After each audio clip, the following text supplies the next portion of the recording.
Apollo time, let's go.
Oh boy, this gonna be good.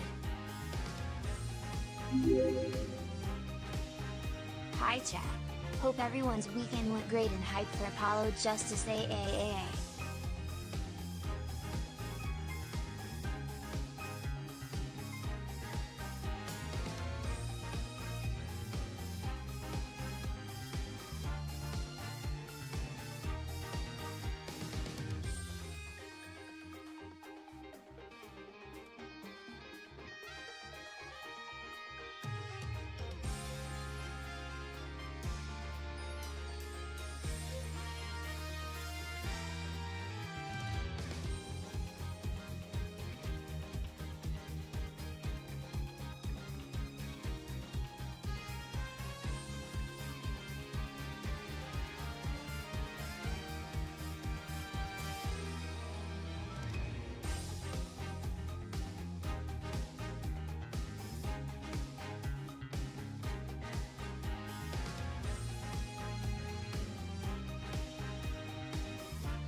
Yippee!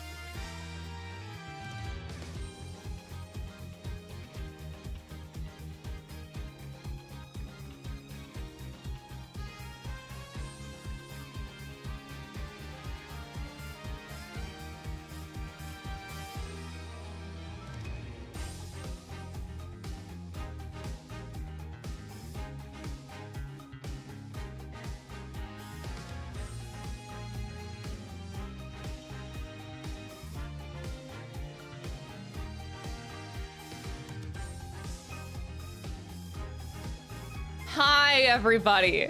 Hello, everybody. Welcome to the stream. Hi. Ah!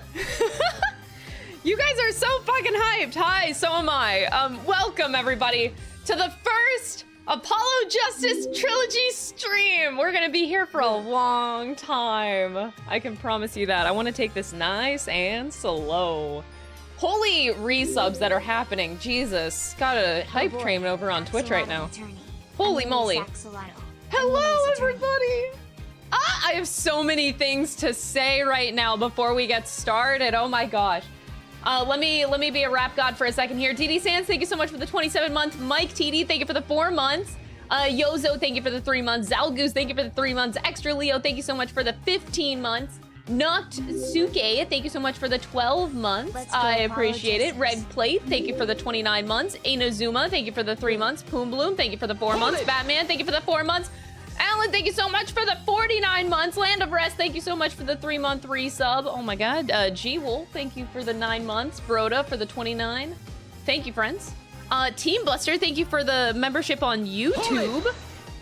And Ritz, thank you so much for the membership on YouTube. Hold it. Oh my gosh. Hello, hello. Hi, everybody. Let's go.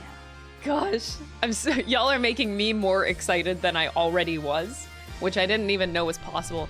Oh, you know what I just realized? Should I put on my heart rate monitor?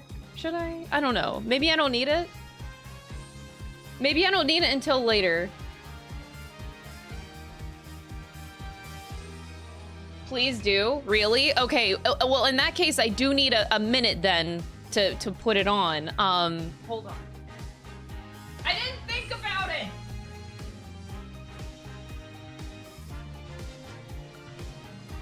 Wait. Fuck.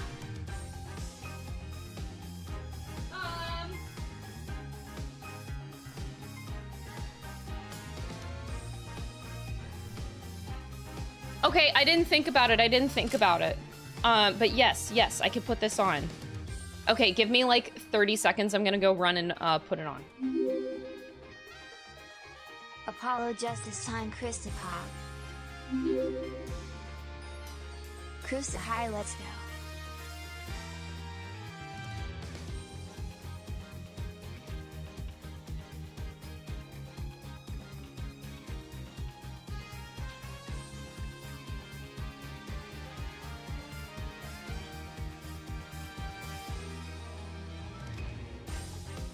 Okay, I put it on. Now I just have to hope that it works. Sometimes the Bluetooth doesn't easily connect. Hopefully it does though. Give me a moment, chat. Gotta do this. I really like this song a lot. Meezy, thank you so much for the 300 bits. Wani, thank you for the 13 months. Miles, thank you for the 38 months. Hannah, thank you for the 45 months. Modi, thank you so much for the 21 months. Thank you, friends. Okay, hold on. I'm gonna go on camera. God, I hope I look okay. I didn't prepare well for stream. Hi, everybody, I'm here! Hi! Ah! My courtroom! I'm so excited. The court table is so back, baby. All right, we're so back, All right, what's the app I use again? Okay, heart rate monitor. I'm working on it. I don't think I have it on this chat. Oh, no, I do. Okay, it's activated. Okay. I really hope this works. Meezy, wait, hold on. Thank you so much for the 13-month resub. I really appreciate it. Y'all. Okay, so I was at Otakuthon this weekend, and I don't know if you guys saw. Oh, it's working! Yes! I'm so excited. Oh, I have so much to talk about.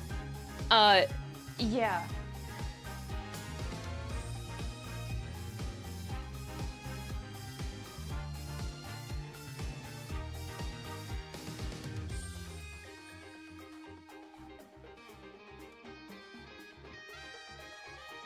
I made this!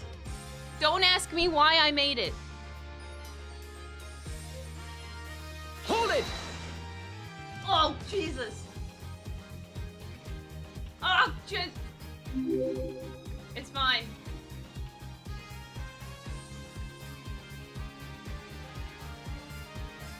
Ugh.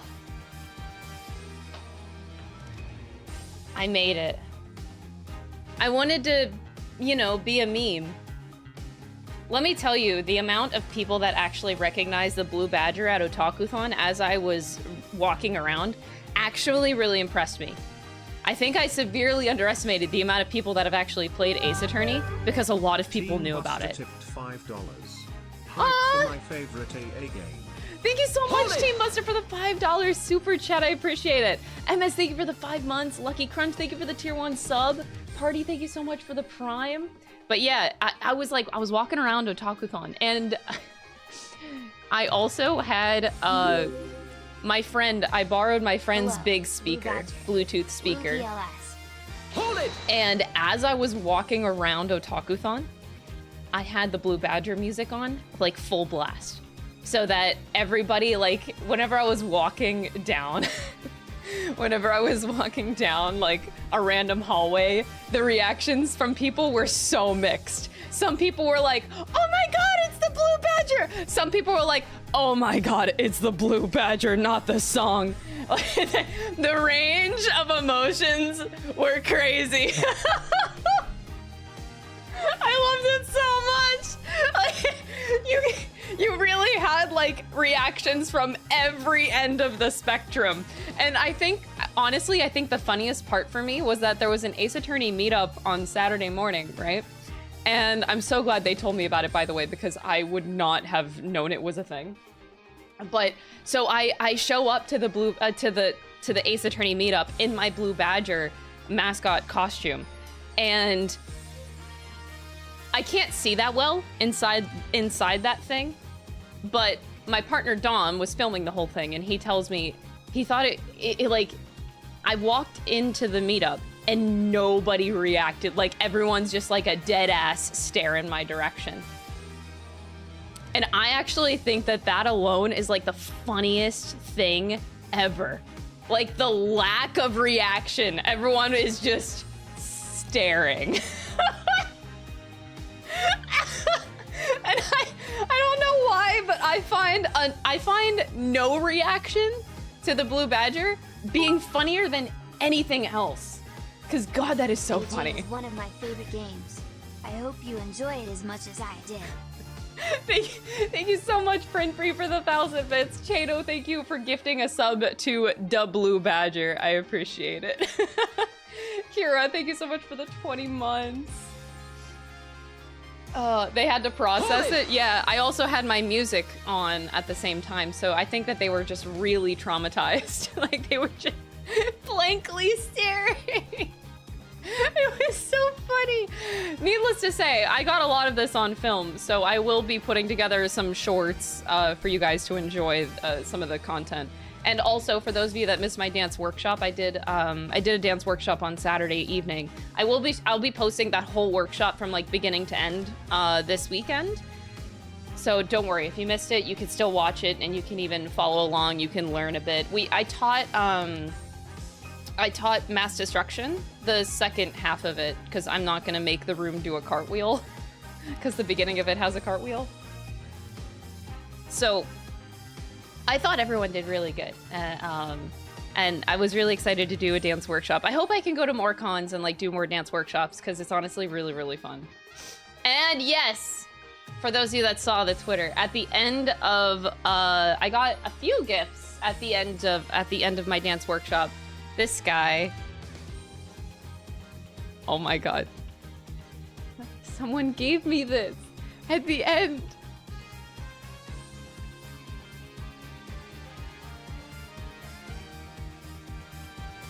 Look at him. Look at him. Look at him. It's him. And you know where he's going? This is literally only the second figurine I now own, because somebody gave me an Akechi one. So I just have him. He's gonna be right next to Akechi. The only two figures that I own. Again. So glad you like him. Oh my God, you're in the chat! Everyone, thank the Lunky Crunch. Thank you so much. You're in the chat. Giga Chad. Legend in the chat gave me this. at my dance workshop. Oh my gosh. So it's fantastic though, because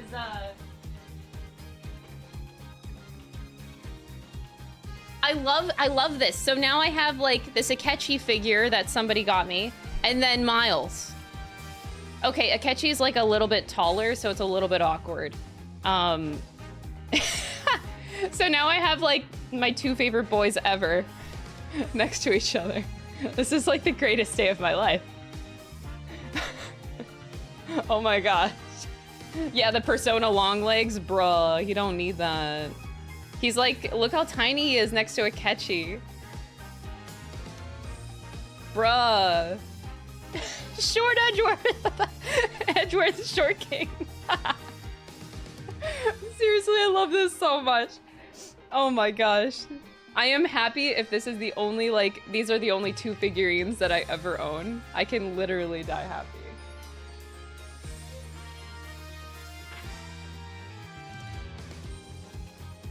But not to mention, this is still also a great gift that someone sent in my P.O. box. I don't even know what you call this. Rolled up Edgeworth. Look, they're so alike. Don't they have like such a great resemblance? It's crazy. I love him so much.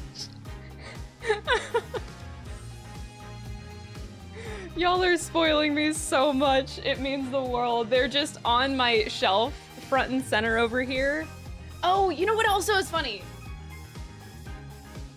Someone also sent me this a long time ago, and I like that the size difference is still there. Oh, yeah. Giant Akechi Gorb, So glad to be here this Tiny morning. Miles. Finally, I'm so hyped for Apollo Justice. Josh, thank you for the 2 months. Silent, thank you for the 2 months. Andrew, thank you so much for the $2 super chat. I really appreciate it. But yeah, he's so big. And then there's Miles. You can stack them? That's true.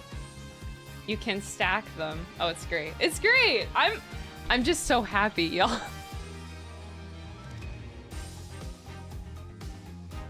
But anyway. I'll talk about my expectations with Apollo Justice in a moment. But first, if you guys didn't see already, I have a big announcement. A big announcement. Big announcement. You guys saw it? I'm launching my first ever merch. I've never launched merch in the 7 years that I've been streaming. I've never launched merch. So this is my very first time. I'm very excited because if you guys don't know the plushie company Makeshift, they make a lot of stuff for streamers. If you guys know Super Butter Buns, it's the same company that made the Super Butter Buns one.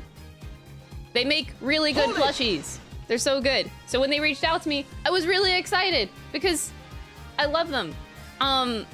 So yeah, we get an Ambi plushie, but only if we get 200 pledges. So I have to hit the threshold.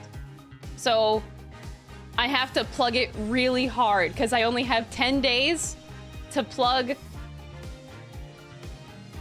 Ambi plushes.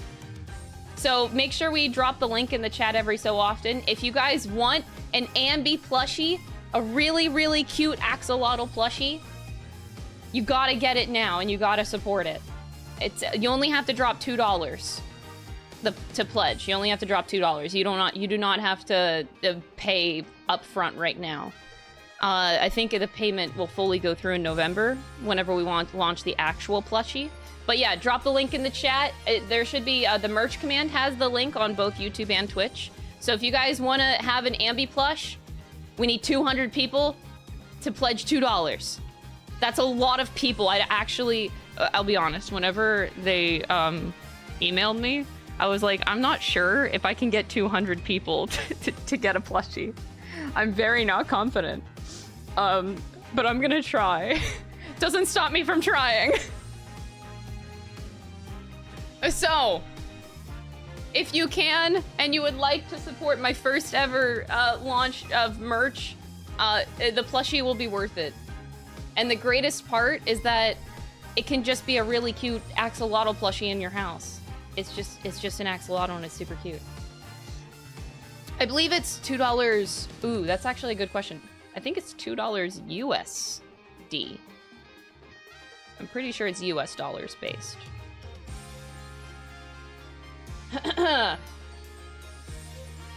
Yeah, 10 days. Yeah, we have 10 days. And the worst part is that next week I have a business trip from Tuesday to Thursday. So I don't have streams. So technically I have this week's 5 streams and Monday's stream. So I only have 6 streams to plug this plushie and hopefully get 200 pledges. And yes, they do ship globally, the plushies. Doesn't matter where you live. So shipping options are there for you. So yeah, I wish I could show you what it looks like, but how this company works is like we have to get 200 supporters to show them that people are interested in the plushie, and then they make the plushie once people know that they're interested. But I can guarantee you Makeshift always makes really, really good plushies. I'm blown away by the quality. Like I just showed you Super Butter Buns, and I have another one as well, I think. But yeah, they're really good stuff. So I'm confident that the plushie is going to be super, super cute. Super cheap. Yeah, $2 if you want to support a plushie launch. But anyway, that's my shilling. That's my plug. I'll probably plug it a few times per stream, actually, because I want to see if we can actually get to 200 pledges, even though I'm not entirely sure about it, but we're gonna try. We're gonna try. I'm not the best shiller out there, but we're gonna try. Needless to say, I did my shilling. You're getting a plush from another streamer that's arriving later today? Oh, hell yeah. Oh, hell yeah.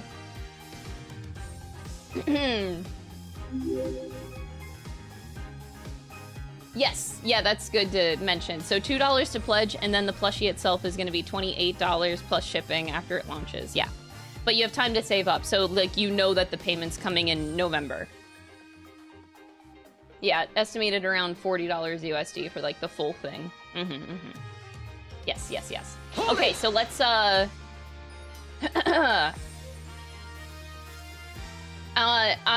is it early to ask some wild theories about Apollo Justice? I'm gonna talk about that in a moment here, right before we get started.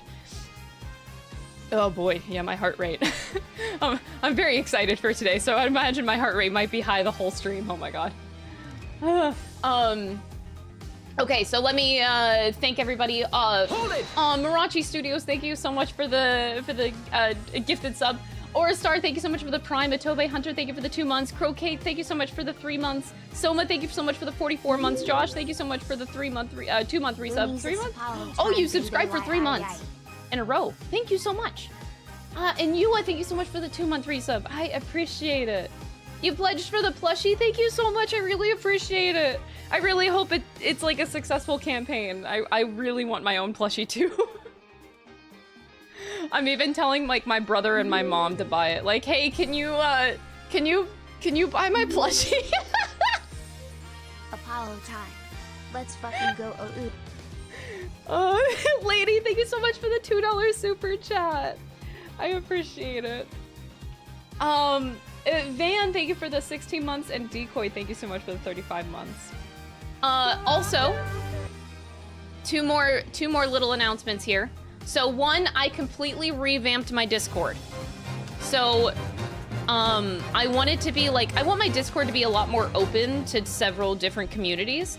So the Discord is no longer like me-centric, as in like the games that only I have played kind of thing. So I don't know, if you're a regular player of Fortnite and you want a Fortnite channel to play with other people, you can do that in my Discord now. So it's a lot more open. There's also a suggestions channel. So if there's like a game that you're very passionate about that you want a channel for, put it over in the suggestion channel in the Discord. It's more open. So whatever you guys want to talk about, go for it. Just make sure that to use like spoiler tags as necessary.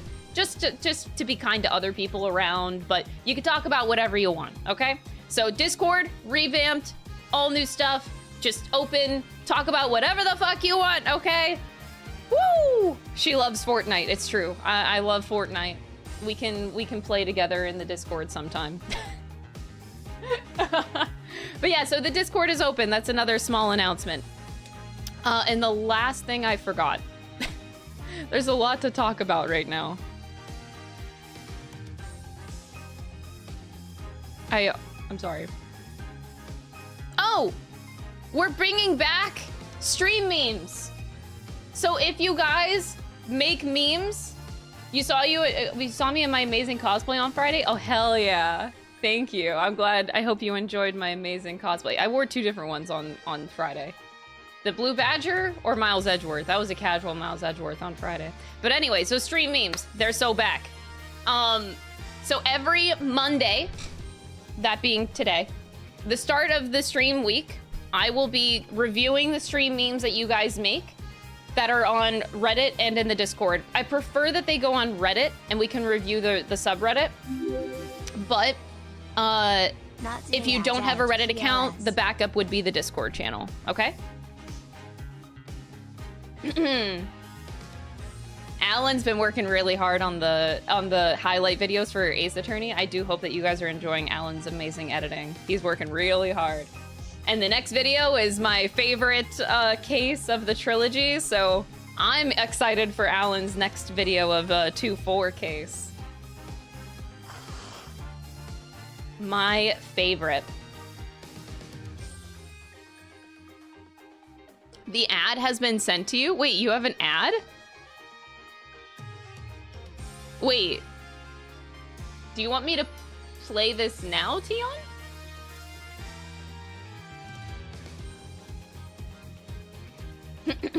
Clown Morgan, dude, when Alan showed me that thumbnail, I actually laughed. I thought it was great.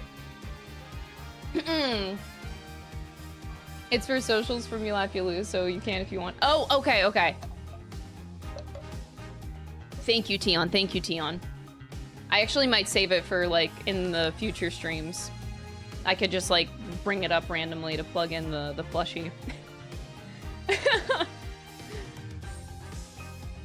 Oh my god, dude, I simped so hard for, like, any Edgeworth that I happened to see at OtakuCon, or practically any Ace Attorney cosplay that I recognized. Seriously, the trio, not even a trio, there was like a full group of great Ace Attorney, like the greatest great Ace Attorney cosplays I have ever seen, truly. Like, an amazing Sholmes, an amazing Beric Van Zeeks, an amazing, actually, Ryunosuke Naruhodo was amazing. And then the Iris, holy shit, they were peak. They even had a Mikatoba, and I've never seen a Mikatoba cosplay. Like, oh my god. It was so good and so wholesome. They, like, their cosplays were amazing. But yeah, oh god. I love conventions. I love conventions so much. I definitely want to travel to more of them and do more dance workshops and keep memeing, because that's all I do is I just like memeing. It was a full cast cosplay. They were amazing. Seriously. I think I do have pictures to share. I will share the pictures probably on Discord? Probably. Or Twitter. I'll probably share them on Twitter. But yeah, I love memeing. I'm glad that I had this Blue Badger, because honestly, it was a good meme.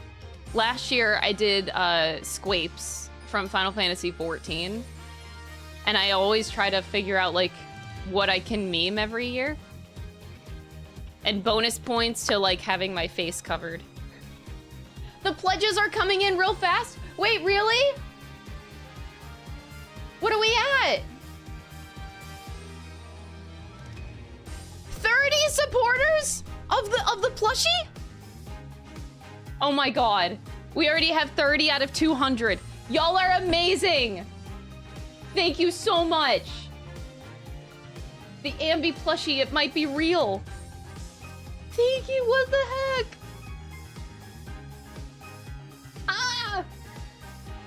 I'm so excited. So 170 more. And then it can happen. Thank you so much, everybody.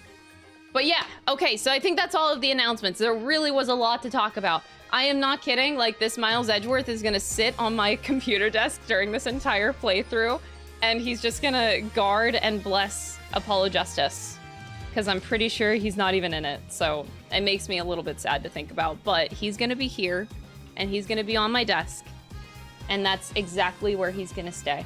But that being said, let me talk about my expectations for Apollo Justice, because from my understanding, it's like all new characters. I'm going into this like not expecting practically anybody to show up that we saw in the original trilogy. Like I don't think that it's like a continuation. I don't know how to put it. So I'm thinking this is like a Great Ace Attorney Chronicles situation where it's like a whole different story. Whole different set of characters kind of thing. I will be very surprised if there is like connections, but I'm not expecting there to be any connections going into this. So that's like my baseline, that's my expectation. Apollo Justice, I'm assuming, guys, I think it's safe to say that Apollo Justice is the main character. Oh, I think that's your life will be complete if you watch the Phoenix Wade anime. I think that'd be I good. saw the first 3 episodes, which covered the first 2 cases. I think anime as worth will be worth it. We already watched the entire anime on stream. Thank you so much for the 100 bits. So, yeah, I think it's a safe assumption that Apollo Justice is the protagonist. So, Phoenix Wright, he's dead.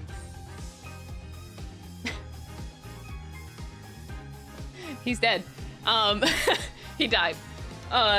No, he's in like another universe, basically. Miles Edgeworth, he's dead. That makes me kind of sad. But you know what? I'm not that sad, because I like the idea that I get to meet a whole new set of characters. And I also like the idea that, I still get to see Miles in the Investigations games later. So, can't be really that mad about it. I'm excited.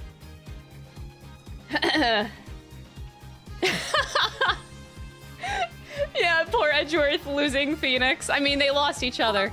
They're just locked away, you know, they're locked away. Apollo Justice. Oh, what is this? Let's go, 2,000 biddies! Thank you so much for the 2,000 bits, Lord Arceus. Holy shit.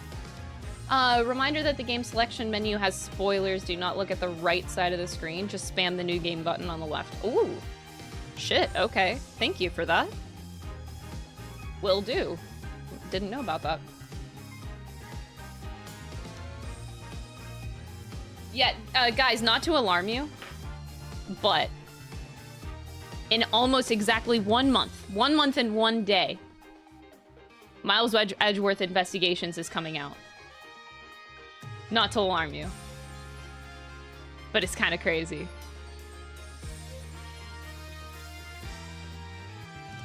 I'm a little excited. I'm like a tiny bit excited. Ah! Now, I highly doubt, I'm gonna be completely realistic here. There is no way that I'm finishing the Apollo Justice trilogy before that comes out. There ain't no way. I probably will not be playing on launch, but we'll be playing right after we get done with the trilogy. However, there's gonna be one hiccup. And I know, see, I'm expecting us to play this game for about 2 months. It'll be a while. Like, playing the original Ace Attorney trilogy, that took about 2 months for us to get through. So, assuming that this playthrough will take about 2 months, I'm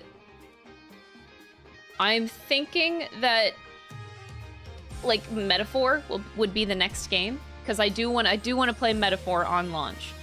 That would be October. I think it's launching like October 12th or something.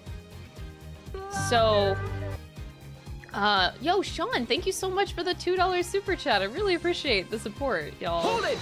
My goodness, thank you. Skylark, thank you so much for the tier 1 sub as well. I really appreciate it. So yeah, here's what it's looking like. Now, I can't like say for certain, but here's what it's looking like, the schedule long term. Apollo Justice, and then we take a mini break for I guess the answer episode, I guess, whatever. That shouldn't take too long. And then after that, Metaphor. We'll finish up whatever Apollo Justice stuff we have. Metaphor after that, and then Investigations would be after that. So I probably won't get to these Miles games until like the end of this year, which kind of kills my soul a little bit, but it's okay. It's okay. Yay. So, yeah. That's like the long-term schedule.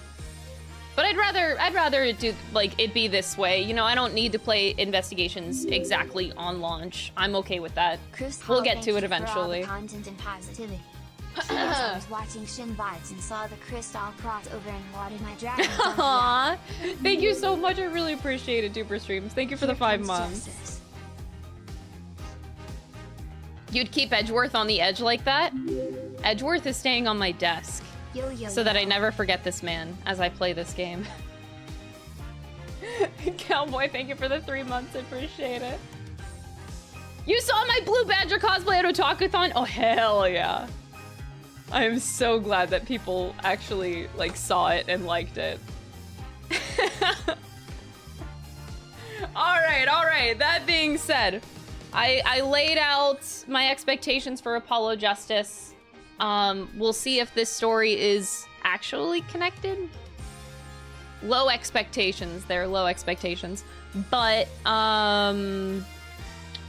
I really don't know anything else about this game other than, like, I'm pretty sure that Apollo Justice is the protagonist. Safe assumption. Maybe the Blue Badger will show up. What if the Blue Badger ends up being the main villain of Apollo Justice? That's all I got. Like, that's literally all I got to go on right now. Oh no, Dom didn't follow me around with the Blue Badger music. I had it in my pocket. I had the speaker in my pocket. Because I put giant pockets in my kigurumi that I made for the Blue Badger. So I carried it.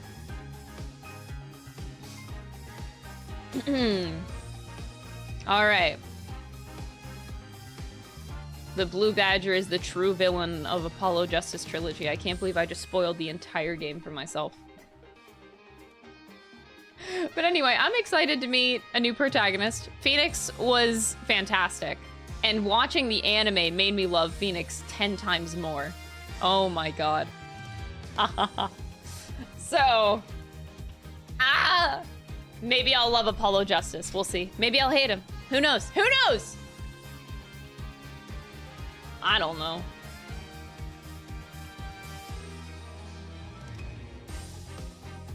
All those traumatized people. It seemed like there were quite a few traumatized people, yeah.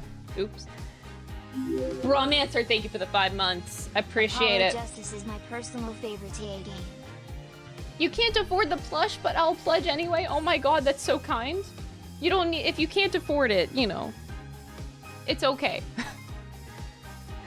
It's okay. Okay. I sure hope I love Apollo Justice, because let me tell you, this is gonna be really fucking awkward if I don't. Alright, I'm gonna try to, like, you guys warned me about the selection screen or whatever, so we will, I'm hoping this goes okay.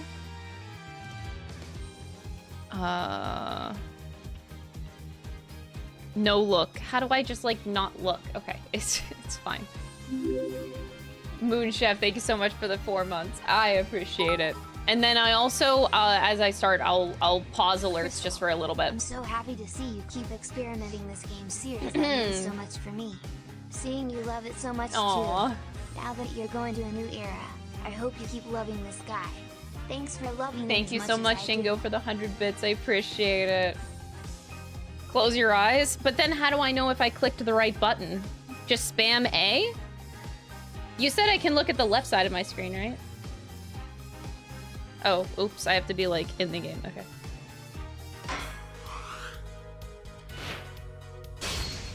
New game? New game? Did I do it? We did it? Okay. We did it. Episode 1, Turnabout Trump. Woo! Thank you guys. I appreciate it. Ooh, we're starting off with a painter. Hold it! Oops. I need to pause Hold it. alerts.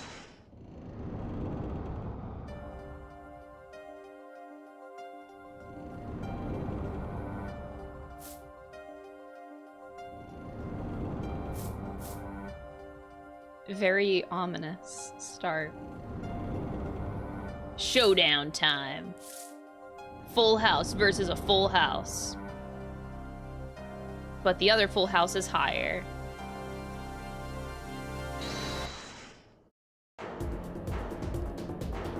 Oh!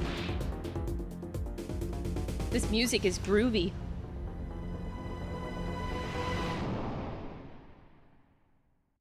Wait, did he die? You die for losing a card game? Is this like Yu-Gi-Oh? Does your soul get sent to the Shadow Realm?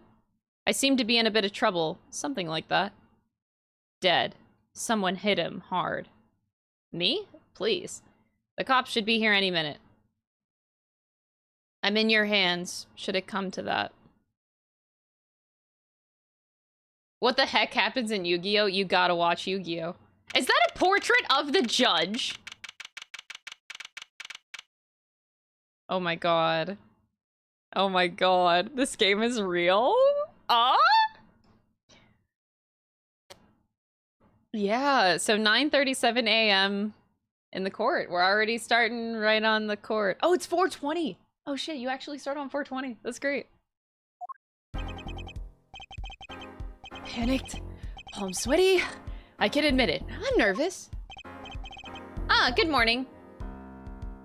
Oh man, he's hot. The first character we meet is hot! Wait!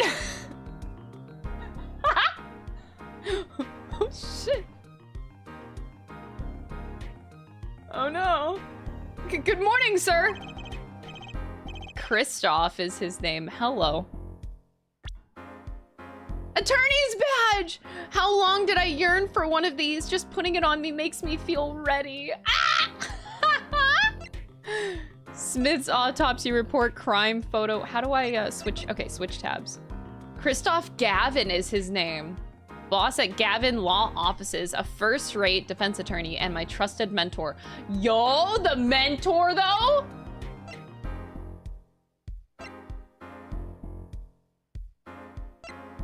That's my mentor?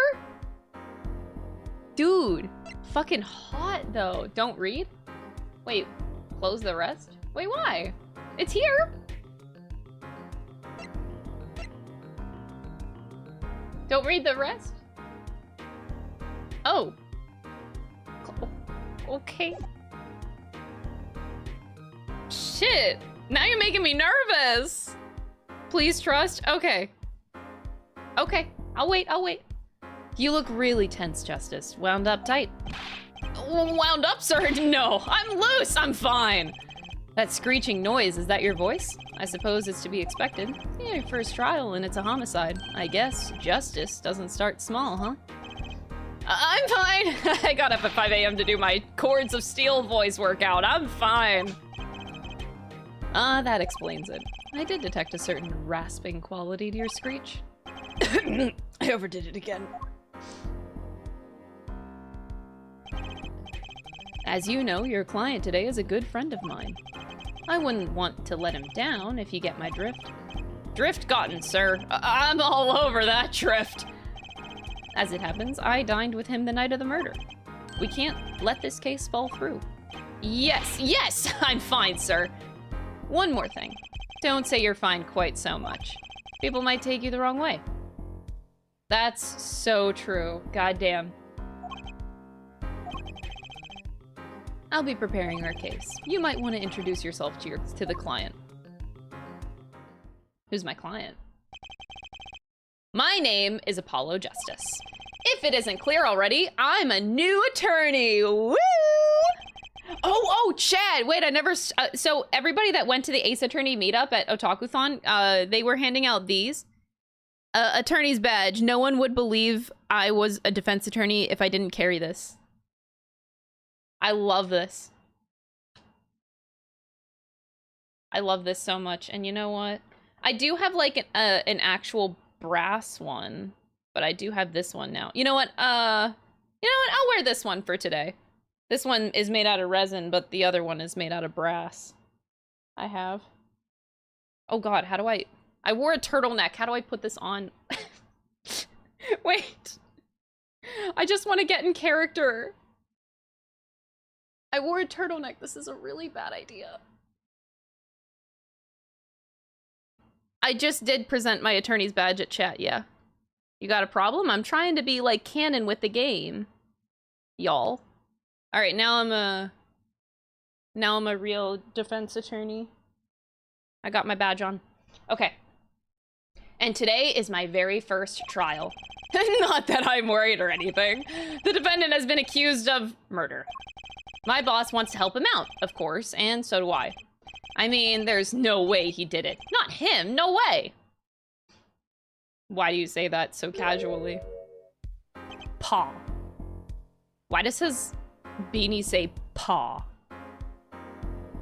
Dude looks like shit. Whoa! Good, morning! Morning. It's all up to you today. First trial, nervous. Meaning him, cardiac arrest! I think I'm supposed to say something. Help? So you're... Fine! I'm fine! Mr. Fine, is it? I did remember that you having an odd name. Well, we're off to a great start! Okay, I'm like really confused by this guy because like... I can't tell if this is like attractive or not. It's like, for me, this is teetering the line of like, I don't know if it's so scruffy that it's like kind of hot, or if it's like he just looks like a fucking mess and he's not hot. You know, like, he's directly on the line and I do not know how to feel.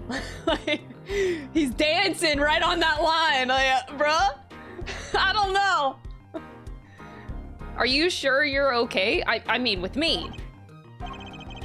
Mr. Gavin is a top-notch defense attorney, and he's your friend. So why? You'll see. You can do it. Be confident. I'm really sorry this happened to you. I mean, It's time, shall we? Yes, sir. Can I look at the court record now? I don't know. When can I read it? I need to focus. First trial, here comes justice. No? No. Oh, okay. No. Got it.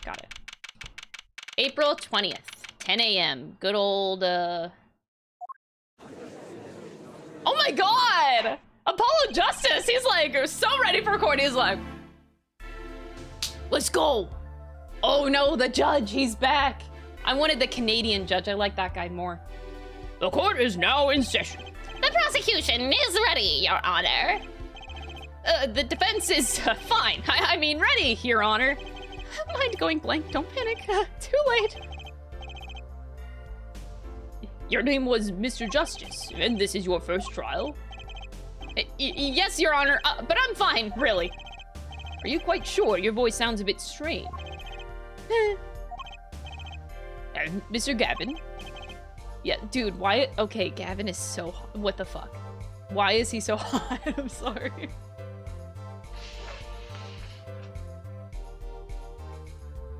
I really hope he ain't a bad guy. Oh, I can actually look at the history now? Oh, thank God. I needed that sometimes. Yes, Your Honor. I was under the impression that you would be heading up this case. That was my intention, yes. However, a defense attorney must always cede to his client's wishes, and my client specifically requested Mr. Justice. Well, of course he wants justice, but to entrust his case to this greenhorn, why? I do not exaggerate when I say that you're the best defense attorney in town, Mr. Gavin. Okay, so Gavin's got trial experience, fine, but does he have cords of steel? Let's begin. The defendant may enter the courtroom.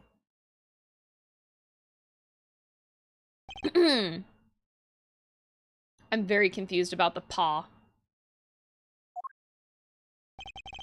This is truly an unfortunate turn of events. I'm sorry we had to meet again under these circumstances.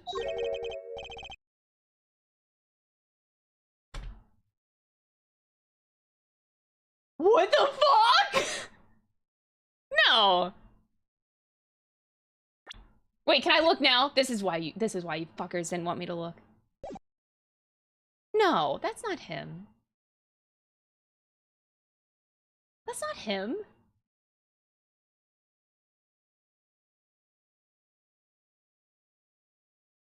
That's not him. Oh, his name was in question marks. Still is. My first client just standing in front of this guy makes me nervous. Is that why they're nervous? That's not Phoenix Wright.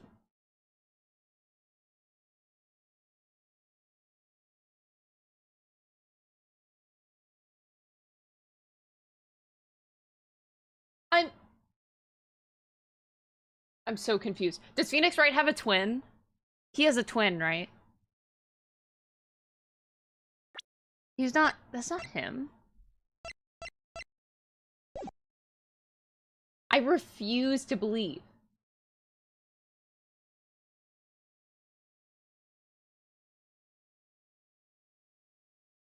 It's Furio Tiger. Yeah, you know what? I think, yeah. This is definitely Furio Tiger. This is so hard to believe that this is Phoenix Wright. Huh? Dude is a fucking himbo. Huh? That can't be. And also, wait, that means that these games are connected. No, wait, no. Maybe this is just a really big coincidence. You know what? Ah, fuck. You know what? That's what this game wants me to think, that this is Phoenix Wright, but I don't think that it is. I think that they're gonna fuck with me, just like they did with the Great Ace Attorney. I'm not gonna spoil the Great Ace Attorney Chronicles if you didn't play it, but they did that a lot in the Great Ace Attorney, where they made you feel like somebody was someone, and then they pulled the rug underneath of you, and they're like, by the way, no, it's not what you actually think. So no, you know what? I don't think that this is Phoenix Wright. I think that that's what they want me to believe. Anyway.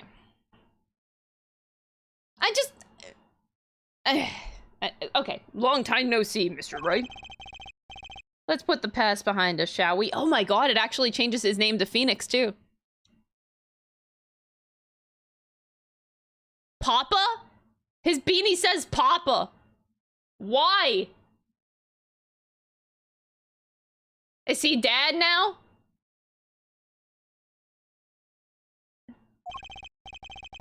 Daddy energy? These days, I'm merely Phoenix Wright piano player. You can't be serious.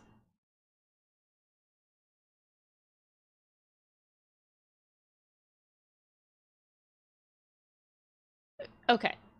This is not Phoenix Wright. No. Mr. Wright, how could this have happened? I won't speak of it further, then. If the prosecution would be so kind as to explain the charges, Mr. Payne? To think that I saw you enter this room a fresh attorney, and now I'll see you leave in chains. Ah, Winston Payne. Wait, so... Knowing that's him... So he's the one that requested Apollo Justice, specifically. For his, defense. That's an interesting act if it's coming from someone like him. He could have had this Gavin guy, but he chose Apollo Justice then as his defense. So it actually, oh my god, it changed. Phoenix Wright, pianist at the Borscht Bowl Club. Formerly an ace defense attorney of some renown. Some renown! Wait, so he's 33 in this game? Okay, so the last case... Oh my god, that's like... He was 26 at the end of game 3, so this would be 7 years? Did I add right? 7 years? This is 7 years later? What the fuck happened to him?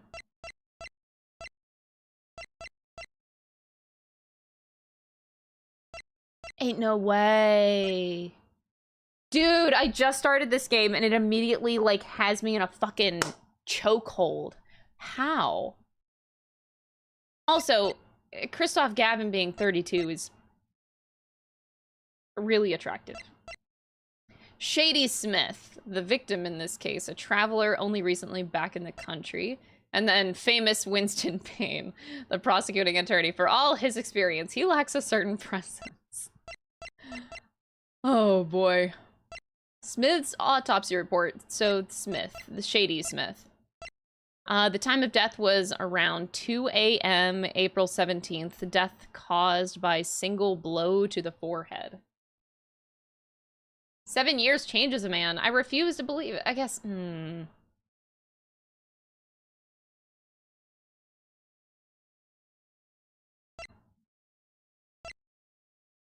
Man, that's actually really interesting to think about. I never really thought about, like, what would happen to Phoenix after he, like, he's done with his goals. Like, so he goes to college, he's an art student, and then and then he studies law on the side for Miles, and then he saves Miles. Miles is a changed man. So he no longer has a purpose? Well, no, that's not true, though. He does have a purpose to keep on being a defense attorney. That purpose would be Mia, to continue her legacy. That would be Maya. That would be, like, all of the Fays to continue doing it for him. Like, so I find it hard to believe that this is what happens to him after all that. Like, he just stops being a defense attorney. Or maybe he is. I don't know. But why the beanie, man? What the anyway. Huh?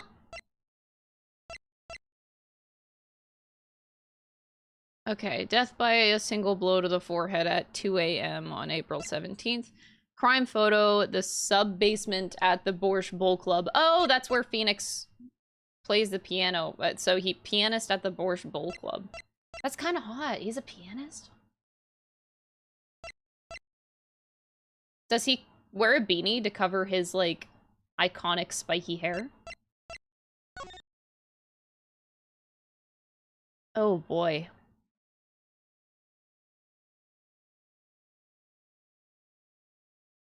Okay. I want to hear Phoenix Wright play the piano now. I'm just so...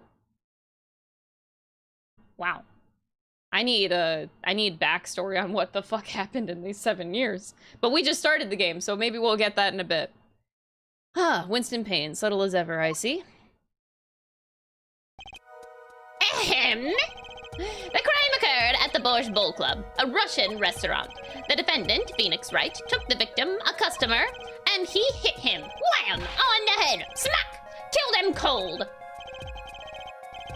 A customer at the restaurant, you say? And the defendant, you say he was...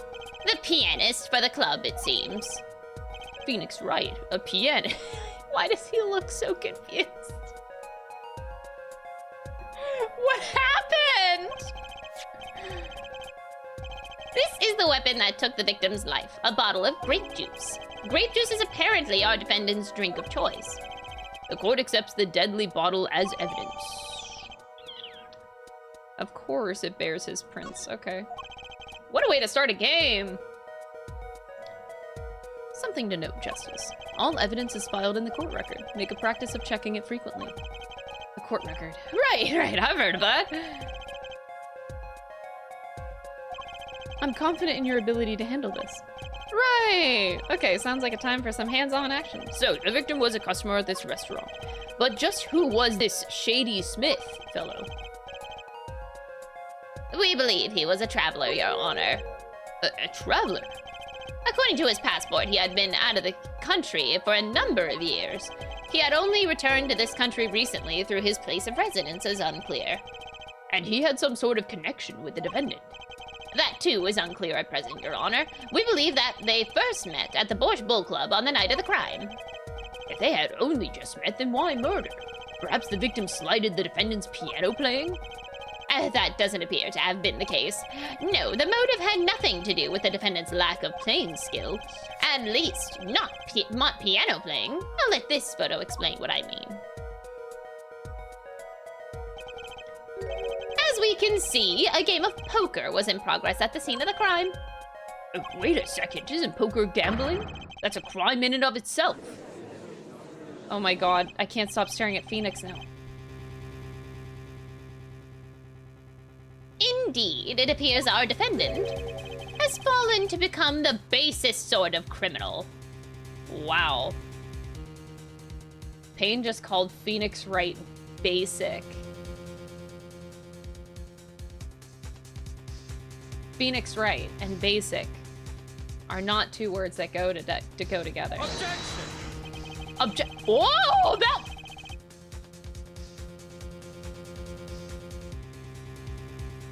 Based basic. He's not based. Well, Phoenix Wright is based. Anyway. Objection. It is true that the defendant was engaged in a game of poker with the victim. Yet, it was only that. A game. And in the purest sense, a competition, Your Honor. A competition? Yes, a test of wits. A silent clash of passions. Only the cards, their backs wreathed in blue flame, know its final outcome. Come again. The cards on the table had blue backs, Your Honor. I believe the defense was waxing poetic in an attempt to mystify those present. And impress women. Oh, really? What?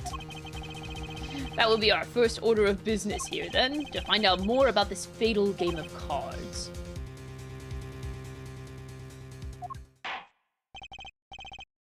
Very well, defendant. You will testify to the court about the poker competition held the night of the crime. My pleasure. You know what's hard to believe? Like, Phoenix's first time in court with, like, Dahlia way back. Every version of Phoenix is just so different. Before, he's like, what are you talking about, Judge? Girls don't poop! My Dahlia never would! To this. Like, how do you go from that to this?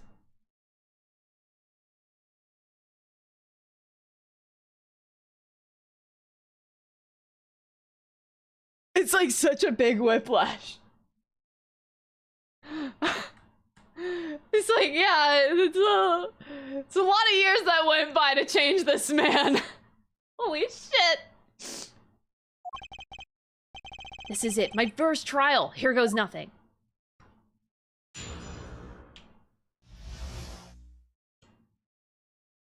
Is it appropriate to ask him where Miles Edgeworth is? Like, in court right now?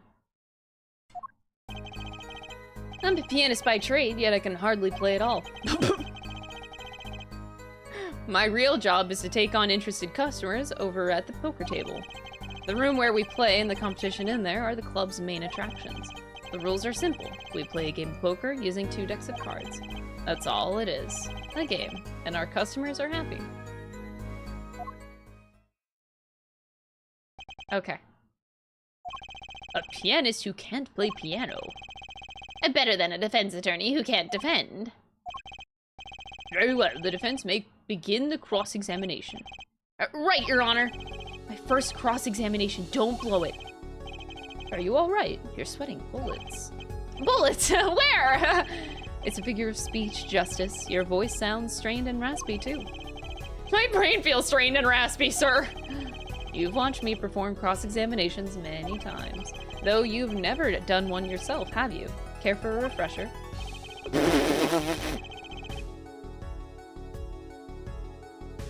He's so pouty. Look at the pouty. So intense. It looks like his face is about to fall off because he's like scrunching it so hard. What the fuck?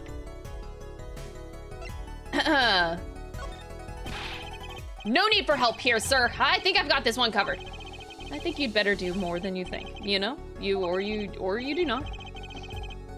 I'm fine. The cords of steel are ready for battle. My weapons press and present. Find any inconsistencies and lies in the testimony and reveal them to the court. That is cross-examination. Learn it, know it, do it. Inconsistencies, lies. Phoenix Wright? As if. Phoenix Wright would never lie, and it's up to me to prove it. I don't know what to think right now. I still think that this isn't Phoenix Wright. The defense may begin the cross-examination.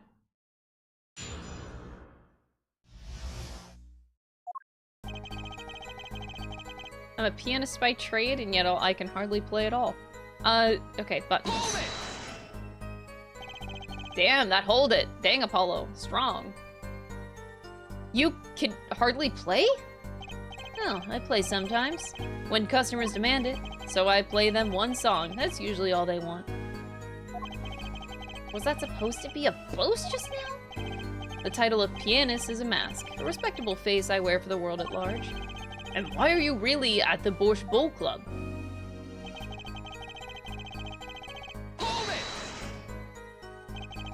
They pay you just to play poker?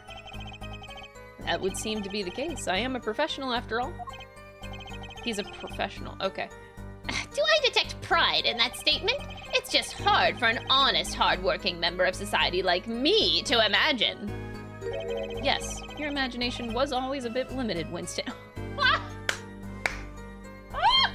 The roast in the courtroom!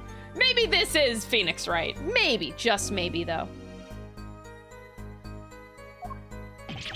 Oh, what? I've played poker for 7 years in that little room, and I've never lost once. He's been playing for 7 years, so like at the end of the last game to this game, 7 years of playing. What has happened to this man? What? You see why the customers come now? Defeat the undefeated poker champion. It's quite a draw. That is, quite a draw. Sorry, I need to screenshot that because it's funny. No! It moved on before I could screenshot! Fuck! God damn it.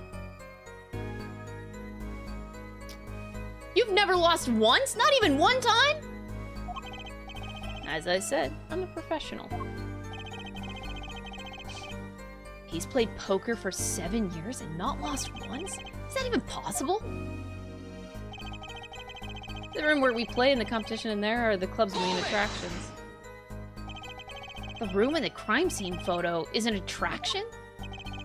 It is quite a history, actually. The Borscht Bowl Club used to be a gathering spot for black market types back in the day. What has happened to this man? Black market. All in the past, things like the black market are only on the silver screen nowadays. Suffice it to say that there were a lot of deals being made under the table. Right there, in that room. A smoky room, gambling hoods, you know. Just looking at this picture makes me feel bad. Thanks, Judge. The bosses gather around the table, cutting deals safe from the eyes of the law. Meanwhile, a goon keeps watch through the small window. I can practically picture it now. That window does look like it would be good for keeping a lookout for little else. The room had a few other tricks to it, though it was more common knowledge to our regulars. At any rate, they come to play poker in a room steeped in history. Despite the dark past, it was all just good, clean fun.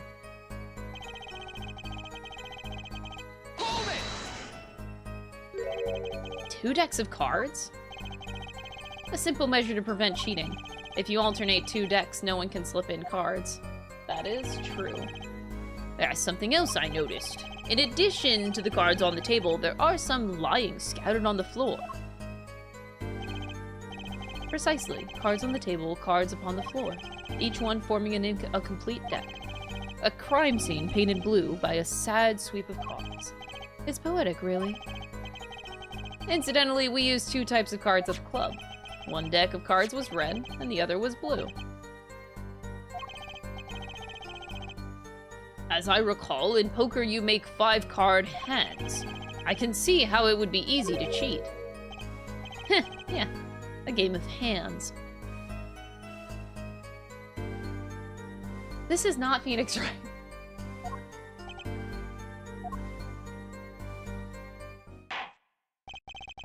This competition you're talking about. I believe the court understands the nature of the game sufficiently.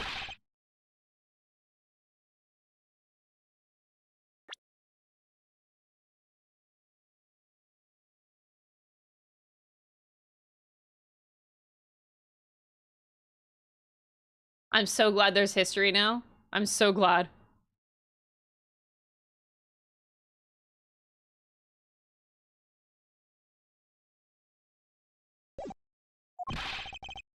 It was a simple game after all. Are you sure? People are not murdered over simple games, Mr. Justice. Defendant, you were in the room at the very moment the crime occurred. Yet you claim no connection to the crime. Now that's strange. What's strange?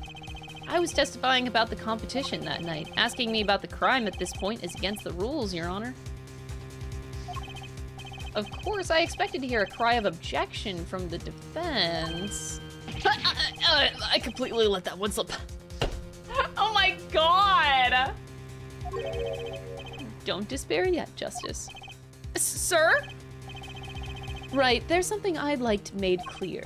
Namely, your connection to the case at hand, and I'd like to hear it from you. Sure, why not? He knows law stuff. This is definitely not Phoenix, right? Wait, you mean that he knows law? That's crazy.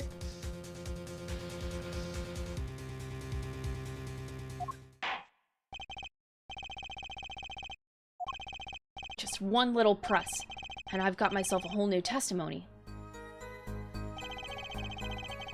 I plead silence regarding the murder, but I will say I never touched the murder weapon.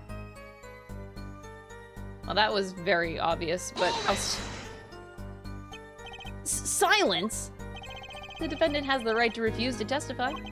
I haven't forgotten everything about the law. Are you sure about that? Did he ever... Okay.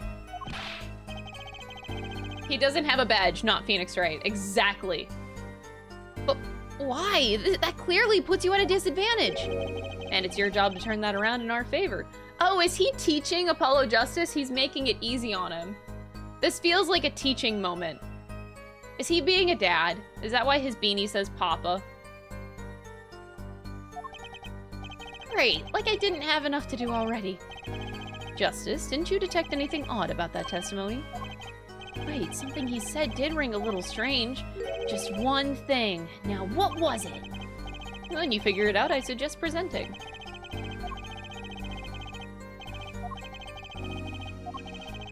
I can't imagine Mr. Wright lying in a testimony. He's literally doing it to teach your ass. Oh my god, this is actually so cute. He's already being a dad. Isn't it a little early to be jumping to conclusions? This is your first cross-examination. Take it slow. If you need more information, don't forget to press. Right, got it! Time to listen to that testimony again. He's making this a little bit too easy.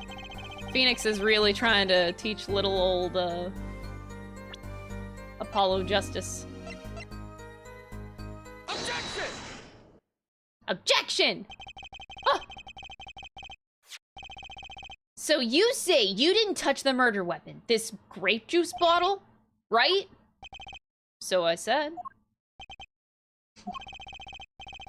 Something the matter, Mr. Justice? Too bad our new defense attorney never learned how to play dumb. What's this, Mr. Payne? I examined the bottle in question, you see, and it was covered with the defendant's fingerprints. Oh my god, hook, line, and sinker. Payne fell for that. Oh my god. Ah, he's so gullible. Objection! No need to shout, Mr. Justice. I can hear you just fine. Aw, that's a cute sprite. That's actually really adorable.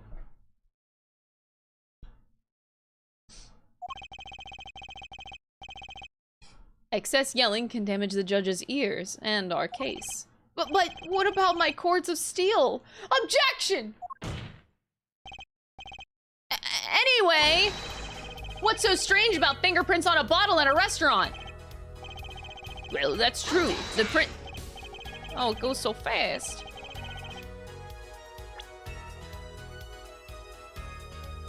The prints alone don't prove that he did it.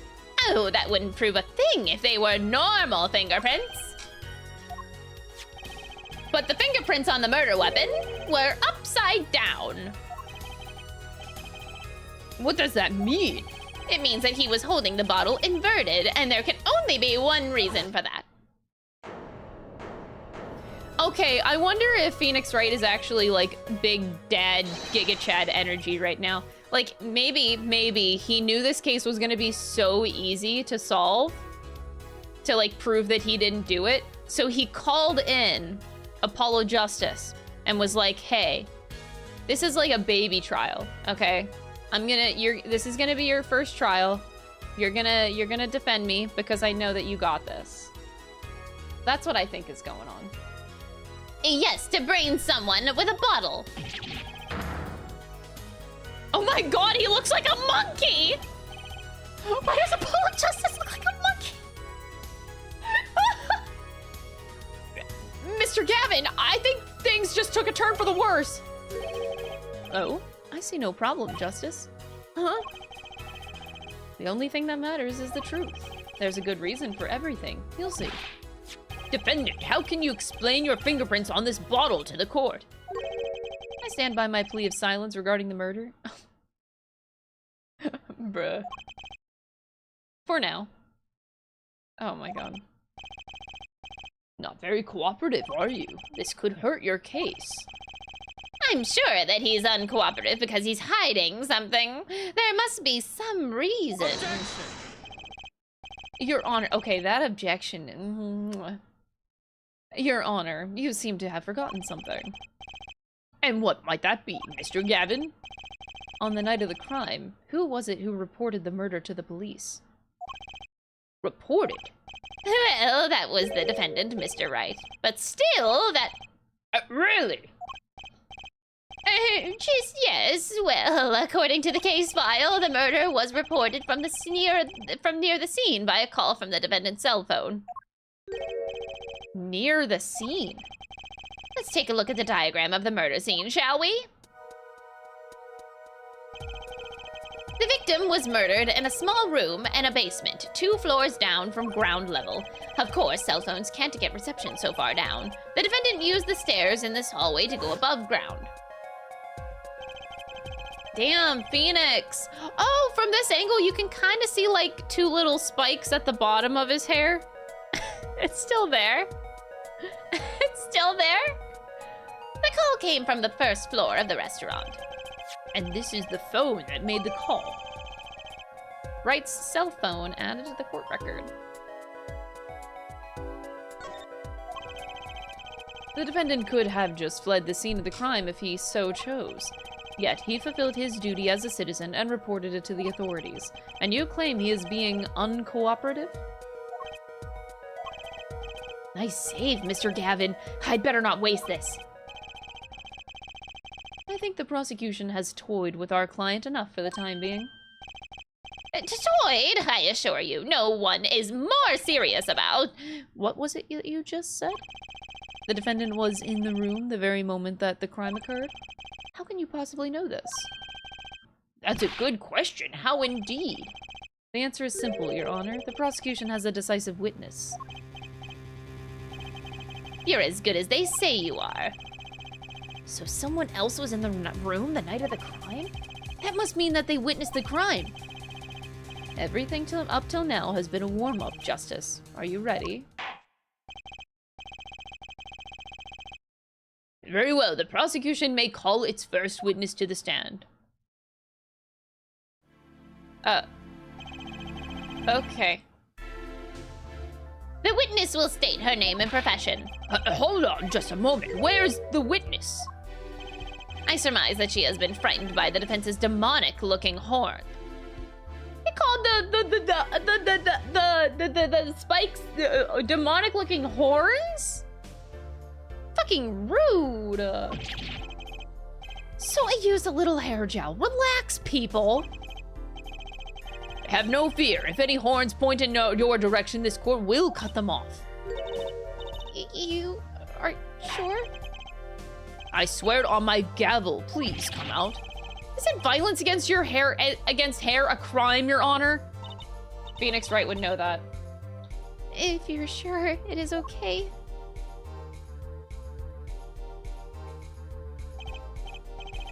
Now, the prosecution. Wait a minute. Would the prosecution care to explain the witness's paraphernalia? Yes. She is a professional, Your Honor. Those are merely the tools of her trade. And that would be... My name is Olga Orley. Olga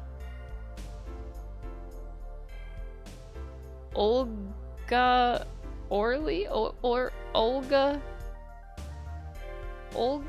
Olgal? Old girly? Oh, okay.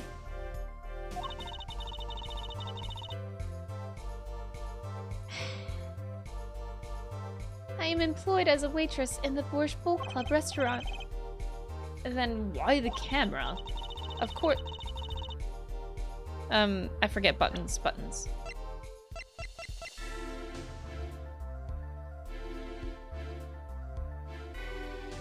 Okay. A Russian waitress. Oh god, I don't want to do a Russian accent.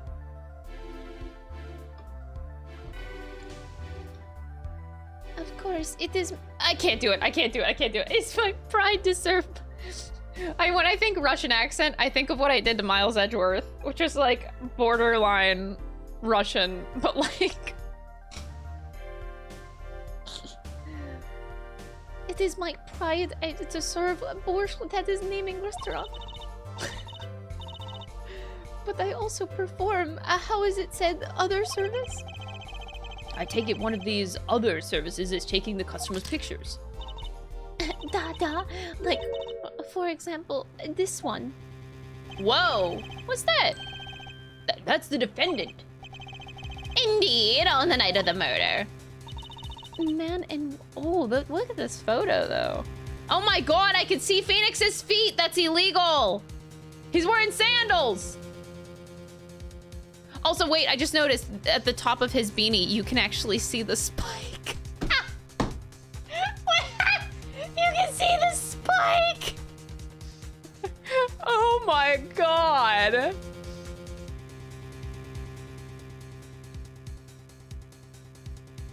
Oh, that's interesting. Wait.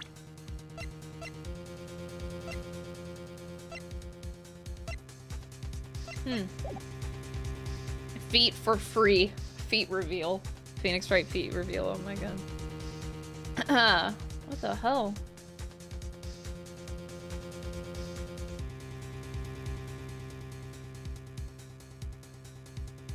He does have, like, the crate of grape juice next to him, too. Man in white hat is one who has gone kaput. Indeed, that is the victim. Order, order! This is quite a piece of evidence to casually drop into our laps. It is the same way as I drop a cold bowls of borscht on laps of customers casually. And then the court will casually accept this new evidence. Now, witness, where were you at the time of the murder? I was in room, the hideout, we call it. Excuse me? The hideout? It is room where a famous gangster bad guy was arrested. Bad guy? In his room where murder took place. What? Your look of utter surprise, it is lovely. I will post my courtroom door later for you. Dada, photos will be numbered and you will write which ones you want a copy of. So there were 3 people in the room at the time of the crime. The victim, Shady Smith, Mr. Wright, and Olga O'Reilly. Olga O'Reilly. Our witness. And if Mr. Wright isn't the killer, then that means... Very well, witness. You will testify to the court about that night's events. Bad guy. That faithful night. That night, the customer across me to deal cards for game. It was cold. Both players played with hats on. Duh. The victim, he played the whole time with his hand on locket at his neck. then last hand is done. But something terrible has happened, da. That man flew at victim and strangled him to death. Strangled him? Incidentally, who won the game? Isn't it obvious the winner was the victim, Mr. Smith? That's a strong objection. Go get him, Apollo. That's ridiculous. Because Mr. Right can't lose. Justice, maybe you can come up with a more legitimate objection. But he hadn't lost in 7 years. Take it from me, kid. It happens. I didn't lose a case my first 7 years as prosecutor either. Incidentally. Until Phoenix Wright came along. Incidentally, I have some evidence here.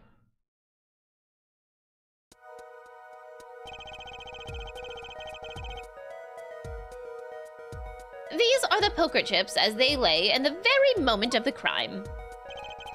The hand and chips on this side belong to the defendant, Mr. Wright. Those are the far side belonged to the victim, Mr. Smith. Chips, you say? I mean, yes, imagine that poker is war. Your hand is your army, and the chips are the spoils. I know that. After all, in my youth, the poker headed the courtroom number 3. What? I think he means poker face. Looking at this picture, it does seem that most of the chips are on the victim's side of the table.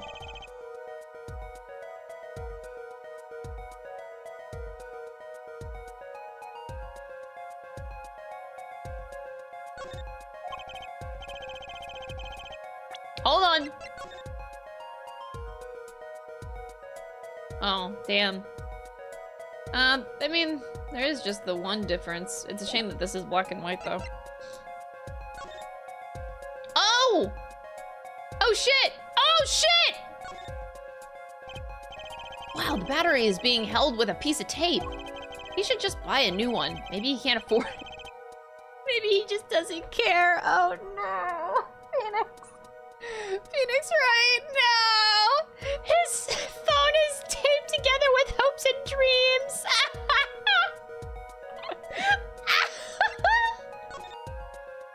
Oh, Jesus. Oh, God. The bottle is completely empty.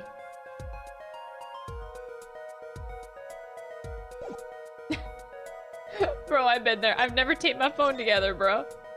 I've never taped it together. Ah, truly, what a guy.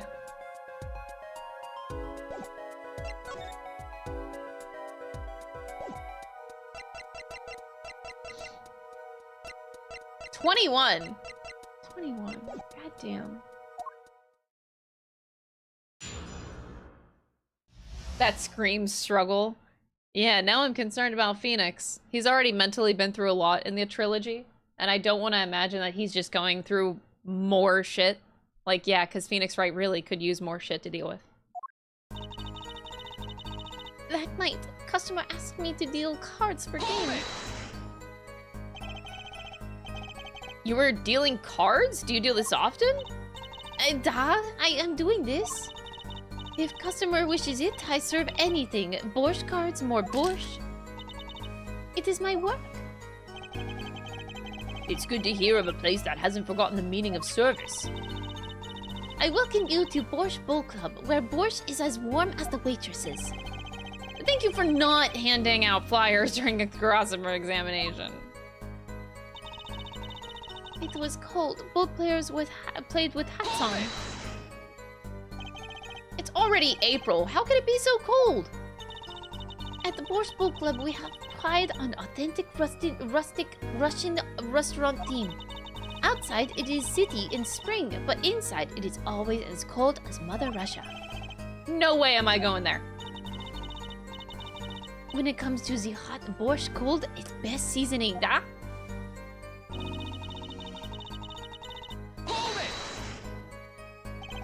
His locket. I believe it was good luck charm, da? cryptic many times as he played that night. Yes, he must have felt as though it might carry him to the moon and the stars. Though if it were small enough to fit around his neck, it wouldn't have much lift. I see the judge is as stupid as ever. The defense would like a clarification. This is a locket we're talking about. I mean, a pendant with a picture in it, right? Not a rocket. Of course, I knew that. Of course. It was probably a pendant shaped like a rocket. That's why she called it that. No, a locket's a locket. It doesn't matter. It's considered bad form to poke fun at the hard of hearing in our society.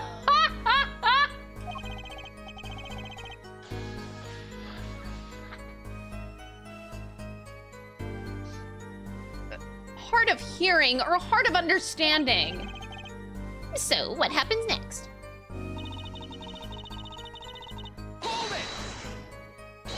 Something terrible? Eee! The defense will refrain from needless shouting. Sorry, I need to seriously reconsider this vocal training thing. Now, Miss O'Reilly, can you tell us what happened? Oh, I was so frightened. I trembled with fear.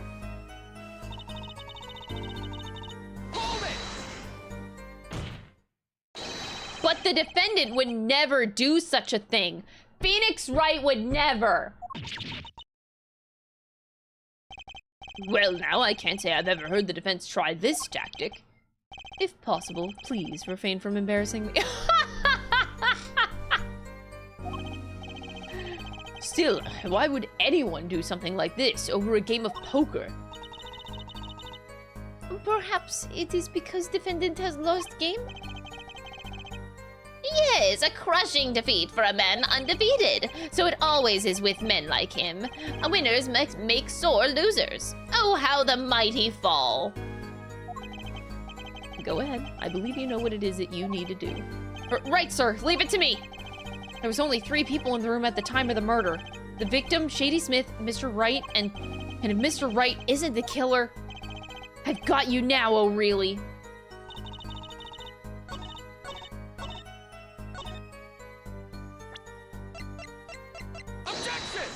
Objection! Oh, really? Strangled, you say? That's odd. Normal customers only choke on borscht. No, I mean this report shows that the victim died of a blow to the head. Miss O'Reilly, really now? Did you witness the...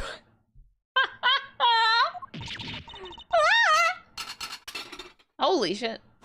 Damn, she good. She's scary good. Looking at the picture, it doesn't seem like he was hit. He's still wearing his hat and everything. Yet, it is a fact that he was hit, Your Honor. Oh shit. Here's a photo we took of the victim with his hat off during our investigation. That's shocking, isn't it? This head certainly was hit. But thank you. But I have seen it happen. The defendant, he lunged at victim his neck. Oh, really, Miss O'Reilly? I think I've caught you in your own lie this time. I think it's very interesting that Phoenix is wearing the necklace that he was wearing. Wait, I think that's what's happening. Like, it's here, and it looks like the same necklace that Phoenix is currently wearing right now as we speak. And it's not here. He took it off of him?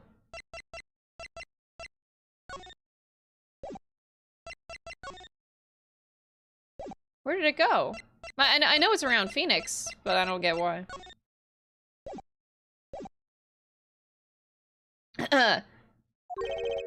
Justice. I admire your enthusiasm, but perhaps you should think this through once more. What do you mean? I found a contradiction! There's one thing in her testimony that troubles me. Very well, it seems we should continue the cross-examination. Is there such a thing as thinking too much? I'm not gonna exactly say that I'm guilty of thinking too much. There's no such thing as thinking so much. You know what? You know what? My therapist told me that there's no such thing as overthinking. So, you know what? I'm trusting my therapist. Suckers. This horse is dead. Let's stop beating it. There's such a thing as thinking aloud too much, too. No, there isn't. Bitch.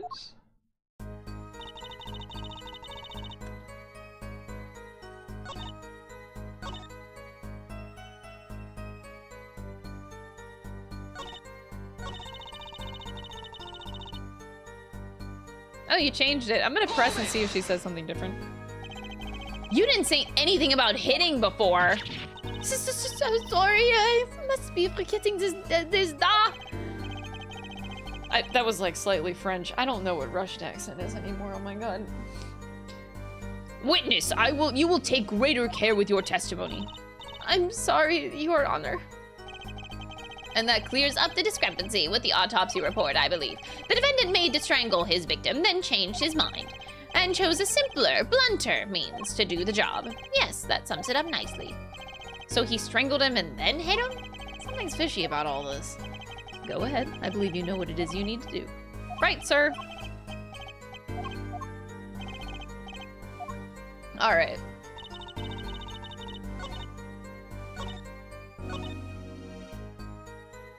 I don't want to actually present. I just want to...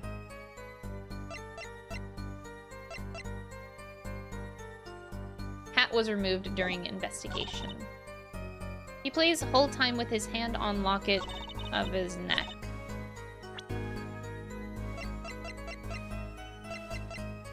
But he didn't have it here.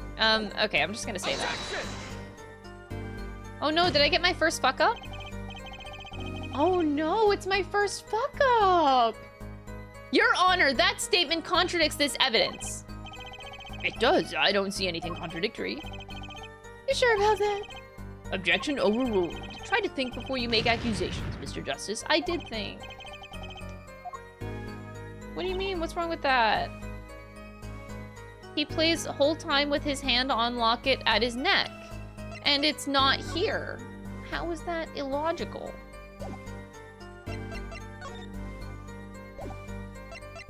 Your Honor, my train of thinking is valid. Fuck off. Something terrible has happened. Maybe it has to be that statement, though.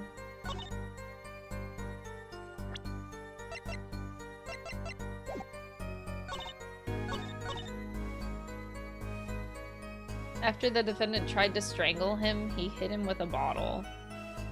There's like no signs of strangulation, though. Maybe they're going that way. Like, wouldn't you see that?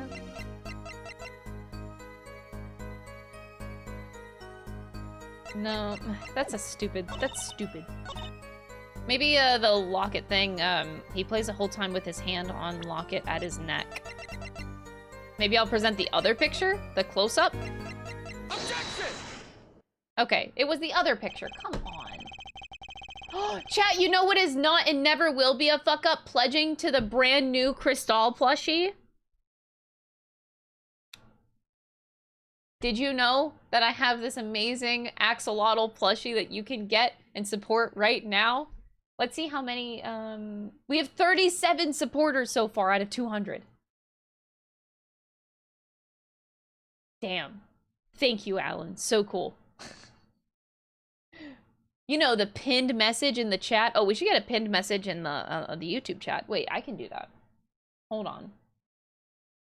There we go. Thank you for that. Damn, mods are so good at plugging shit when I'm very bad at it.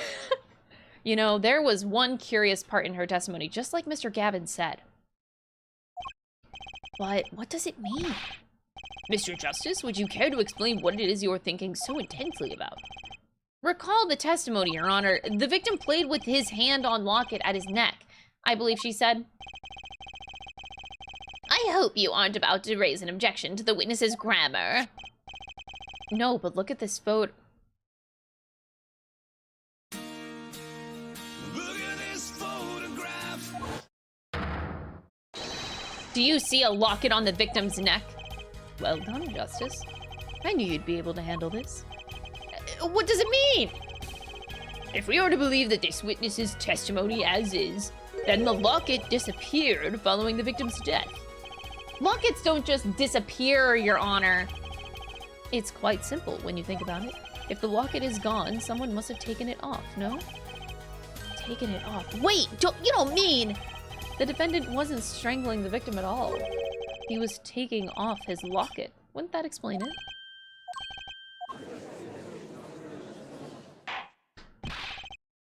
Defendant, what do you have to say to this?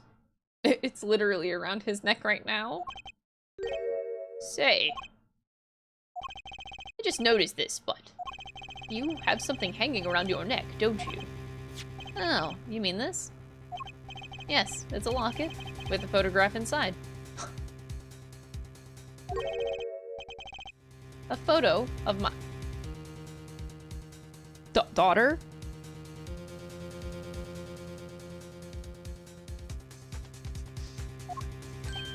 Come again? Mr. Wright, you have a daughter?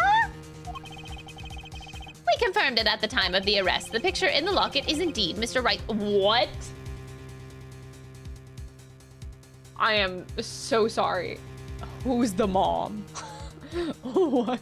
Is she adopted? Like, what? What's happening? Daughter? Wait, if that was a picture of his daughter, why was it around Shady's neck?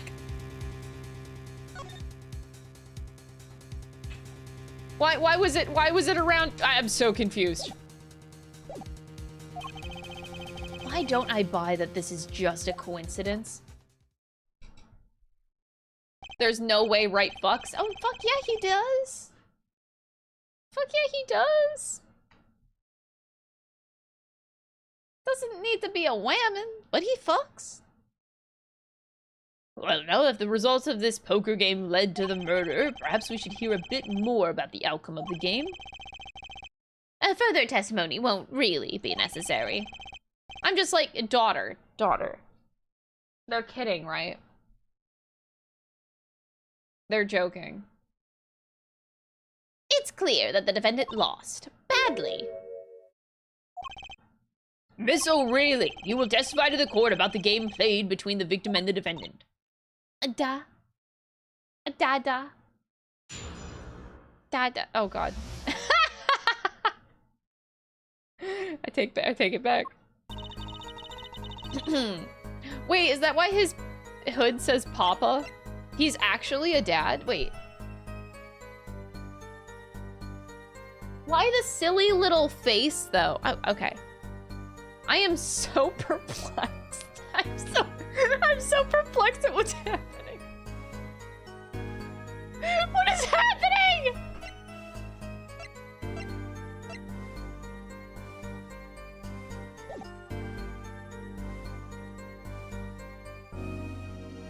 The game begins with 3,500 points in chips for each man. House chips come in two sizes, small and large. The one who was winning, it was the victim. For last hand, defendant play with all chips on table and lose. The moment loss was decided, defendant grabs bottle from table and... Indeed, looking at this picture, it does seem to be a one-sided game. As the court knows, the poker was the defendant's life. Failure must have been a bitter pill to swallow. Ah, how many times have I heard these words? I done it in a fit of anger, Your Honor. And now I regret what I've done. A common tale, but true. Methinks the judge watches too many old court movies. Mr. Wright said he hasn't lost in 7 years, so this testimony must be wrong. I like how Apollo Justice just, like, fully believes in Phoenix Wright. What the fuck? The game began with 3,500 points in chips for each man. Are those the usual starting points? Were any special rules used? No, not special. Usual game, usual rules. If each man began with 3,500 points, then the total would be exactly 6. No, 7,000 points. Please, this isn't calculus. It's not even long division. Kristoff is just like, oh Jesus, he's embarrassed. Are the chips in this photo all the chips that were used? Duh, of course. Something's fishy with these chips. Should I press harder? Of course. Maybe you could explain a bit about these chips? Explain? What is there to be explained? Poker chips are poker chips. They're not fish and chips. Not a chip off the old block, not a motorcycle cop or... thanks. Now that I've pressed her, I'd better ask something. What are these chips worth? Are they in dollars or rubles even? Yeah. As I have been saying before, it was game, not gambling. Hard perhaps for capitalists to understand.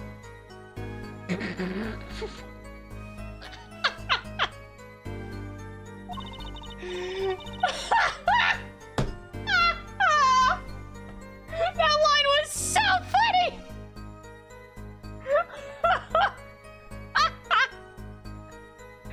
Damn! We roast in society. 2 types of chip, 100-point chip and 1,000-point chip. It is not money, duh. Justice. Sir, don't you find her comment interesting? In more ways than one, sir. I'd have it added to her testimony myself. Does the event want the witness to add? Well, yeah, Kristoff just told me to do it. I do think this deserves further scrutiny. Add it to the testimony. I wish I knew where I was going with this. Bluffing our way in the courtroom. Very well, witness, if you would be so kind. Your Honor.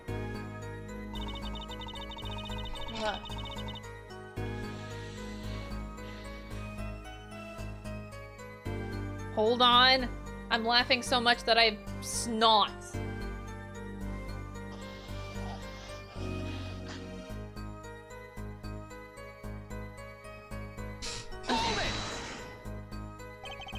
Mr. Gavin said this testimony is important. To be honest, I have no idea why. Mr. Justice, do the court a favor and think of what you want to say before raising your hand. We are not in a kindergarten. Sorry, I'm fine. I better think of something to ask. And quick. The 2 types of chips. The small ones are 100 and the big ones are 1,000. Right, of course. Huh. The hair flip, oh my god. Don't waste our time. Is that all? Yeah. Great. Mr. Gavin made me stop her, and now I'm the one who looks dumb. Oh, Justice, please try not to embarrass me like that. Me! There's a clear contradiction in the information you have in your hands. What? It's a simple matter of calculation. Go on, try it. We're not in kindergarten after all. Calculation.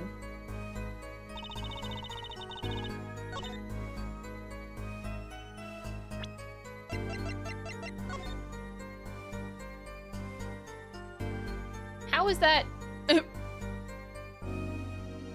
That is a lot more than 7,000 chips. In points. But, okay. I'm gonna keep going. You're telling me that Mr. Wright, undefeated for 7 whole years, was losing? Duh, it must have been most unlucky for him. I am glad I did not take other picture of him. It would break camera. It would... Excuse you? The chips, they went always to the victim's side of the table. So you are telling us that it was a one-sided game? One-sided. and...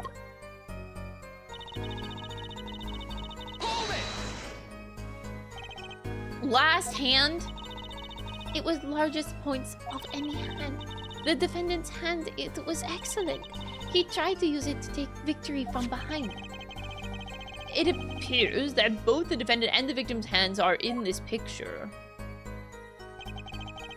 That is truly an excellent hand. However, so is the victim's. One with highest number wins, the defendant loses.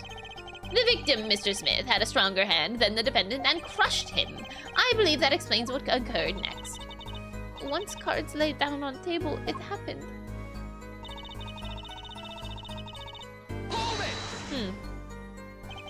And what happened next? Even to think of it now, I shake and tremble. I did not believe such a thing would happen. What such thing? Please, you must believe I had no idea. How could such a thing occur? What such thing? The defendant had been hitting the victim. I saw it all happen right before me. I saw a bottle coming down on victim's head. Decisive, isn't it, Your Honor? My witness saw the very moment of the crime.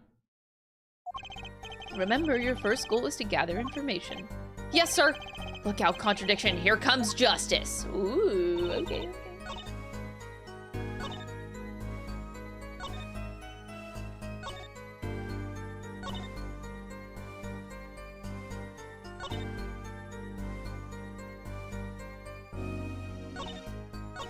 I don't know where to present. Like, I hope there's more than one correct answer.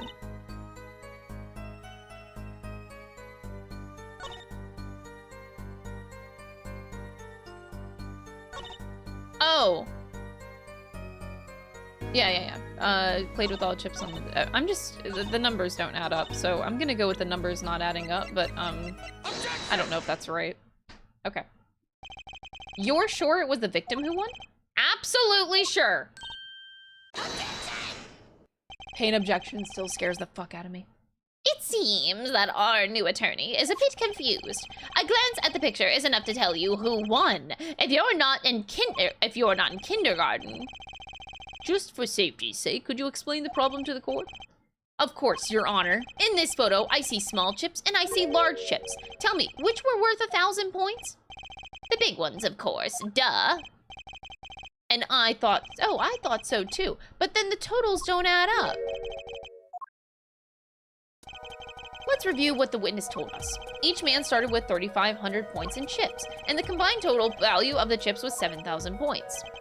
If my calculations are correct, let's see, 3 plus 1 carry the... Oh my god. They are, Your Honor. Now, and look at this photo that allegedly shows all the chips. If the big chips are worth 1,000 points and the small chips are worth 100, and you add them up, how much is it? Do it yourself. You aren't in kindergarten, are you? 10,600 points. The chips don't add up. This clearly contradicts the witness's testimony. Get him, Apollo!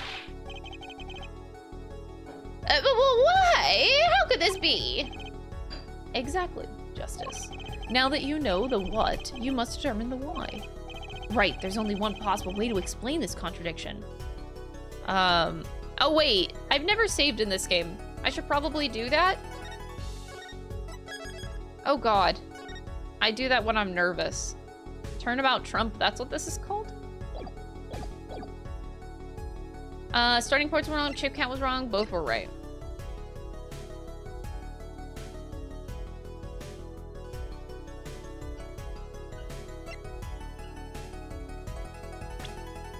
Why would the chip count be wrong?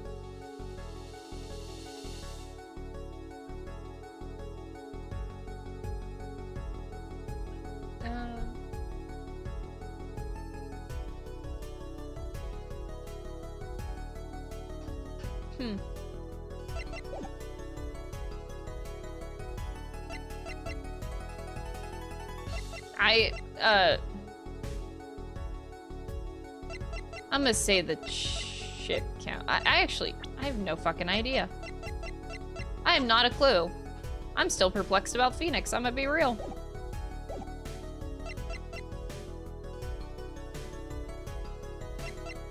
I don't know what they mean by both were right.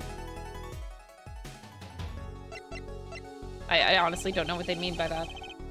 The odd thing here is the number of chips, right, Mr. Gavin? Why are you asking me? Just in case? Justice, it's your case I'm concerned about. If you're wondering about the chips, just look at the photograph. It's all there. Even our judge with his failing eyesight could count them. That's not the only thing failing the judge. Let me ask you again. It's right there, Mr. Christoph Gavin. It's all right there in the picture, he says. Yeah, it's obvious.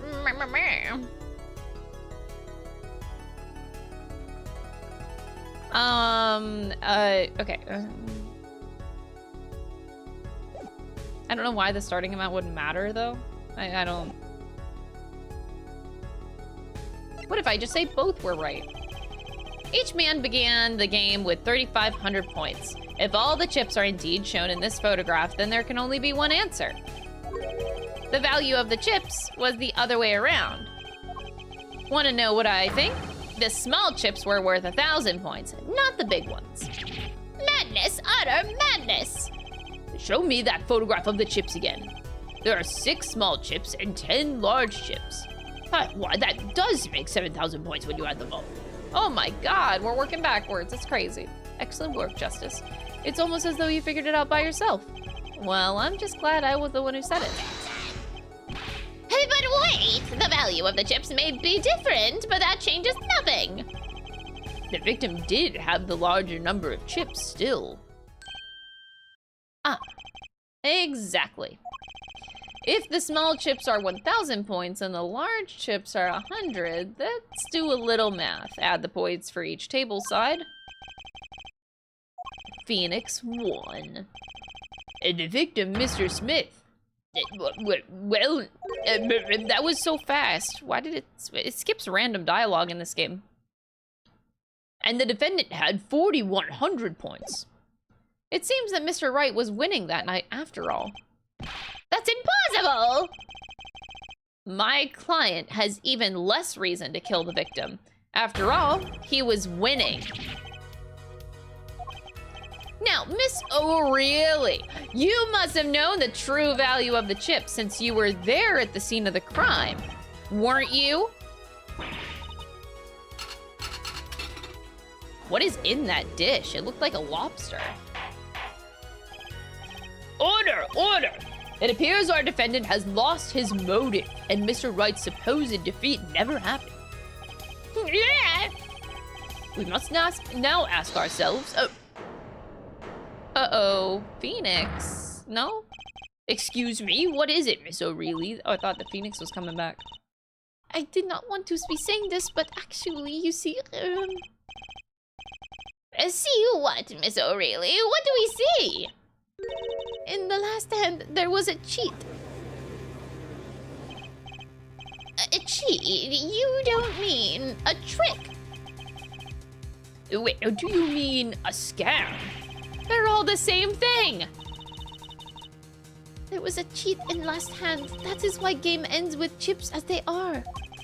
Great, just great. First we have lying and now cheating. Well, this case certainly has taken a turn for the interesting.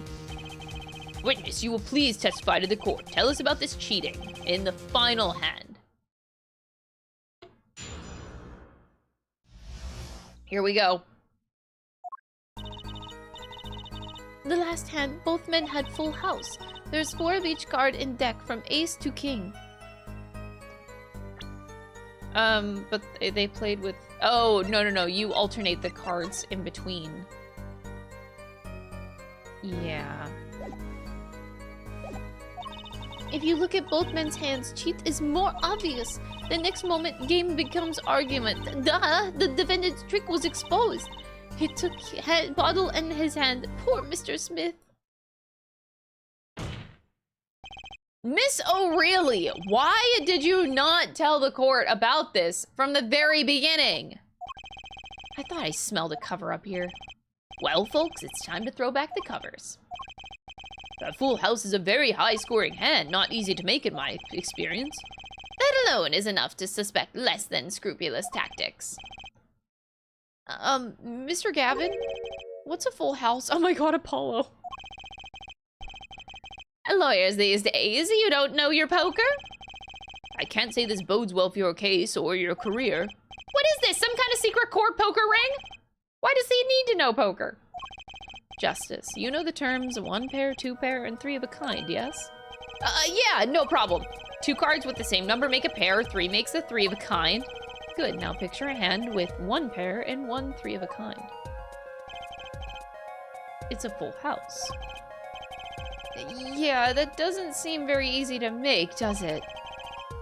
You can see each player's hand in this photo. Wow, they both have full houses. We forget that there's an easy way to make it a full house and go undefeated for 7 years. You cheat. Phoenix Wright is not a cheat.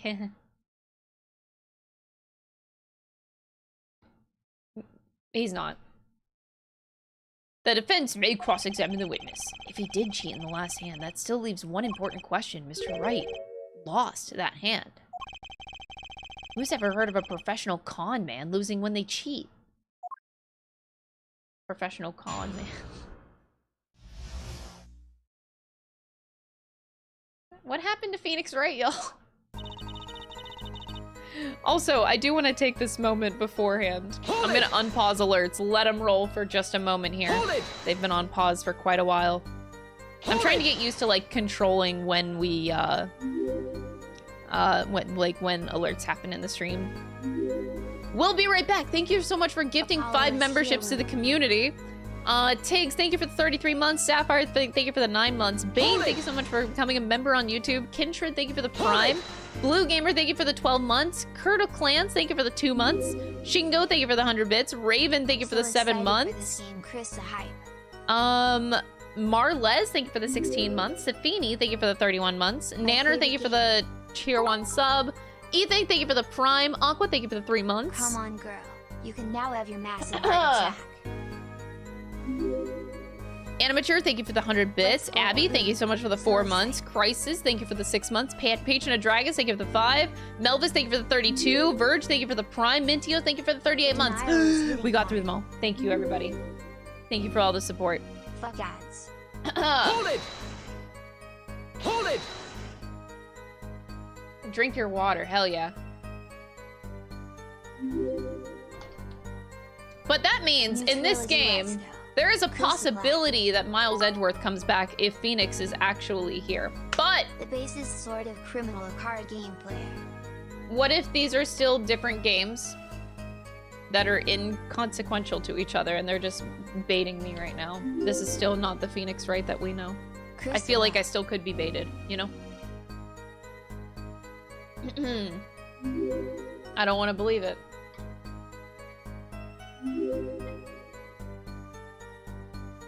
I don't want to believe it.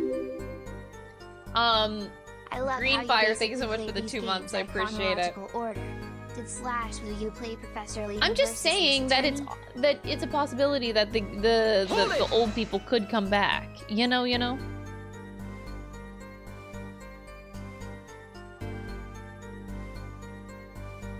Okay. I think we're cool good. To see you finally playing Apollo Justice.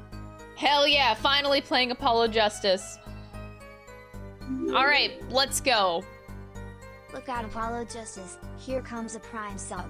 Hell yeah, thank you for the Prime sub. Alright, going back to pausing alerts for a little bit. The last hand, both men had full house. Just how hard is it to make a full house anyway? It is quite hard, duh. It is making a pair and 3 of a kind at the same time. I guess that's right. Very difficult to be sure. You can take my word as the poker head of courtroom number 3. Very difficult, yeah, but it is not impossible. Okay, full house, hard. This line of questioning, a waste of time.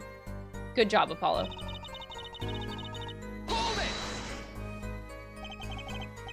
4 of each card, you say. Oh my god, I don't even want to imagine a himbo Miles. I can't imagine that. I literally cannot.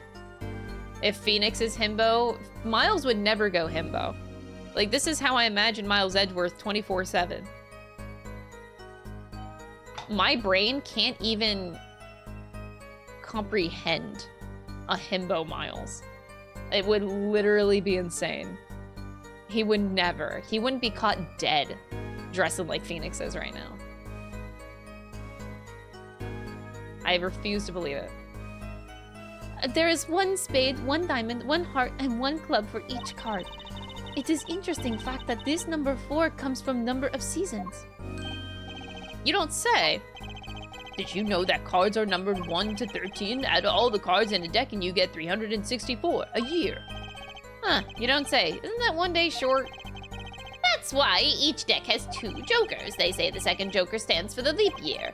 Thus, you have a perfect representation of the year, all in a deck of cards. Huh, you don't say. We're gonna be in this courtroom for a year if it keeps going like this.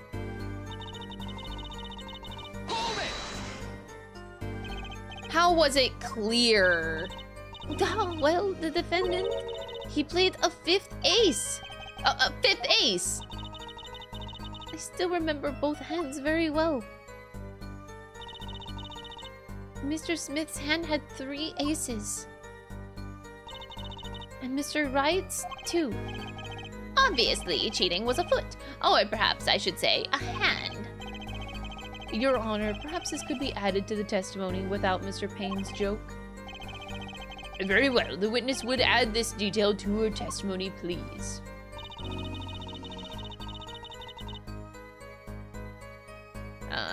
I want all the dialogue. We're just gonna keep going with this.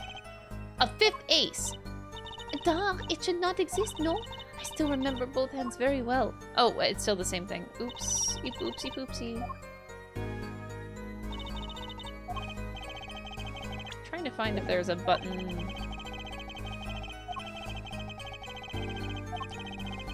Forging evidence in a court of law. Oh, that wasn't all the same dialogue. Perhaps we should ask the defendant that very question. Adding cards to a deck is no less serious a taboo than forging evidence in a court of law.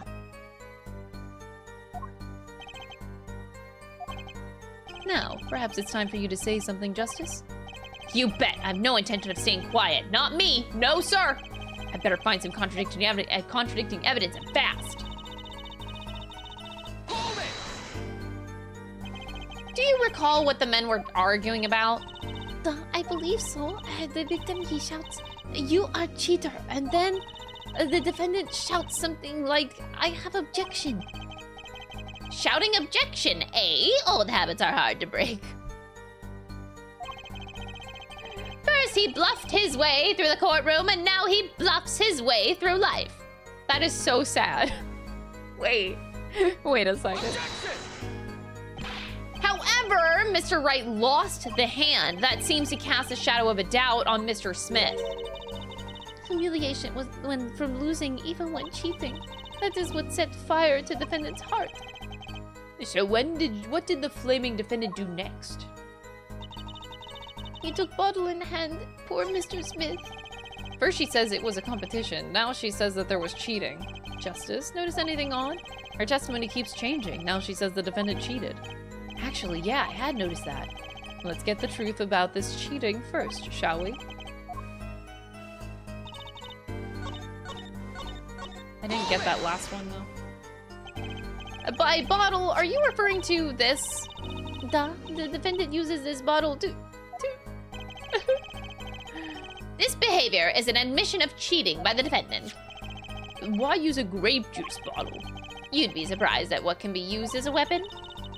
This juice is recommended drink of Bosch Bowl Club. That year's vintage is remarkable for its hefty flavor. Hefty enough to brain a grown man, apparently. First she says it was a serious competition. Now she says there was cheating. Aw, Jero, thanks so much for the $5 donation. I really appreciate it.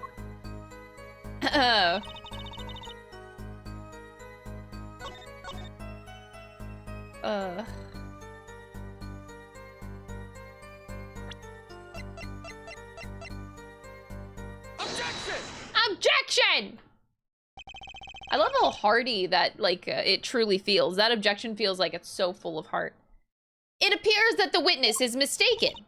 Mistaken? But my name... Look, this piece of evidence clearly contradicts what you said in your testimony. Justice, perhaps you ought to explain your point in a way that the judge can comprehend. In other words, use your finger to point out your point. Yes, please point out the contradiction in this photo. What particular point contradicts this testimony?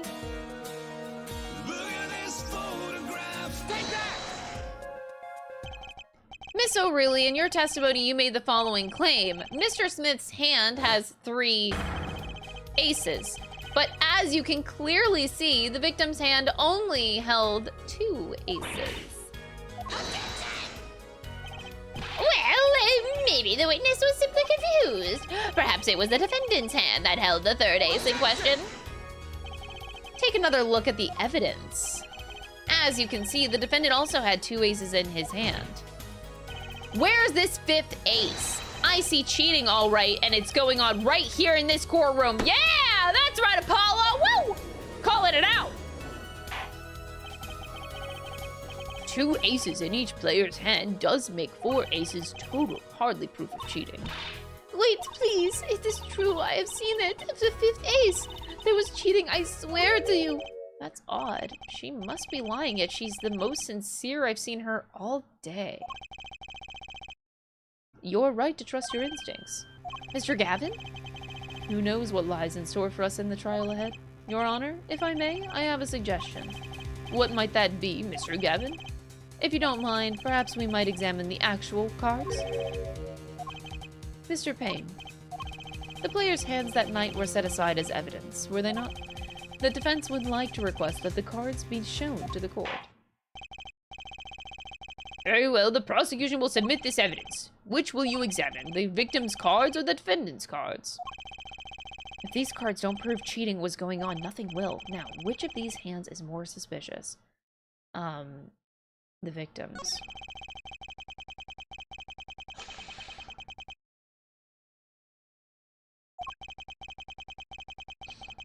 The defense requests time to examine Mr. Smith's cards. Mr. Payne, if you would. Very well.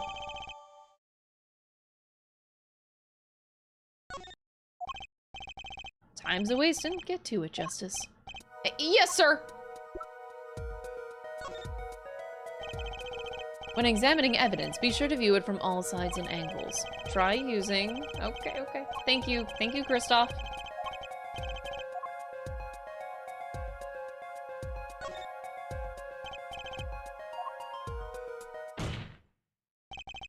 Your Honor, look at this.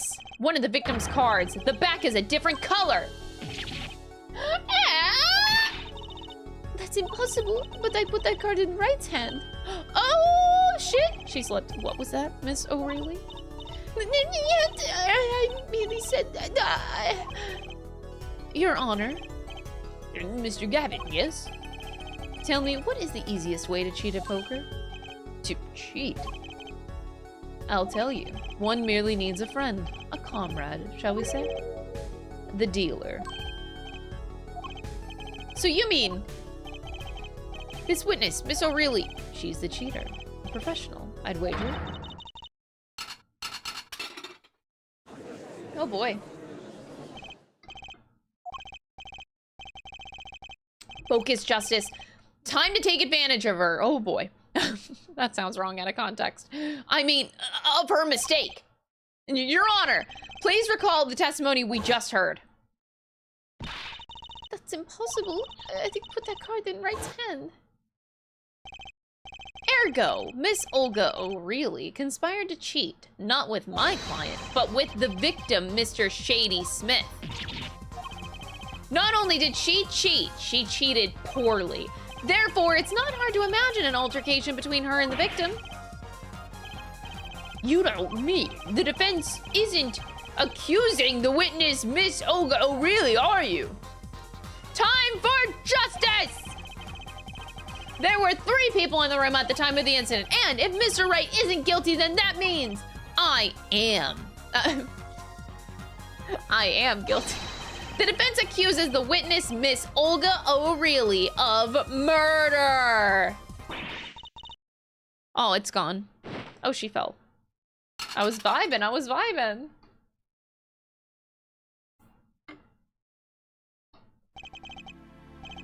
Mr. Payne, where is your witness, Miss Olga O'Reilly? It appears that she had lost consciousness, Your Honor. Mr. Justice? It seems you've presented a new possibility to the court, one suggesting a connection between the witness and the victim. And that means this court cannot pronounce a verdict for the defendant at this time. I did it! I held out! I see no point in prolonging the trial this day. The prosecution will need to make further inquiries. Phoenix? Mr. Wright! You can't end the trial here, Your Honor. Not yet. What nonsense is the defendant spewing now? Think. One of the cards had a different colored back. Don't you wonder what it means? Oh, what are you doing, Mr. Wright? Raising objections right when you're about to get off the hook. Ridiculous! Mr. Payne, you of all people should know Mr. Wright has a talent for the ridiculous.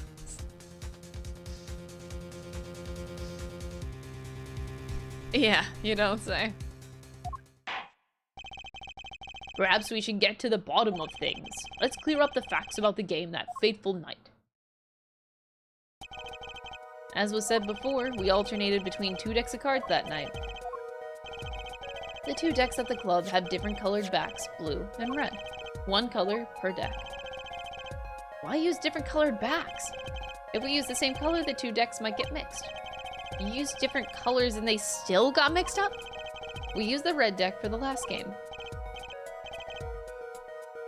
But that's odd. For some reason, I have this impression that you were using the blue cards. Yeah, me too. I'm sure someone said something about blue cards. Whatever. In the end, 1 card of the wrong color got into the mix, which means that there was cheating. Yes, a certain card slipped into the deck would seem to indicate cheating. Yet, this card raises 2 serious questions. Apollo? Yes? Let's consider the first question, shall we? Think, in the last game, when was the card swapped? Why is he testing me? I feel like I'm in class, like I'm in a session right now. And Phoenix is just here teaching me how to tutorial this game. When? There are 3 broad possibilities here. It could have been swapped before the murder, during the murder, or after the murder.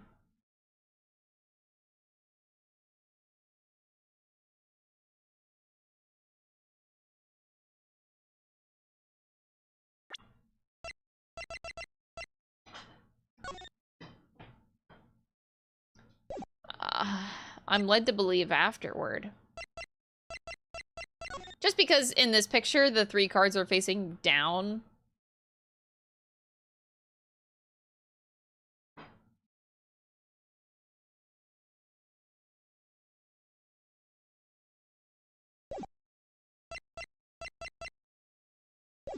Oh boy. Well, yeah, thanks for the news bulletin, Mr. Wright. Of course it was swap. Oh? It might be as simple as you think, Mr. Payne, or it might not be. I'd like to hear what Apollo thinks first. When do you think the cards were swapped? When was the card swapped into the deck? I'm gonna say... after, and it's probably wrong, so we're gonna save my game because it's probably wrong.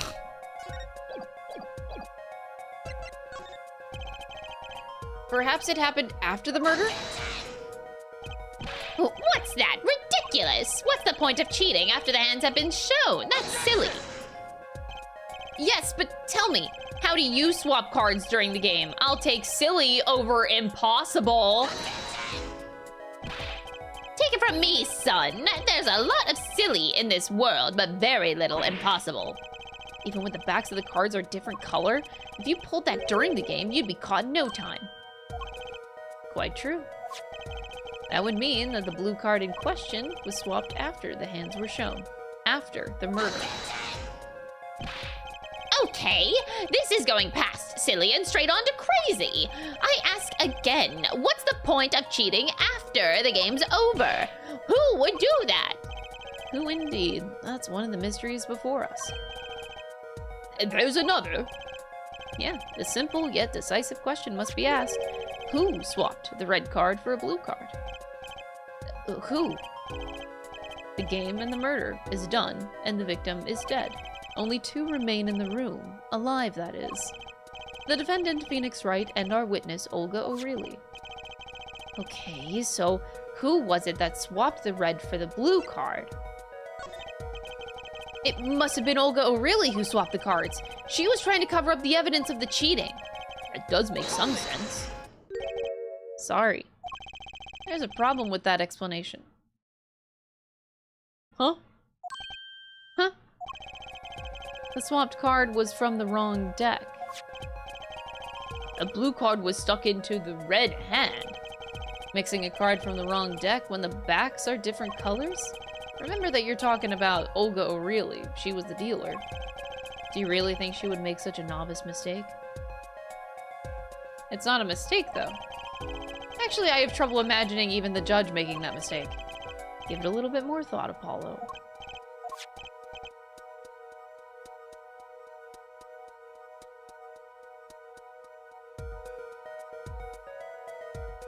What is happening?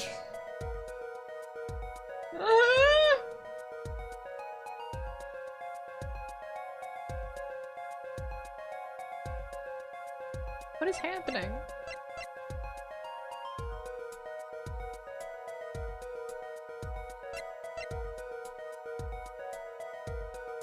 Why? Mr. Wright, it was you, wasn't it? And why would I do such a thing? Well, because maybe you were trying to hide the fact that you cheated? That would make sense, but the swapped card was in the victim's hand. Sorry. I'm a nice guy, but I'm not that nice. That is so true. Goddamn. Come to think of it, he would lack a motive for helping his opponent to win. Okay, so who was it that swapped the red card for the blue? The one who swapped the cards wasn't Mr. Wright, of course, and, well, it doesn't seem like it could have been Olga O'Reilly either. What are you suggesting? That's hardly a logical conclusion, I'll admit. As the defense, I think it only makes sense for you to name Miss O'Reilly at this point. Yes, I know, but she was the one who dealt the cards, right? I just can't believe that she would make the mistake of swapping the wrong color card. And if the card was swapped during the game, it'd be obvious. Why is Phoenix is like actually scaring me? Something you'd like to share with the court, Mr. Wright? Oh, my apologies, Your Honor. I was just thinking how much fun all this is. Fun?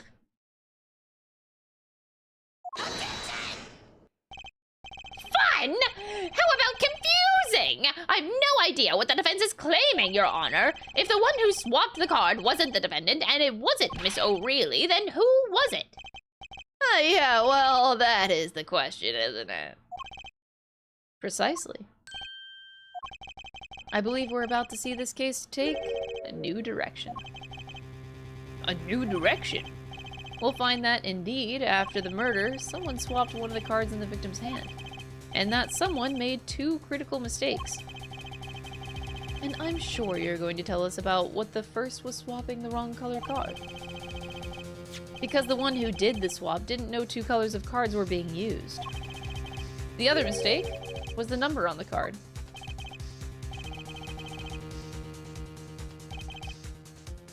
Right, the person replaced the fifth ace with a king.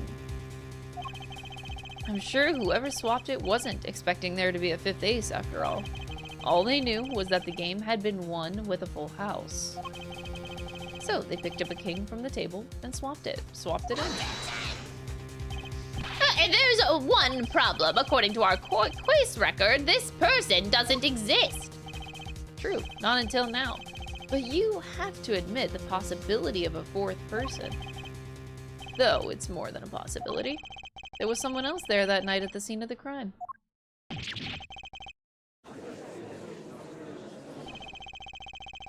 What is happening? I believe the judge spoke truthfully earlier. You do make trials ridiculous, Mr. Wright. Yeah. This trial has proceeded on one central assumption, namely that at the time of the incident there was only 3 people in that room. I believe this new evidence, shall we say, overturns that assumption. The problem is that you chose to conceal this information from the court. I suppose that is a problem, yeah. He's like, I'm just trying to teach Apollo Justice how to like go into court right now. How to be a defense attorney. Court is adjourned for a brief recess. Mr. Gavin, I'll see you in my chambers during this recess. Certainly, Your Honor. Very well, the trial will resume in 20 minutes. Oh boy. This is good.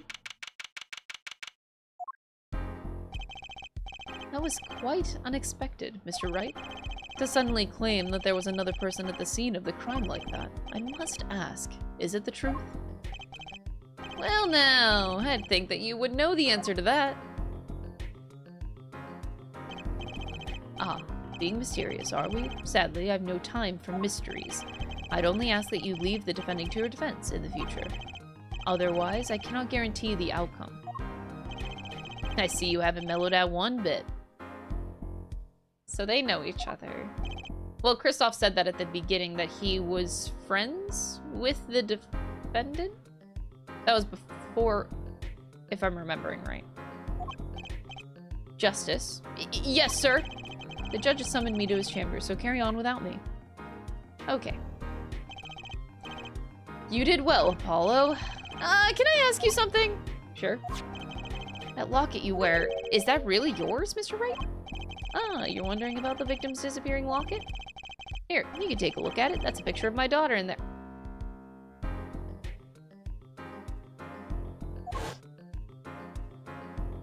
Please be Pearl. Maybe that's Pearl. A grown-up Pearl. He just claims that Pearl is his daughter now, I don't know. I'm just surprised to hear that you had a daughter. Most people are. Perhaps you'll meet her one of these days. Maybe that... Can I see it? It's not... I only got to see it for like a second. It kind of looked like a grown-up Pearl. Maybe it is. The one who cheated that night. Was it you? What do you think? Huh? You know what happened 7 years ago? What I did? It's not unreasonable for you to think I might cheat. What?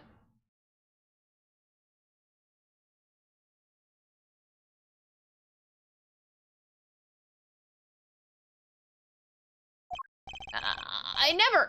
honest, but... It is odd that he managed to go undefeated for 7 whole years. Want to know something? There's only one game where you can be dealt bad cards all night and still win. Poker.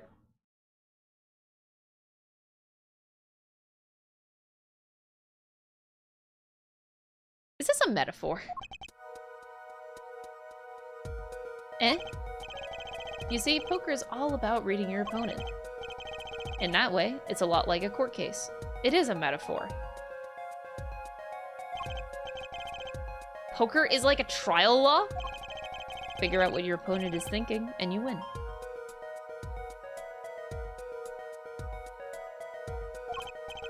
Well, yeah, but that's harder than it sounds. I think not. Try as they might to conceal it, everyone reveals their true thoughts in the end. Their body language can become a valuable source of information. You're kidding. That witness, for instance, Miss O'Reilly. She would touch the back of her neck during certain parts of her testimony. Did you notice? Yeah, but you used to do the same thing when you were really nervous. And you were, you know, or bashful. Phoenix would do the... no, come on, who noticed that? Words, habits, twitches, it's all information for the reading. That's the secret to winning, Apollo. Someone taught me, and now I pass the secret on to you. Someone taught you. Ooh. But I'm not worthy. I mean, there's no way I'll pick up on these signals. No, you can do it. You just don't know it yet. What's he talking about? But you will, soon. Almost forgot. One more thing about this case. You should know, I haven't told the truth to anyone yet. Huh? I knew it. I have my reasons, of course. All shall be revealed. And Apollo, I need you to be there, defending me.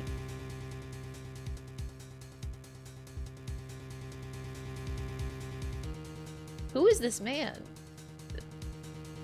This is not Phoenix. I need your power. I have a power? My power. I had no idea my cords of steel were that special. The real trial begins now. Do your best. I hate this. This is not Phoenix Wright. To be continued. That was a cute little jingle. Ah! Sorry. What did I do? What did I do? Load? Okay. I don't know. Usually whenever I play the, oh, there's autosaves now. Wait, huh? Okay, that was weird. I can't press the same buttons I pressed in the last game, apparently. Okay. We're good. Court will now reconvene. Has our witness, Miss Olga O'Reilly, recovered? Yes, Your Honor. Well, she's regained consciousness. Perhaps we can hear her version of the events again? That's the thing. You see, she's quite fatigued. You're looking a bit fatigued yourself, Mr. Payne. Sadly, fatigue is insufficient grounds for refusing to testify or prosecute. The defense would like to request that Miss O'Reilly take the stand. Very well. The witness will take the stand.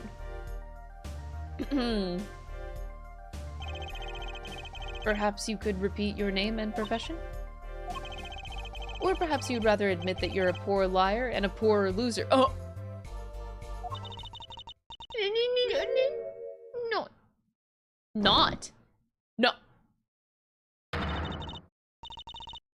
She's not Russian. Name's Olga O'Reilly. That's the truth. I'm a pro dealer. People call me Olga Quite Quick Fingers O'Reilly. O'Reilly? Want to know something else? I'm not really Russian, and my last name sounds like O'Reilly. O'Reilly. There, that's the truth. You have your... I hope you're satisfied. Damn, girl, okay. Witness, you will tell the court what you really saw up to that night. Fine, I'll talk. We had a plan, see? Let me remind you that you are currently under oath. Any further fabrications will have serious consequences. Fine. Like I said, I'm a pro. That guy Smith hired me to do what I do best. I was planted at the Borscht Bull Club several days prior to the night of the game, as a waitress. So you were in cahoots with the victim? Not that he needed my help. Smith is a well-known poker player in some circles, but winning wasn't the main purpose of this game. It was about destroying a legend, the unbeatable Phoenix Wright. The plan was simple, elegant, really. You see, we set up a trap of sorts. I was to plant a card in Wright's pocket beforehand, and then deal 5 aces during one of their games. When their hands were revealed, Smith would call him out and search Wright. Dang. Okay, but I wish that were me doing that. Okay. He would then pull out the planted card and the trap would snap shut. You swap the cards. Exposed as a cheater and losing on top of it, it would have made a great double play. Just like that, the legend would be dashed to pieces. Indeed, getting caught red-handed at cheating would cast doubt on all of his prior wins. A 7-year legend destroyed by one little card. That was the plan. But Phoenix Wright doesn't fall for that. Oh, really? Oh, really? I hate this. I hate this game. How droll. But it appears you made quite the mistake. A mistake? I agree, the trap was elegant. Yet what happened to that planted card? Hey, that's right. He's lucky, I'll give him that. You'd have to be to slip free from a trap laid by Olga Quick Fingers O'Reilly. Oh, really? The witness would be much cuter if she dispensed with the evil mastermind shtick. Damn. Cute? Who wants to be cute? I'm not cute. I'm bad. You hear me? Bad guy. She's bad guy. When you're through being bad, perhaps you could testify to the court? Tell us about this trap and how it was sprung. Damn, girl. That night, I planted the card like I was supposed to, and Wright lost the last hand just like he was supposed to. And then Smith searched him. But the planted card was gone. The trap failed. The next moment, Wright picked up a bottle and swung it. It wasn't me who hit Smith. It was that no-good cheating defendant. Damn. A surprisingly frank testimony that still leaves us mostly in the dark. The trap was perfect, I tell you, perfect! If that rotten cheater had messed it up. Look who's talking. Well, the testimony for what it's worth is all yours, Mr. Justice. With witnesses like her, who needs criminals? And with defendants like Mr. Wright, who needs prosecutors?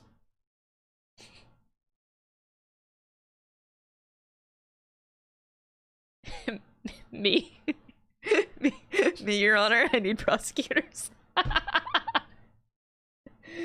I like prosecutors.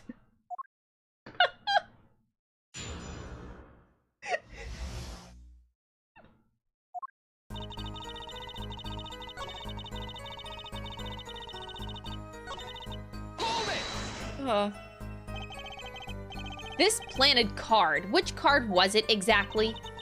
The trump card, the 5 of hearts. Let me guess, Mr. Wright was to have switched the 5 with the ace to make it a full house. At least that's what you were going to accuse him of doing, thereby ruining his legend. I slid it into Wright's pocket. When was this? Why, before the match, of course. While he was eating. At the Borscht Bull Club, we served borscht and suckers. Remind me never to go there. Of course the card was to make its grand debut during the game. Like a good borscht, a good plot must be cooked up early and allowed to thicken. Does that include Pain? No, I don't like Pain. Any other prosecutor other than Pain. Oh my god. You're done, chat. You're done. Ambi is up to 41 pledges. Oh my god, thank you guys so much for supporting the plush. Oh, thank you, thank you. I wonder how many we can get up to by the end of the stream. Don't forget about the plushie merch, please.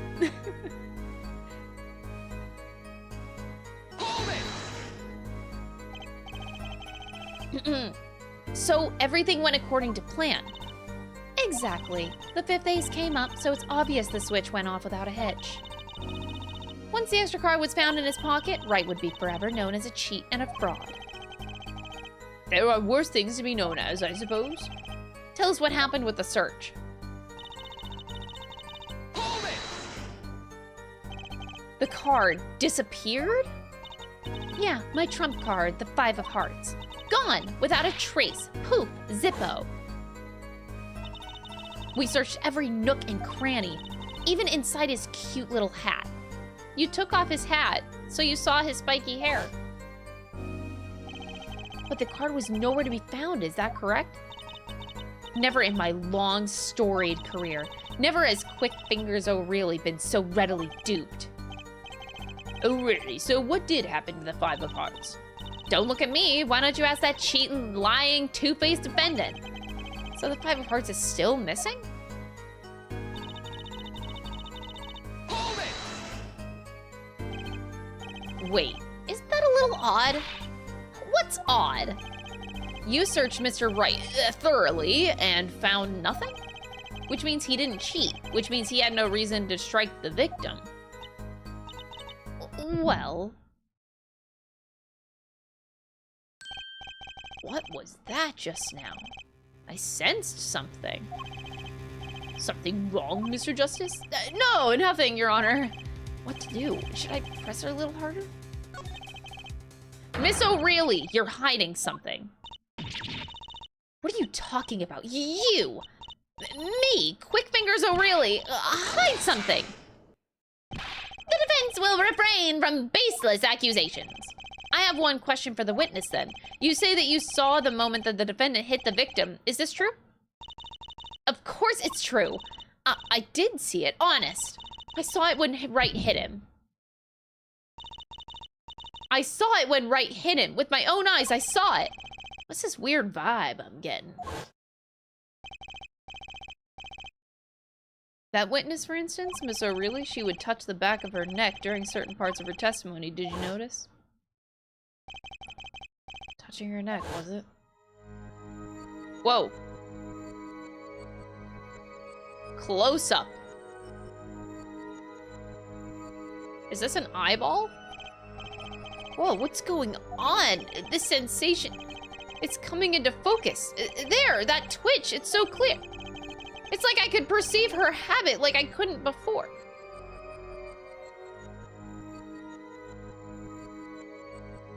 I have a perceive button. Gotcha! Gotcha! What? Gotcha! Miss O'Reilly, perhaps you are unaware of this yourself. Unaware of what? Whenever you get to a certain part of your testimony, you touch the back of your neck with your left hand. My neck? So what? What indeed, Justice? I hadn't noticed anything of the sort. When she says that part of the testimony, she's subconsciously recalling something. Her body reacts to the memory and she touches her neck. I'm sure of it. A memory? Would someone care to explain what he's babbling about? This is highly unusual, but let's ask the defense. You claim the witness is remembering something? Maybe you have evidence of this memory to show us? Her habit of scratching her neck whenever she talks about the moment of the crime. So, what would remind her of the moment of the crime? Miss O'Reilly, whenever you recall that night, you scratch your neck. I've noticed it happens when you think about the moment of the crime. There must be some reason behind this habit of yours. I believe the weapon that left an inerasable impression on your neck is this. Huh?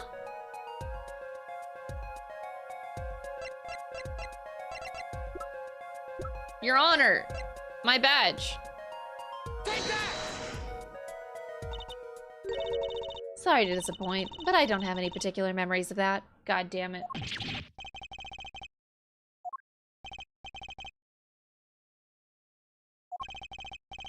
You want a habit, Mr. Justice? I'll show you a habit. I better get this sorted out before I develop a habit of my own. Her habit is scratching her neck.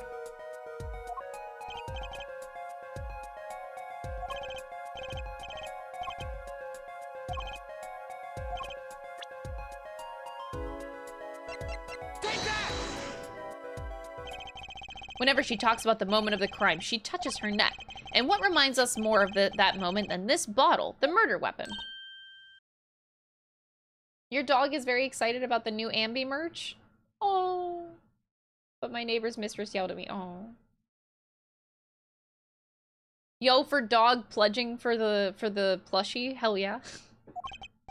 But something doesn't fit. If you were only to witness the crime, why would that make you touch your neck like you're in pain?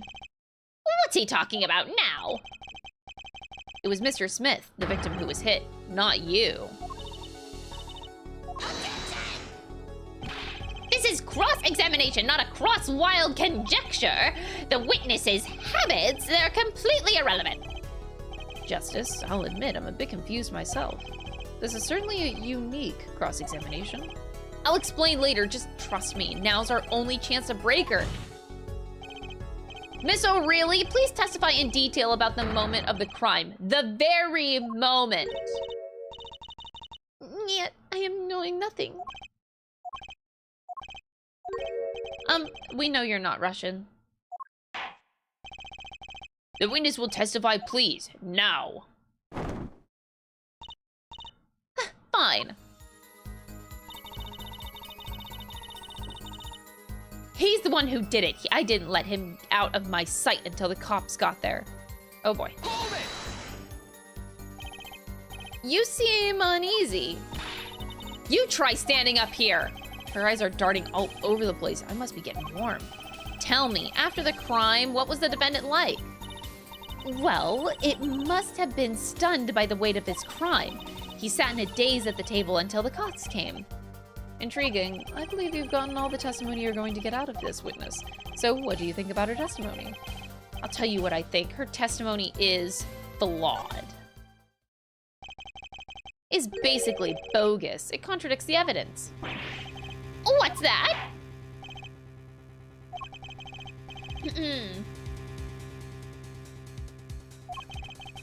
This evidence that you claim contradicts the testimony. She didn't let him out of her sight until the cops got there. I know there's some evidence that contradicts that.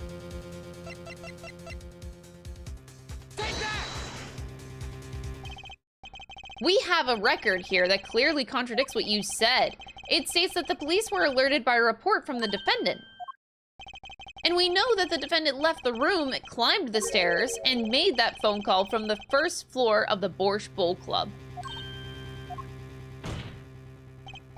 So explain how you kept your eyes on the defendant when he left the room entirely. Oh, it is lobster. Oh, damn, I got it. Her testimony stinks. That's right, chat. Thank you. The man who picked up a bottle and swung it at that night wasn't the defendant.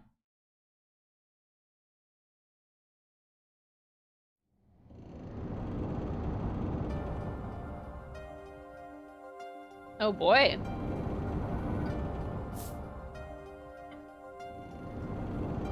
Was it the lobster then?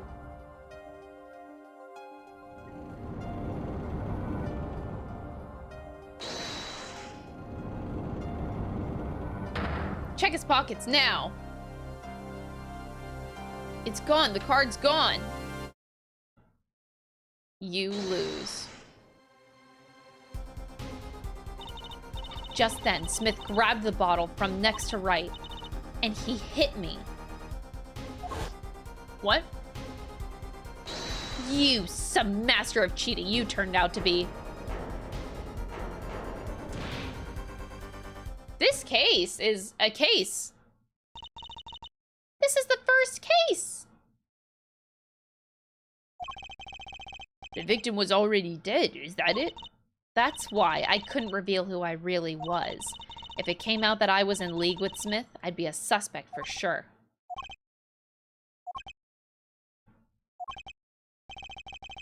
Well, where does this leave us? Madness! This is madness! I'm dreaming! It must have been me who was hit with a bottle, and I'm imagining all of this. It appears our prosecution is at his wit's end, and frankly, I can't blame him. Mr. Gavin, what do you think about this turn of events? Mr. Gavin, sir? I believe that, as the defense in this case, we are compelled to call Miss O'Reilly a big, fat liar. Damn. In logistical lawyer terms, I would like to call her a big, fat liar. What? 3 were in that room the night of the murder. The defendant, victim, and her. And she has a motive. Her plot foiled, the witness got into an argument with her client, Mr. Smith. And the denouement of that argument was murder. What? I'm no killer! It's a trap! Someone's trying to frame me! Phoenix. What tangled webs we weave when we practice to deceive. So tangled we catch ourselves in the process. Mr. Wright? Such a hasty conclusion. It's not like you, Christoph Gavin. Oh!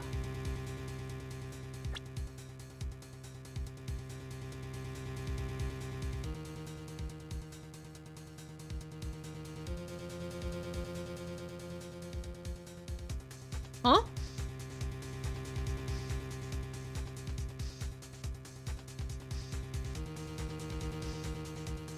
Whoa.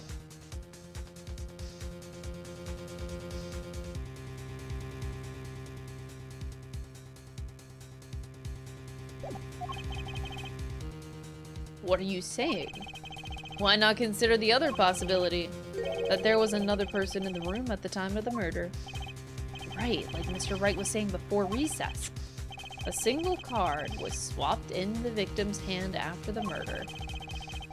And the one who swapped the card didn't know 2 colors of cards were being used. A 4th person.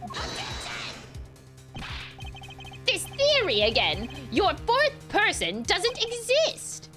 Indeed. That's why I decided to bring this case to court. Here, where there's no escape and no chance for deception. The perfect place to catch the real criminal. Bro. Okay, Phoenix is being really attractive? But I'm like not into this look though, so I'm confused. The real criminal. And we're in luck. A clue to the real criminal's identity was kindly provided for us. And right at the beginning of the trial, no less. Apollo, perhaps you know what I'm talking about? Sorry. Remember what I said?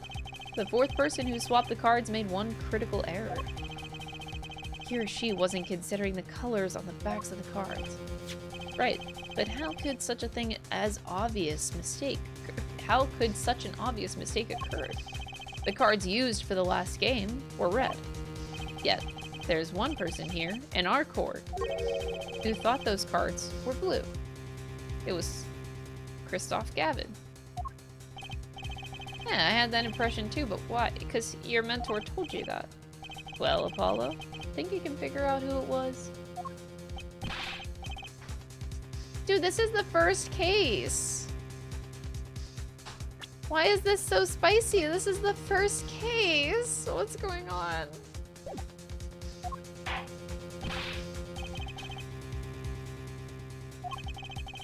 Why do I always get put on the spot like this?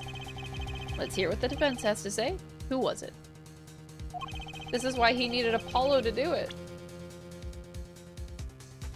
Take that! As I expected. Your eyes and ears are sharp as your hair. He complimented my hair. That means we're best friends. I was right? Christoph Gavin, you were the 4th person that night. Of course Mr. Gavin knows the color of the cards. How would he? The photo of the crime scene is black and white. You can't tell which of the cards are blue and which the ones on the floor or the table. But look! You can see the colors in this photo. But when he said the cards were blue, it was well before this evidence came to light.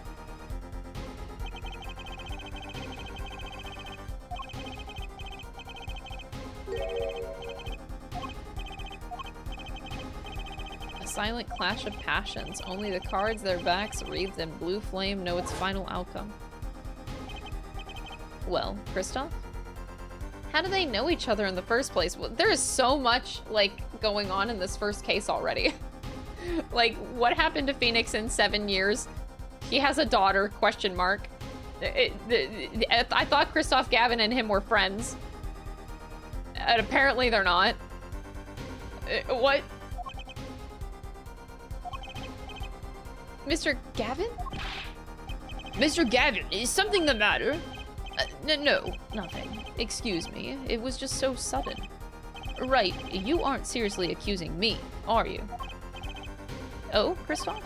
You know, even I'd never take a joke this far. Damn, bro! attractive Phoenix. So much easier to see when you're not playing as Phoenix, right? Goddamn. This has gone Beyond ridiculous, beyond dumb. This is insanity.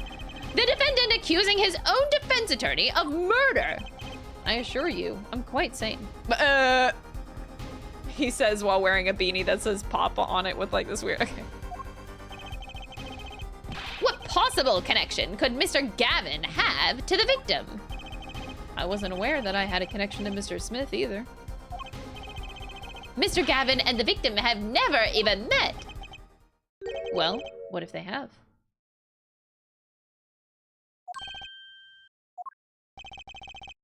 There is a possibility, after all. They may have met that night before the game started. What are you suggesting? Is this the truth Mr. Wright was staying silent about? Well, only one thing to do. Mr. Wright, the defense would like to request that you testify to the court. The defense would like to request no such thing. You can't do that. I'm his defense. Not you. Mr. Gavin. Testimonies must relate to the case. How could anything happening before that game of poker be related?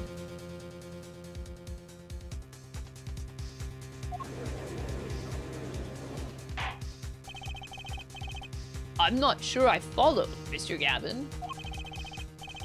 As I explained before, the defense believes that Miss O'Reilly... Am I to assume that you speak for Mr. Justice in this? He is the defense, not you. Ooh, the judge, though! Mr. Justice, the matter of Mr. Wright's testimony is up to you. Oh, okay. Does the court, in your opinion, need to hear Mr. Wright's testimony? Yes. That's what this was Mr. Wright's strategy. He was planning this all along. And I intend to see it through. The defense would like to request that Mr. Wright testify to the court. Et tu, Justice? You would betray me, your teacher. This isn't like betrayal, really. Maybe, I guess? You betrayed me first! Just so we're clear. You did it first. Not me.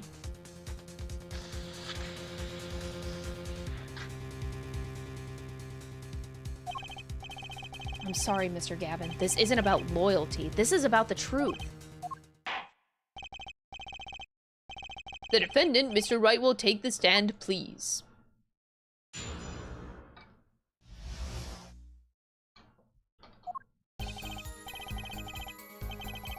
That evening, Kristoff and I had dinner. We sat at the table in this photograph. Shady Smith walked in 5 minutes late after Kristoff left. When the trap failed, Smith hit the waitress. The girl was knocked out cold, and Smith was uncontrollable. I had left to call the police. When I returned, he was dead, blood streaming from a cut on his forehead. That's when I made another phone call to defense attorney Gavin. What? You were at the Borscht Bowl Club the night of the murder? I dine with him rather frequently. Really?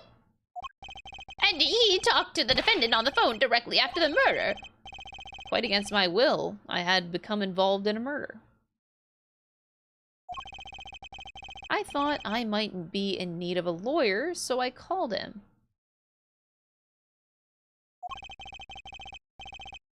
You were planning this all along, weren't you, Wright? Just because you wanted to drag me into your little murder trial. The only thing I want is the truth. Huh. As I did back then, and now.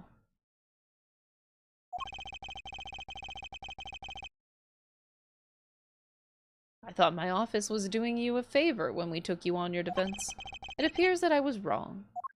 He outsmarted him. Phoenix, that's hot! Very well. The defense may cross-examine the witness. Justice. Sir! He's lying, and you're going to expose him. Understood, sir. Mr. Gavin versus Mr. Wright. This can't end well. Why can't I have a normal trial?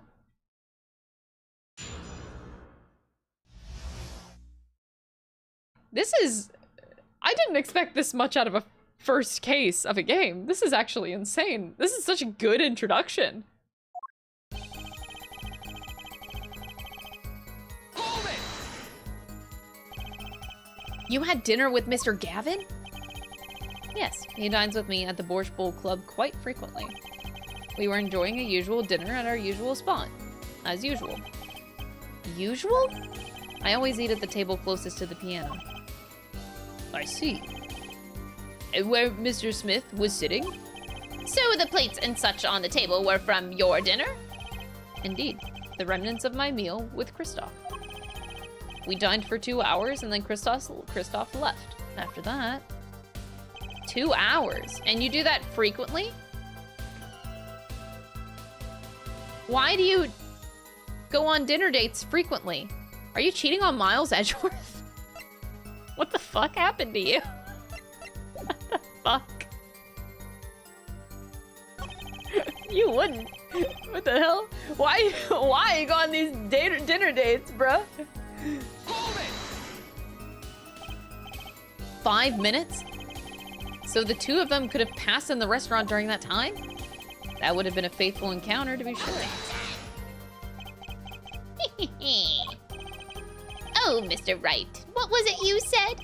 Christoph Gavin and Shady Smith may have met? I believe I did say that.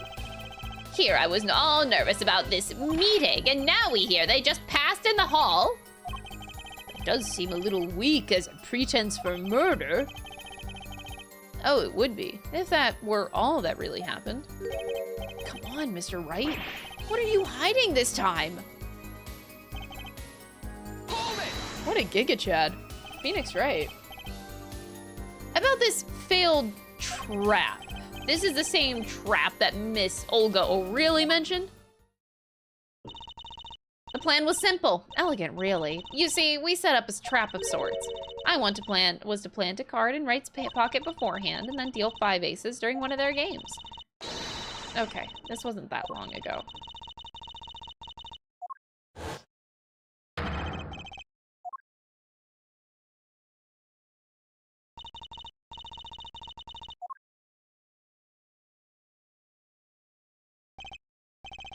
Yes, a harmless prank in essence.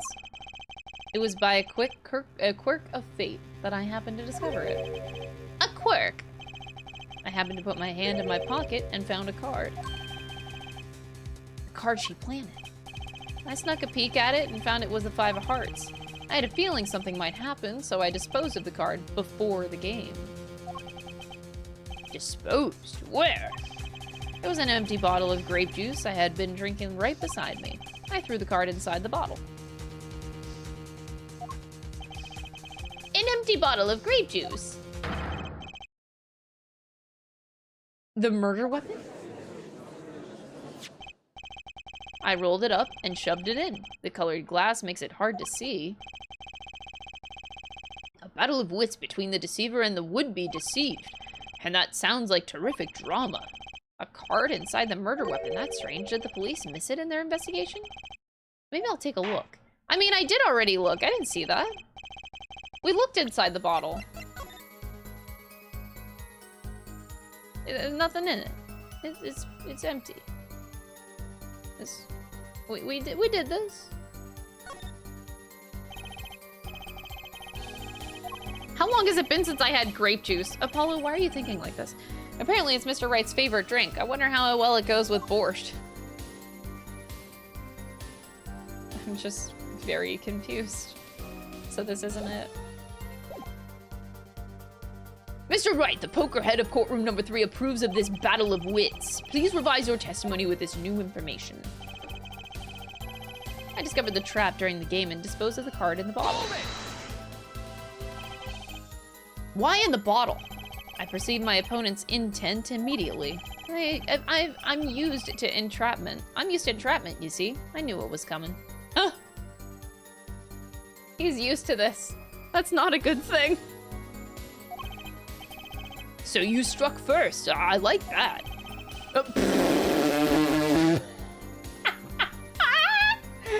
I know every trick in the book. They don't work on me.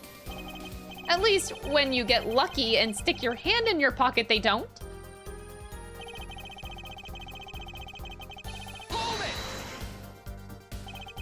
You made the call to the police from the first floor of the restaurant, correct? Exactly. Cell phones don't get a signal down in the hideout. Was anyone else on the first floor at that time? Not a soul. It was the middle of the night after all. So there, in the darkened restaurant, I called the cops. After making the call, I returned to the hideout. It didn't seem right to leave the injured waitress alone. Oh. Hold it! And when you returned, the victim was already... dead, yes. I'll admit I was a little startled when I walked in. A little? He was bleeding from his forehead after all. I guess I'd be startled too if I walked in on a scene like that. Hold it! Could you explain why you called Mr. Gavin? I'd obviously gotten involved in a rather sticky affair, and I figured Kristoff's law offices would give me a friend rate for my defense fees. He's still poor. Ah, glad to hear you intend to pay. Oh, I'll pay in full, Kristoff. It was I who got you involved after all. You may find the price of your defense quite high, my good friend. Quite high. Is this the truth that Mr. Wright was talking about? Justice, when you know what you have to do. He's lying. Expose him. Now. What's Mr. Wright trying to tell me with this testimony? The truth has to be in there somewhere.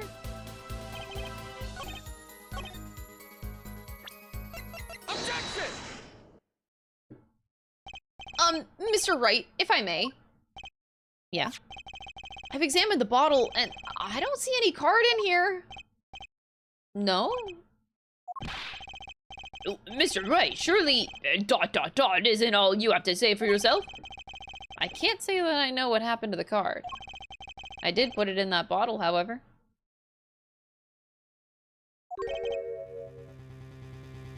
Once you put a card in a bottle, you aren't getting it out. You have to, like, bend the card to get it in. Ain't nobody getting that out. Perhaps a fifth person came and took it out? Oh, and a sixth person could have helped. Oh my god, he's so salty. Mr. Gavin, Mr. Wright is your client. My apologies, Your Honor. I won't have you disparaging our investigation either. We looked inside that bottle. There was nothing. So what's going on? Is Mr. Wright hoodwinking us again? Or did the card just disappear? In any case, please continue the cross-examination. I'm afraid decisive contradictions call for decisive evidence. Oh. Push him harder, Justice. Break him. It's just you and the witness in the ring. Go for the KO. Huh. Why do I get the feeling we're not on our client's side anymore? Oh, we are.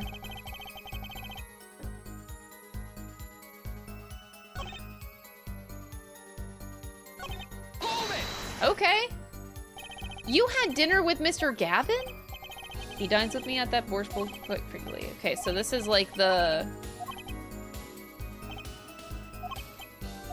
This is the same thing.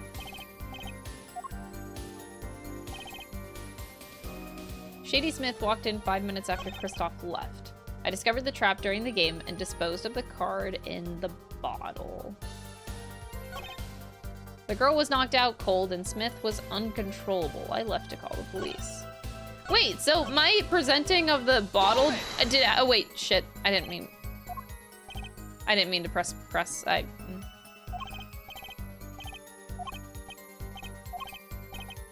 Justice fuck him up, as they say.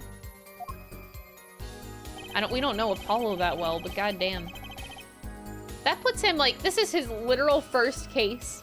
And he's already put in a very tough situation mentally on his very first case. Where he is in between his literal mentor, who he looks up to, and Phoenix Wright, who he, I think, also looks up to. So this is just weird. Like, poor Apollo has to deal with shit in the very first case. Like, damn.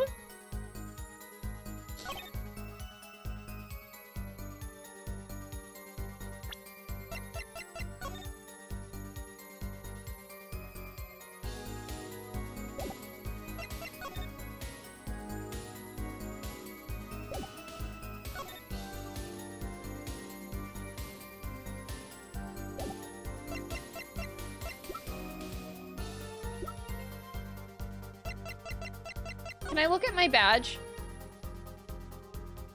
Damn it, it's not the same! Well, it is the same. It's a screw, but I mean the number. You know, I still remember Phoenix Wright's defense attorney badge number. 26381. Why do I remember that? Don't ask me. I'll never forget it. I don't know why I know his number. I thought that it would be relevant at some point in time. So I remembered it all this time. 26381. It's his badge number. So Apollo's is 929XX3. I'm gonna write that down. I'm gonna remember Apollo's too. I'm gonna remember Apollo's just like I remembered Phoenix Wright's badge number. 929XX3. One of these days it's gonna be relevant. They did say that the defense attorney badge unlocks something at some point, or something like that. Like the reason why it's a screw is that it's a key to something. Something. Anyway. There's a number inscribed on the back of the badge. There are many numbers like it, but this one is mine. Proof that I'm an attorney. To tell the truth, I get a happy feeling inside just looking at it. It's so cute. You're adorable. If you read it upside down, it says, eat shit. Just kidding. This still gets me. God, the tape on the phone. Jesus Christ. Phoenix Wright. You're a mess.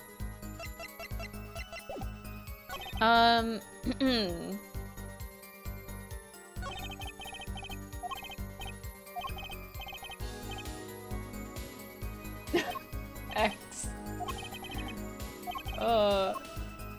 I will say that Gavin does give off this energy. Like, you know how many animes I've watched where it's always like the smart guy that seems like he's a good guy turns into like the big bad villain of the game?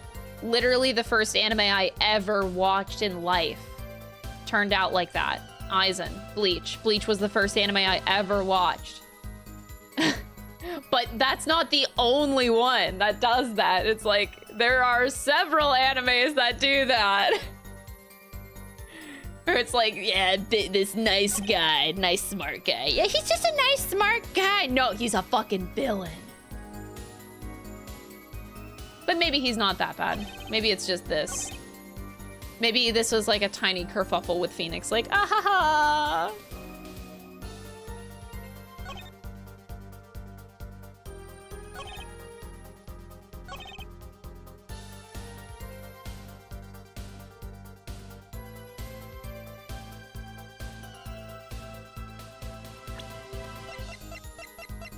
What about the bottle here? There's like several bottles. Here's the thing. In this photo, there's a whole crate next to Phoenix of grape juice bottles. And then there's one on the table here. And I'm just fucking confused, man.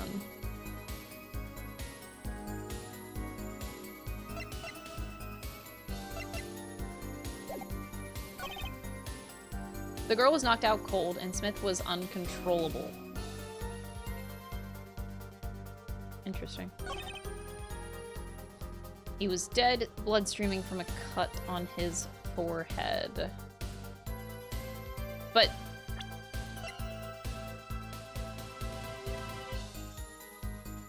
that's... this isn't reason to put an autopsy report just from a cut difference. I honestly don't know where to go from here. That's when I made another phone call to... okay, so it's either... Shady Smith walked in 5 minutes after Kristoff left. I discovered the trap during the game and disposed of the card in the bottle, which we presented this and nothing happened. But which bottle? There's like these bottles, and then there's also the one on the table here, which I assume would be this same one. It is open, which this one is not. Okay.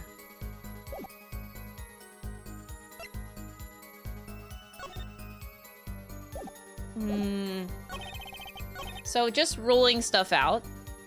Christoph and I had dinner. We sat at the table in the photograph. I don't think that I think that's fine.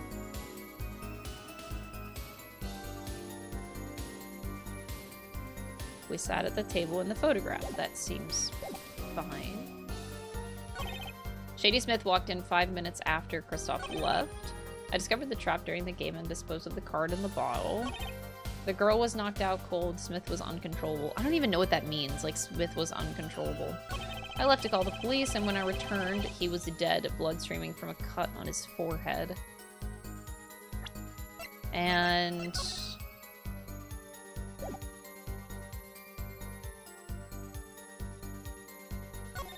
there's no, like, blood, though, is there?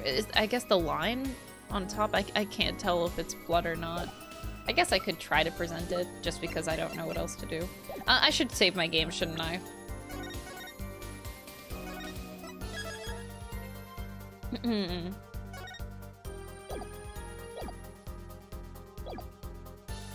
Alright, we're gonna try this. Objection! And it didn't work. Okay. Oh no.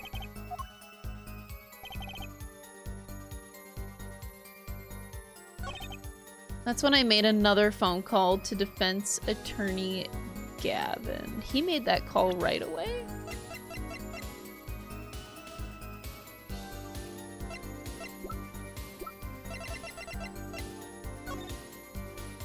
Oh, I forgot that you can read this. Oh, Jesus. So the estimated time of death is between 1:45 and 2:15 a.m. Cerebral hemorrhaging resulting from blunt trauma to the forehead. I really got nothing else to go on, so we're gonna go back to the cut, I guess.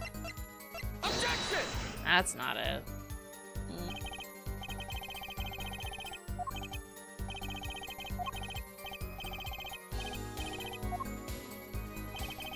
You don't sound very sure, Mr. Justice. Poor Apollo, he's trying.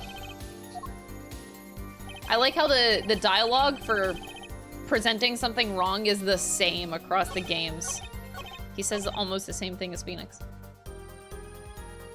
Oh boy, this is the first case!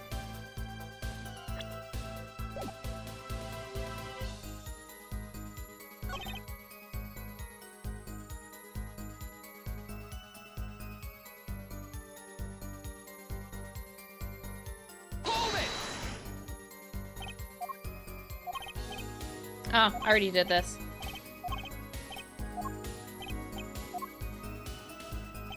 Damn.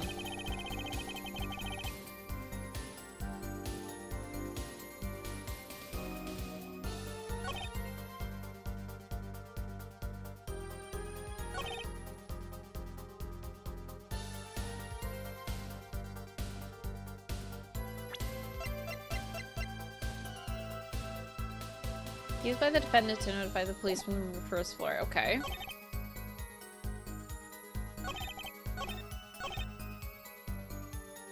Maybe this one? Shady Smith walked in 5 minutes after Christoph left, but I really don't have anything on that. I'm just like, well, obviously Christoph didn't leave. If he just came back to murder. That doesn't make any sense, Your Honor.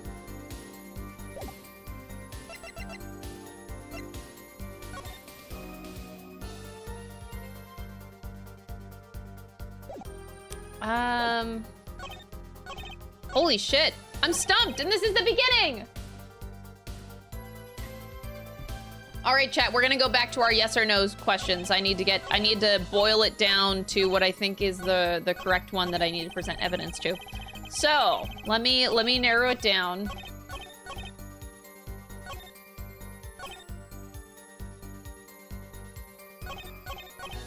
Man. Maybe I need to present different evidence to this statement that's not the bottle.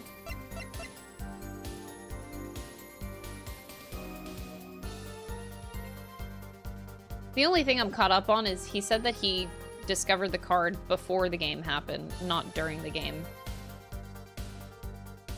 but that's not, I don't feel like that's anything to go on. Chat, okay.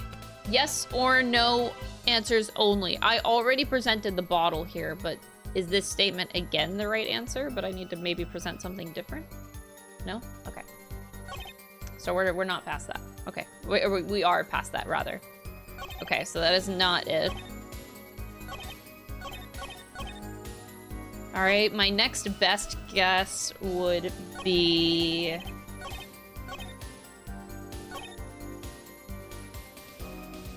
I don't feel like that's it. Oh my god.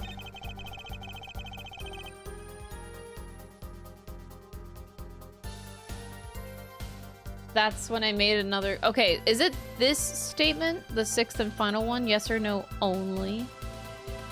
No again? Oh, god damn it. We're not doing good. We're not doing good. How is this the first case?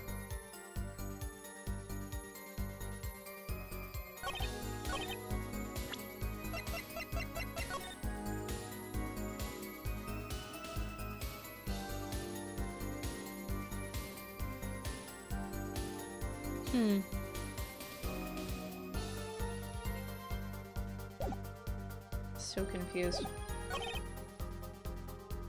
My next best guess would be...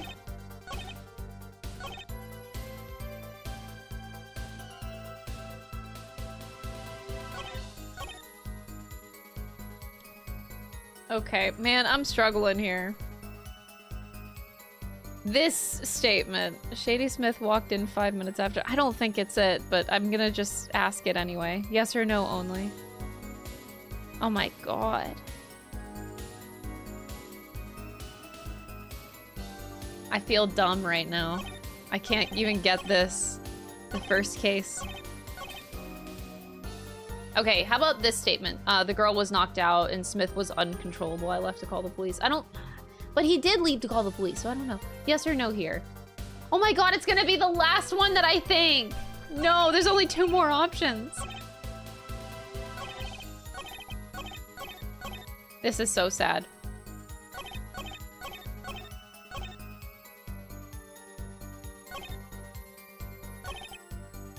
I think I already asked about the last statement. Did I? I actually don't remember. That's when I made another phone call to defense attorney Gavin.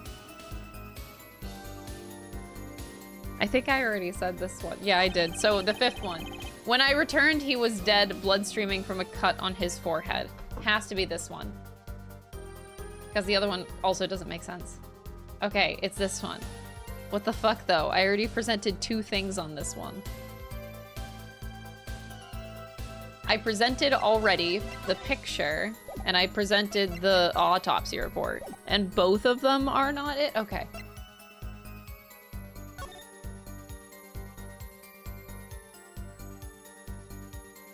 Maybe the hat? Oh my god, is it really as simple as the hat being there? Objection! Because he can't see the forehead if the hat is on? Really? Mr. Wright, if I may. Take a look at this. Look at this photograph. Of the crime scene. See the victim? He's wearing a hat. I wouldn't think you could see blood on his forehead. Good point. Dang. Justice. Next time you point out an inconsistency, put a little more oomph into it. Mr. Wright, can you explain this to the court? I forgot to mention something. I was the one who put that hat on his head. Eh? You did? You put the hat on the dead man's head? He wore it through our entire poker game. After calling the police, when I returned to the scene, his head was in full view, shining bright, just like in this photograph.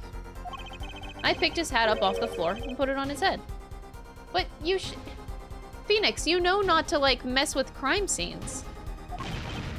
Oh, why'd you do something like that? All I can say is, I'm sorry. But that's the only thing I touched at the crime scene. So, Miss Orr really didn't see it? It being the victim's, his head? I'd think not. She was out cold. I believe I was the only one who witnessed his head. Ah, here we go again. Mr. Gavin? Pardon.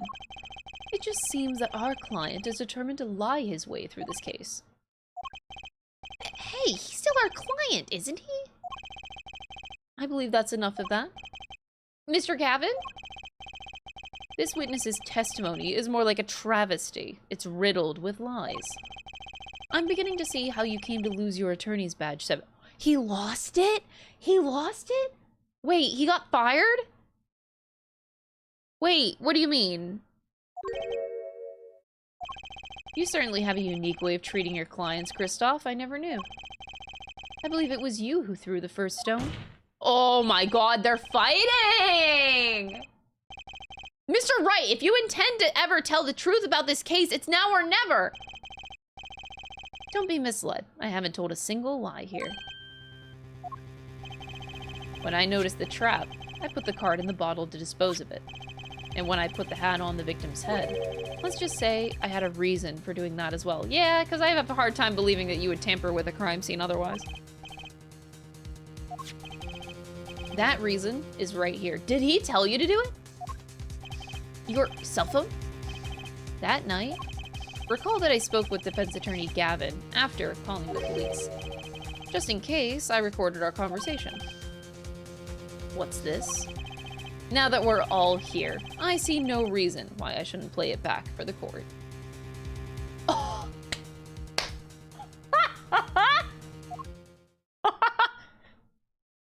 He was waiting for that. Hey, Kristoff, I seem to be in a bit of trouble. What's this? Game not going well? Something like that. That gentleman you challenged, who challenged you, he turned out to be good? He turned out to be dead. Someone hit him hard. You mean someone cracked that flawless bone china plate? It wasn't you, was it? Me? Please. The cops should be here any minute. I'm in your hands. Should it come to that?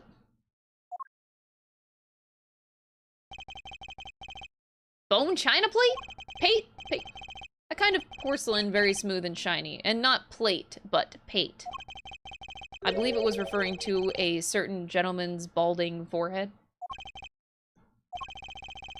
The court appreciates the defendant's discretion in not indicating my forehead. Wait a second. Something's not right about that phone call. So after Mr. Gavin ate dinner with you, he left the Borscht Bowl Club? Most certainly. Then how did he know? When did he see this bone china pate? Oh, that's right. That was when I began to see my good friend in a different light. He's, sharp. Good old Phoenix Wright. It's hot, dude. Okay.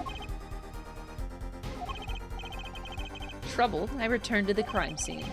And when I spotted Mr. Smith's head again, I realized exactly what was wrong. Well, Mr. Gavin, the stage has been set.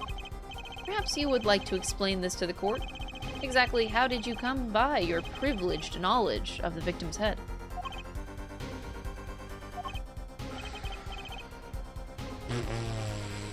So, this is your reason. The reason why you put the victim's hat back on. Your point, Mr. Gavin? It's come down to this, has it, Phoenix Wright? This is so tense! This is case 1! Yes, Your Honor. I believe this court has been left with no other choice. Are you prepared to hear defense attorney Gavin's testimony? Well, as the prosecutor, By the way, Payne's here. Very well, we'll break for 10 minutes, after which Mr. Gavin will take the stand for a cross-examination. Are we all clear?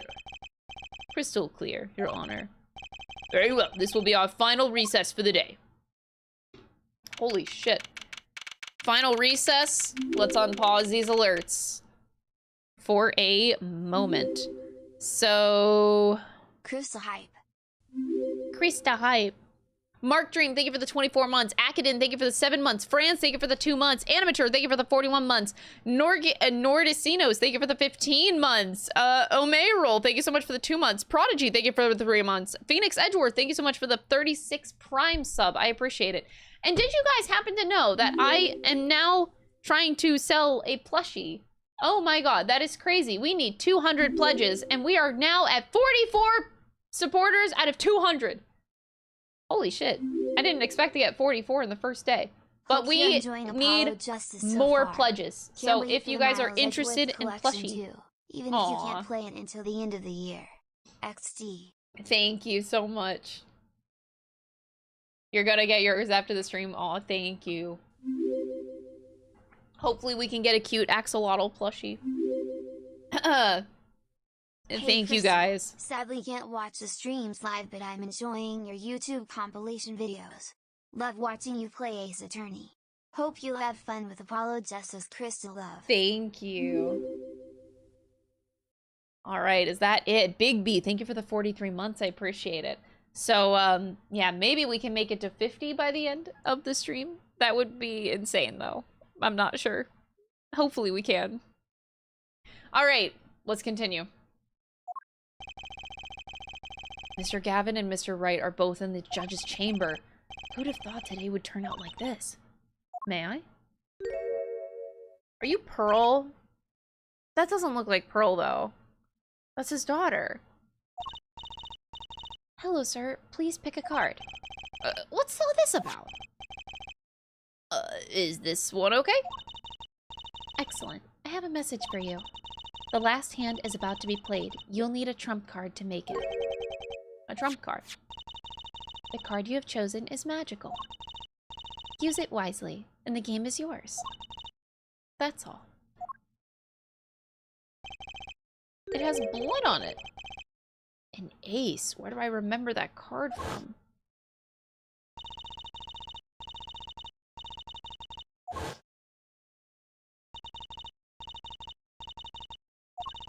There was cheating, I swear to you. Huh. The missing 5th ace. Wait, this blotch of red. Is this blood?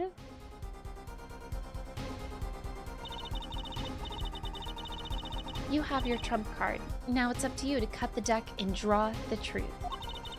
My father's fate is in your hands. I know you can do it. Are you in my court record? Fuck.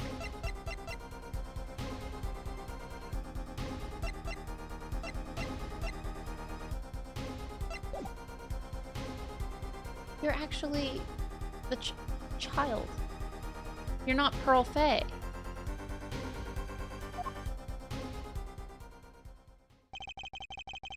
Huh? This bloodstained card is my trump card for finding the truth? It's not in my court record.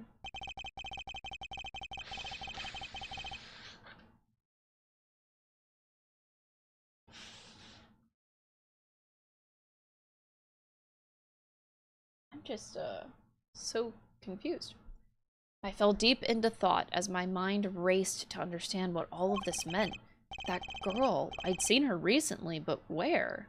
In the locket, Apollo. Oh my god, that was not that long ago. That's when I made the connection.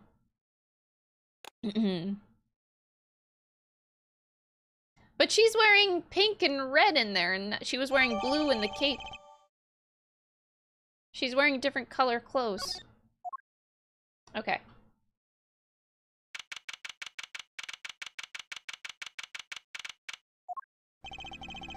Court will now reconvene. Received from a mysterious girl. Could this be the missing 5th ace? A single drop of blood marks the front of the card.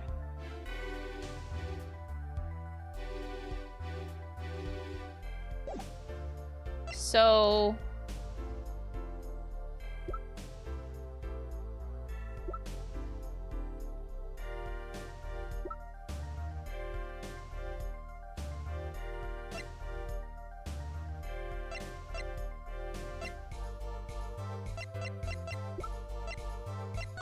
this was...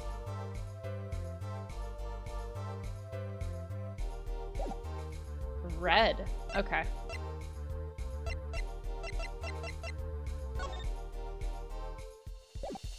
Okay. Defense Attorney Christoph Gavin, will you please take the stand?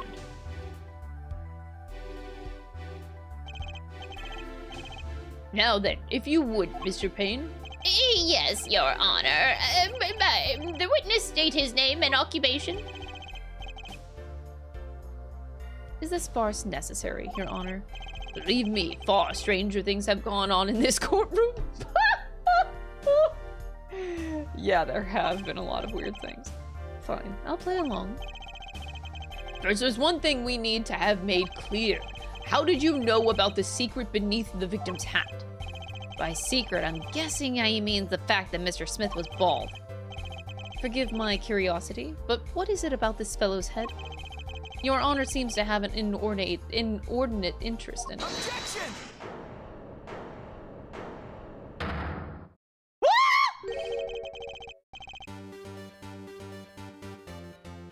Phoenix Wright is behind the defense table again. Wait, he doesn't have his badge on though. He's not legit. Oh my god, it's the old music too. Ah! He's back in the courtroom! Ah! I wouldn't call it inordinate, Mr. Gavin. Mr. Wright! What do you think you're doing, Wright? Wow, things sure look different from the other side. You know what I mean, Apollo? Speaking of looking from the other side, let's consider something for a second. The victim wore that hat all night, never once taking it off, except for that one time. Being the instant he was hit. Oh. When Mr. Wright returned from reporting the crime, the hat was lying on the floor. Mr. Wright picked it up and placed it on the victim's head. In other words, in order to have seen Mr. Smith's bald head, you would have had to have been there in the hideout at the time of the crime. In other words, I must be the real killer, is what you're trying to say? Not bad, Apollo. Oh my god. Phoenix is next to me. He's back in the courtroom after 7 years, apparently. Whatever happened. Mr. Gavin? I'm afraid that I haven't been entirely honest with the court. What? Oh, I assure you, I had the noblest of intentions. I did it all to protect my client, Mr. Wright. Yet, I'm afraid in the current situation, I see little reason to hide anything. Very well, allow me to teach you the truth of what happened that night. I'm scared. You may begin your testimony. Tell us, how were you involved in the events of that fateful night?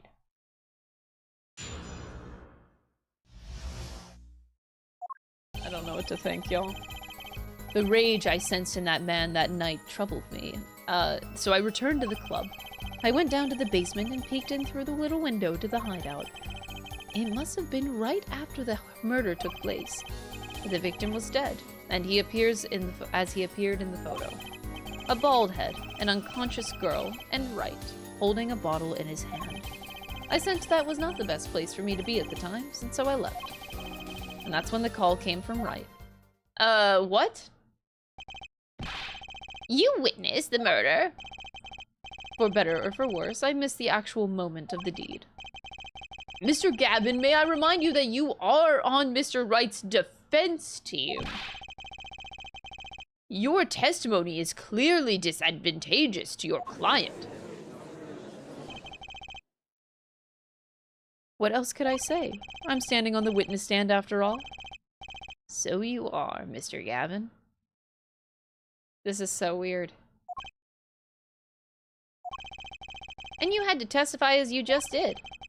You had to tell them that you saw the scene of the crime through that little window. Mr. Wright?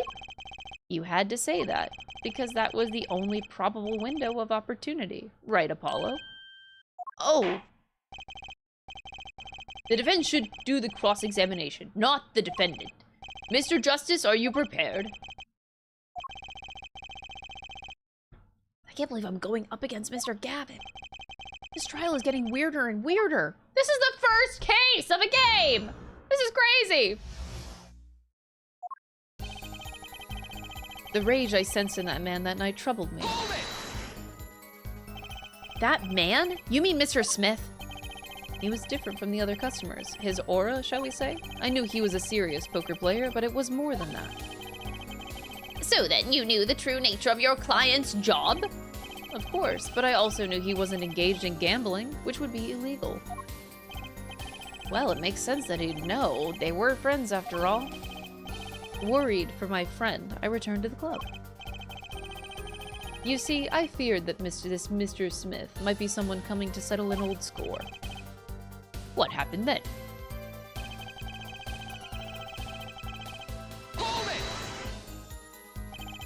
The little window. You mean the one used to keep watch up the stairs?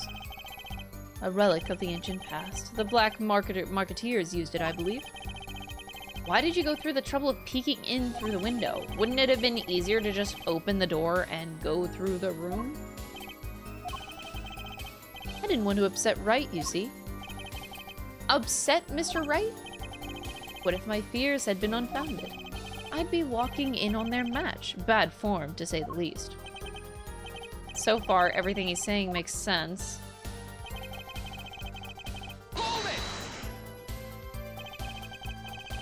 How do you know it was right after the murder? Really, no need to shout, Justice. Oof. I was just getting to that part in my testimony. Ah, there he is, the coolest defense in the West we know and love. Even when you're standing up there on the witness stand, some things never change. Could this... Okay, I'm just gonna throw out a wild theory here.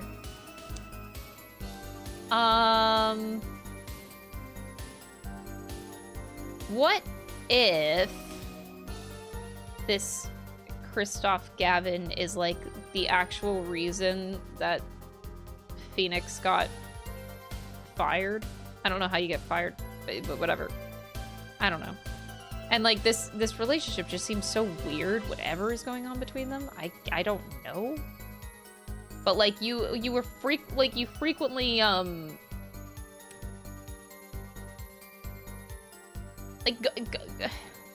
that's weird. It doesn't seem healthy is the word I'll use. You go to dinner with this man frequently and for a while, for a long time. Is it to keep tabs on him? That's why my brain's thinking like, what if he's the reason that Phoenix lost his job in the first place? That would be really wild though. I don't know. I'm just I'm trying to make sense of why the fuck Phoenix ended up like this in the first place.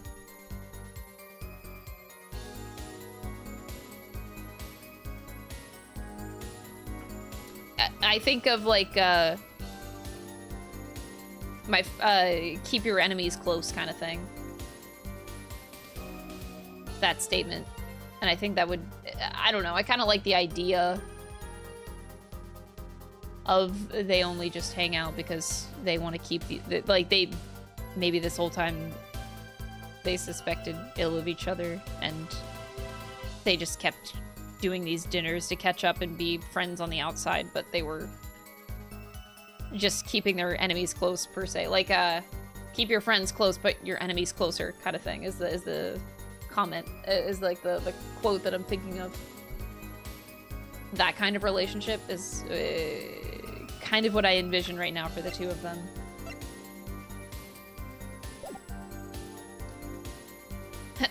Even when you're standing up in there on the witness stand, some things never change. I was afraid you'd changed too, right? But you haven't. You and that overbearing personality of yours. Overbearing? With friends like these, who needs enemies?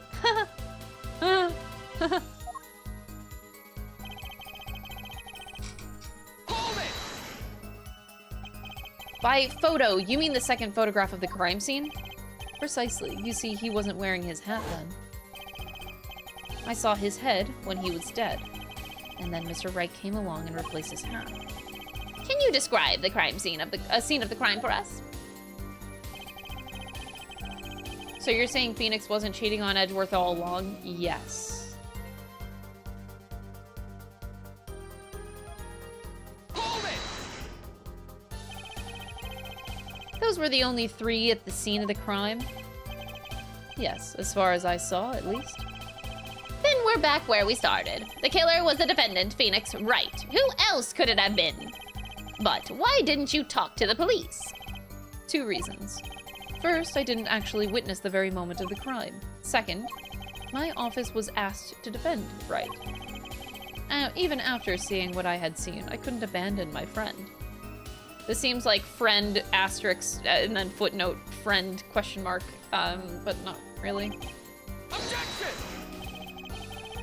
There must have been someone else there at the moment of the crime. Justice, I just said I saw no one, not a soul. But that goes against what Mr. Wright said. Ah yes, this mysterious 4th person, who would conveniently be the real killer, I suppose? Glad to see we agree, Mr. Gavin. Spice! Let me pose a question, then. Tell me, what possible reason did the real killer have to swap cards in the victim's hand? Perhaps you could show us the reason why such a thing would be necessary? How can I just show something I can't find myself? Remember Apollo? The card was swapped out was the 5th ace. The 5th ace, right. It was swapped out because it had blood on it. The question of why the killer would swap out a card has been raised. Can you point to a reason? Yeah. Evidence showing the reason why a card was swapped out. Go ahead and point out your reason, Mr. Justice. Why did the killer take the 5th ace? Because it had blood on it. My reason, this. Is this an ace? What? It's got blood on it. Right next to the spade. What? Oh, the twitch, the twitch. This is insane! Why wasn't I told about this? Why? Could this be the missing 5th ace? Inconceivable. How could you? What are you doing with that card? Well, that's the thing. Why is Mr. Gavin so upset? It's just a fishy card from some fishy girl. No, that card, it's mine. Oh. That is, I picked it up at the Borscht Bull Club that night after the murder had occurred.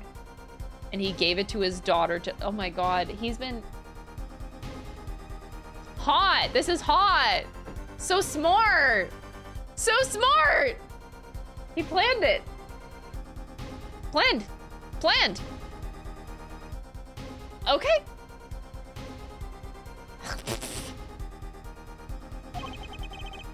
I gave it to my daughter. Cards are stock and trade after all. Objection! What? No. Impossible. Unacceptable. The court can't accept this as evidence. It's a fraud. A fraud? How can you be so sure? What? I would think the only person who could claim it was a fraud would be the one who took the real card from the crime scene, the real killer. Allow me to elaborate. What if this trace of blood was the reason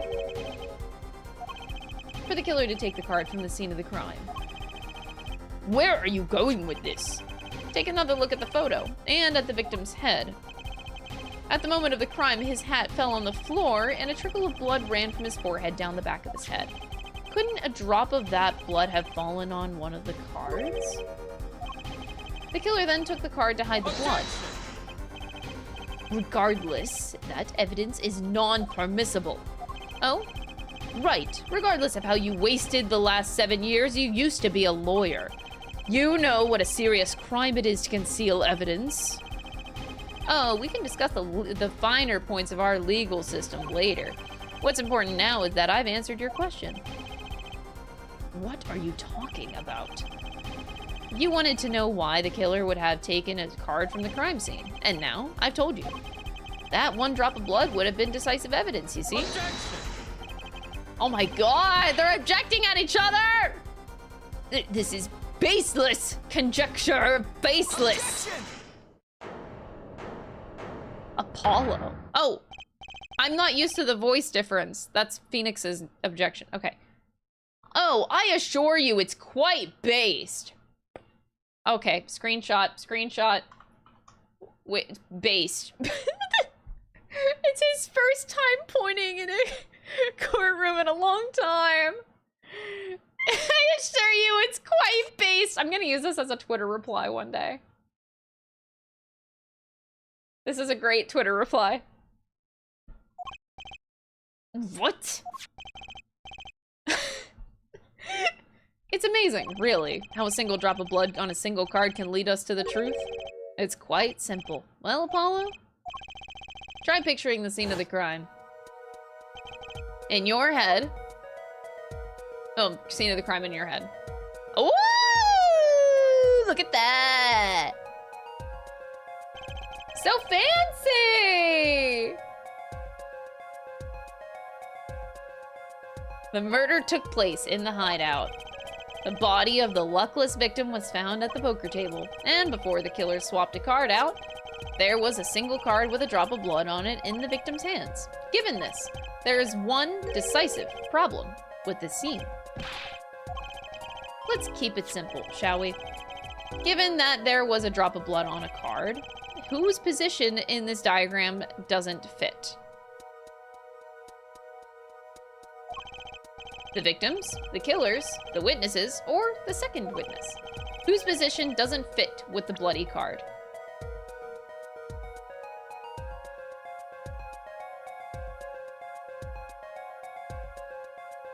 Me? Well, I say me. I'm not the protagonist anymore. Me, Phoenix, right? I honestly, Your Honor, I don't fucking know, but I think it's the killer. Or the Phoenix. The killer's in the wrong place, I think. Mr. Justice, your job here is not to think, but to know. Just looking at you reminds me of the old days. Not the good old days, per se! Oh, that was beautiful.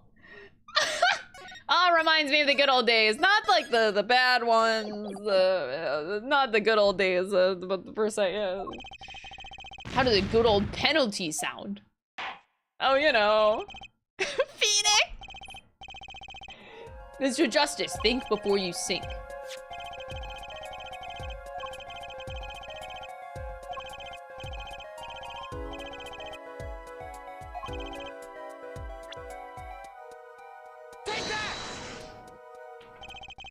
Remember that time I examined a parrot?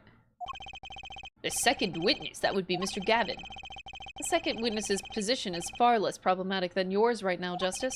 Or perhaps perilous is a better word. I cannot see what the bloodstained card has to do with the second witness's location.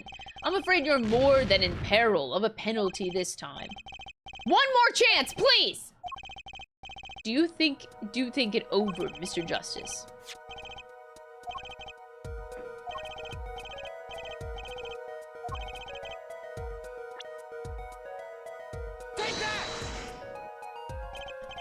Isn't the victim's position that's the problem? I don't follow your logic here, Mr. Justice. Well, look, the victim was struck on the head, sending him back in his chair. You'd think any blood would fall behind the body, not onto the table in front of him. Take a look at the photo again. Oh, sorry. My bad. If he bled in this position, the blood would fall on the floor, not on the cards. Incidentally, we were sitting in swivel chairs. Oh man. Apollo, try turning the chair upside down. Recreate the crime scene? Huh?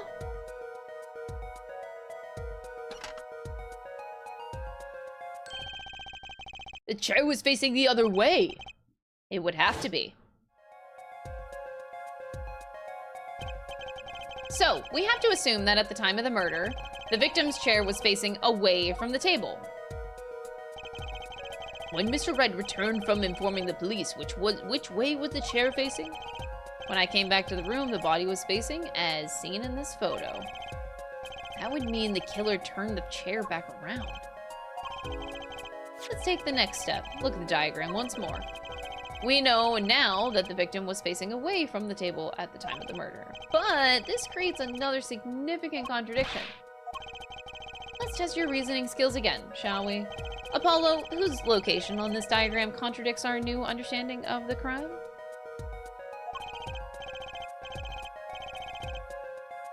Oh god. Make me save my game again because I suck.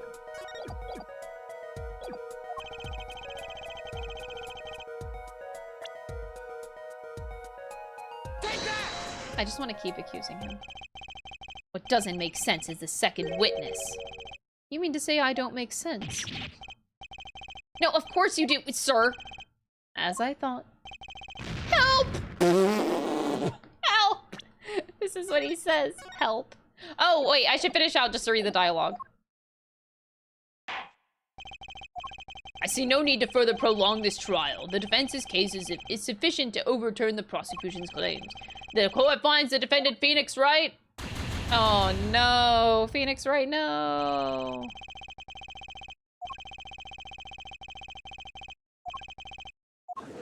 I'm sorry, Phoenix. Oh damn, they switched places real fast. Rip Phoenix Wright, am I right? Oh! Resume saved game.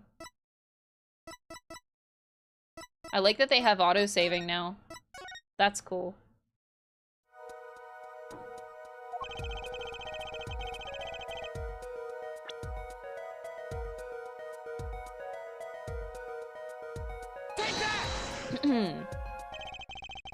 The victim was struck from the front, correct? Indeed. Well, wouldn't it be hard for the killer to hit him from the front?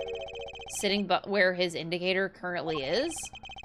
I would think it'd be quite hard, yeah. Yes, but what you're saying makes no sense. Why would the victim suddenly turn to face the wall in the middle of a game? I believe a sufficient reason will soon come to light. What? There's something in this diagram that makes far less sense, actually. Look again at the diagram. Apollo, if the victim was struck while he was oh god, stop testing me, Phoenix. I'm not good at this game. Where would his assailant be standing? Try marking it out on the diagram. There's no room to put a mark where the killer should be. Don't worry, let's think it through and see what we find. We know that the victim was facing toward the wall at the time of the crime. That's the only thing that we know to be sure. Try to forget about everything else. What? Forget? You want me to forget?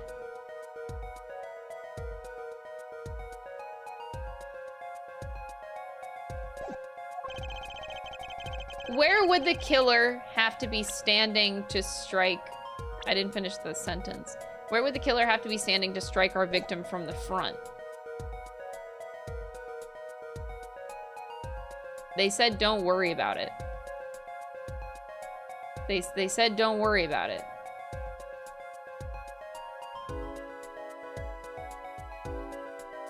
Take that!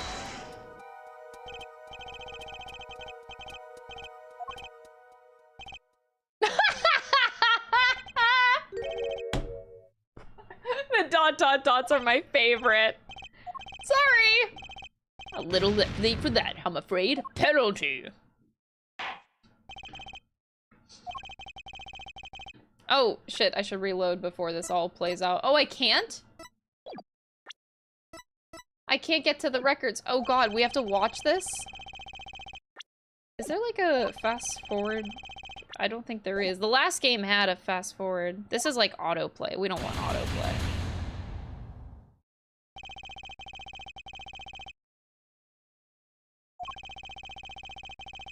Damn. Hold down B? I already did that and it didn't do anything. Because you did that in the last game, but it doesn't work.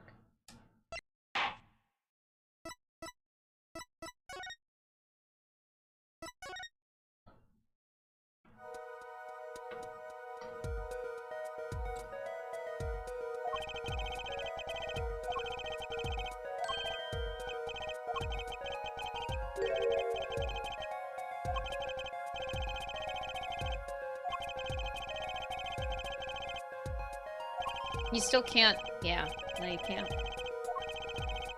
Fast forward unseen dialogue? Oh, there isn't the options? Oh, oops, wait. Okay.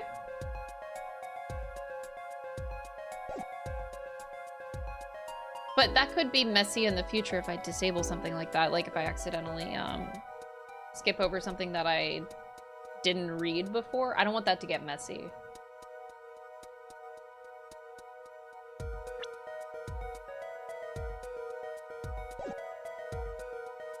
Like he would literally have to be in front of him.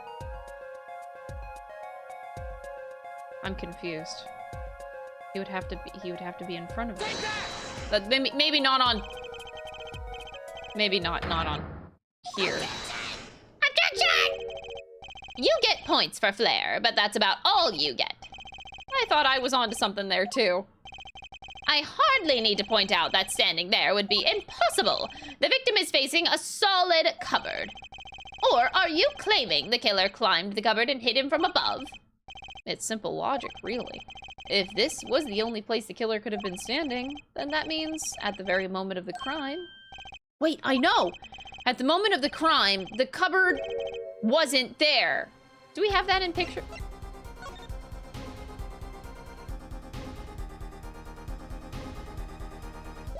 Sure. That's the only explanation, right, Mr. Gavin? Your Honor, I have a suggestion for the defense. We should arrange to examine the cupboard in the hideout immediately. Bailiff, send a team to the crime scene immediately. Have them try to move the cupboard. Your Honor, there's one more thing your men should look for. Please give this to the bailiff. Yes, I see. You do belong in the courtroom after all, Mr. Wright. I do my best. This is really hot. Phoenix Wright. Let's forge ahead here while we wait. Look at the diagram once again. It's been changed. If the killer was standing here at the time of the crime, then this cupboard wasn't here, which means... Apollo, try moving the cupboard. Can I save my game again? I can't save my game.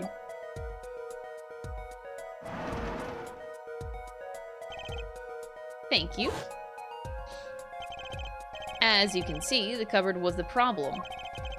At the time of the murder, it has to have been as shown here. And it covers up the window. Now everything is in place to reconstruct the moment of the crime. Oh my, what's this? Look at the diagram of the crime scene once more. It appears we found yet another contradiction. What I believe to be the final contradiction, in fact.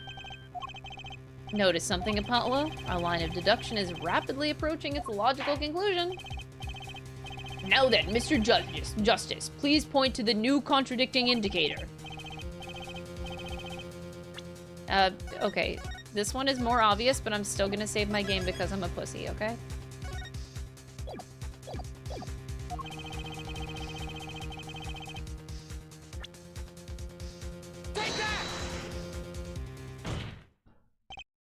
About this cupboard. Are we all okay with assuming it was moved?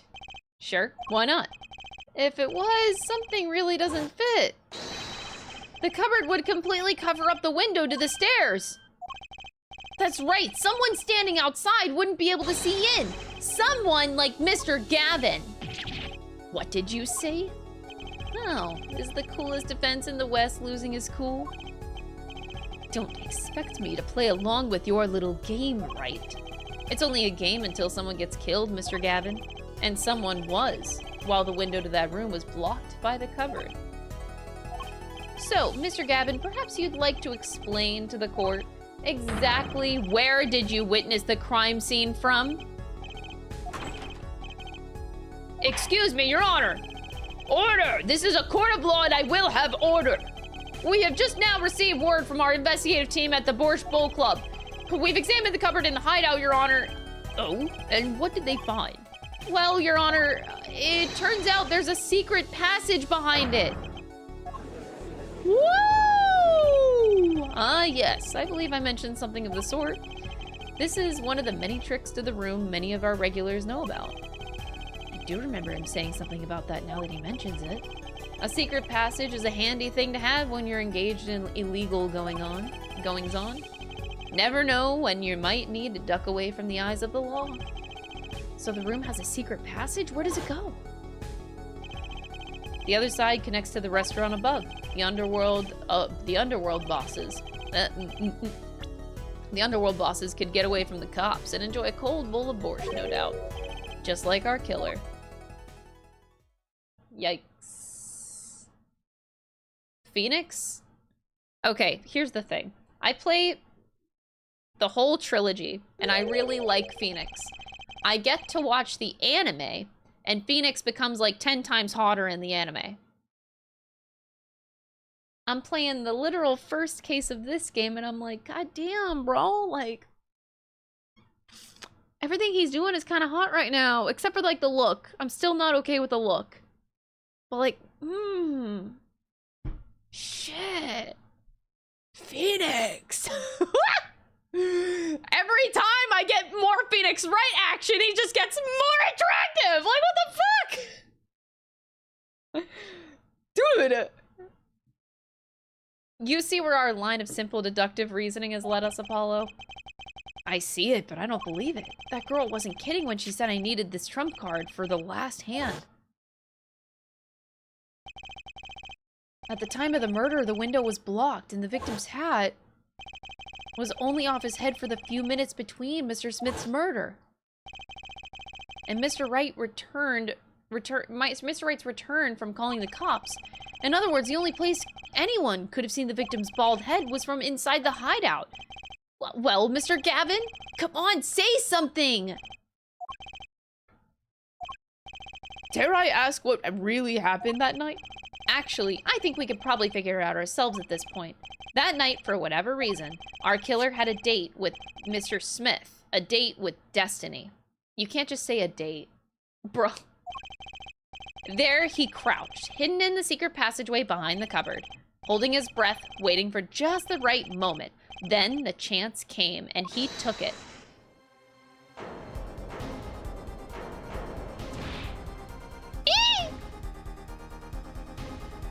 What? What? Why did you do that? Wait here, I'll get help. Miss Olga O'Reilly was out cold, struck by Mr. Smith. But his time was soon to come. Mr. Wright went upstairs to call the cops, leaving Mr. Shady Smith alone in the hideout with the unconscious dealer. Then our killer stepped out from the secret passage and into the hideout. The victim must have heard the cupboard sliding aside. He wheeled his chair around. Oh my god. After the deed was done, the criminal must have seen the blood on the card. He would have, of course, realized the need to destroy the evidence. That single spot of blood told the whole story of the crime. Too bad for him, he didn't linger any longer in the hideout that night. If he had, he might have noticed the cards on the floor, and the fact that they were all red. Oh shit, oh shit, oh shit. Gavin hasn't said a word.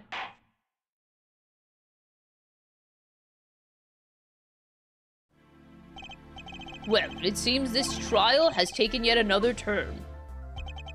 I'm truly, truly sorry I had to see this day come, Mr. Gavin.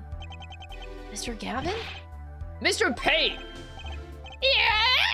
Yes, Your Honor.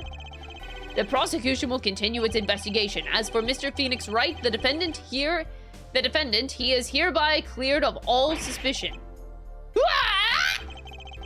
Believe me when I say that I don't believe this is happening, Mr. Gavin, but I'm afraid circumstances call for me to issue a warrant for your arrest immediately. Objection!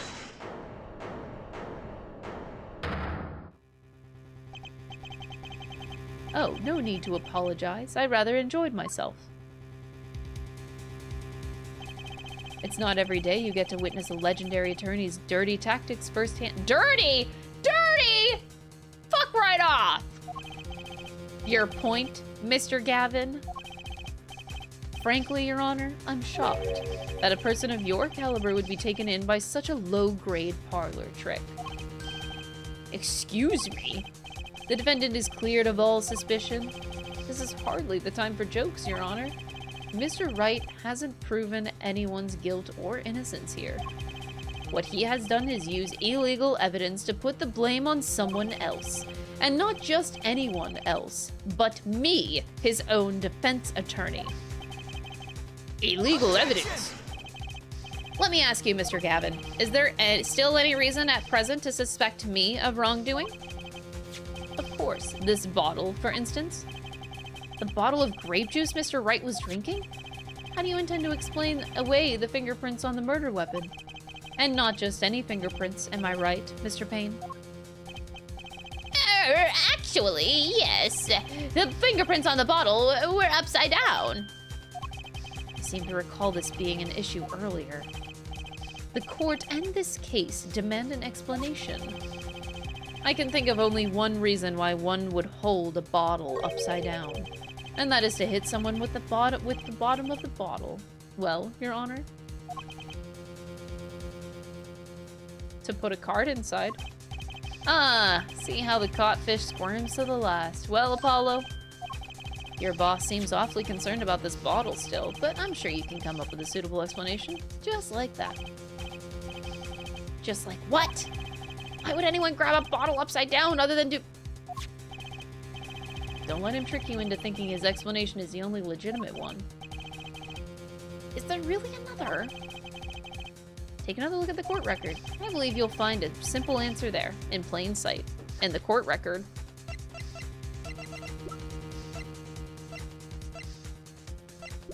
Where?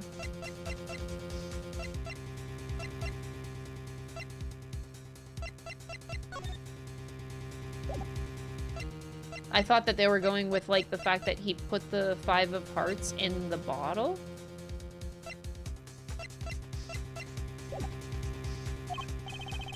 How about you just say the answer in plain words? It would be hasty to deliver a verdict with unanswered questions, indeed. Well, Mr. Justice, Mr. Gavin said that the court and this case demand an explanation. They demand for me to save my game because, haha. Don't worry, justice won't leave until justice is done. Did he just talk? Okay, he talks about himself in like the third person. Okay. Perhaps the defense would care to enlighten the court? What evidence do you have to explain why the fingerprints on the bottle are upside down?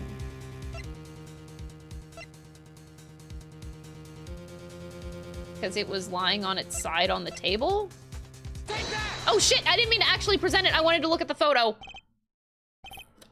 I just wanted to look at it.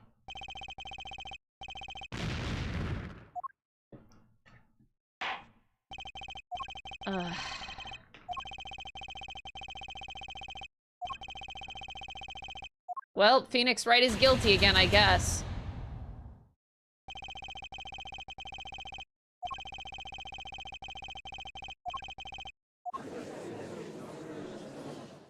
Did you just present cringe to the court? I didn't mean to. I didn't mean to, man. It was a mistake.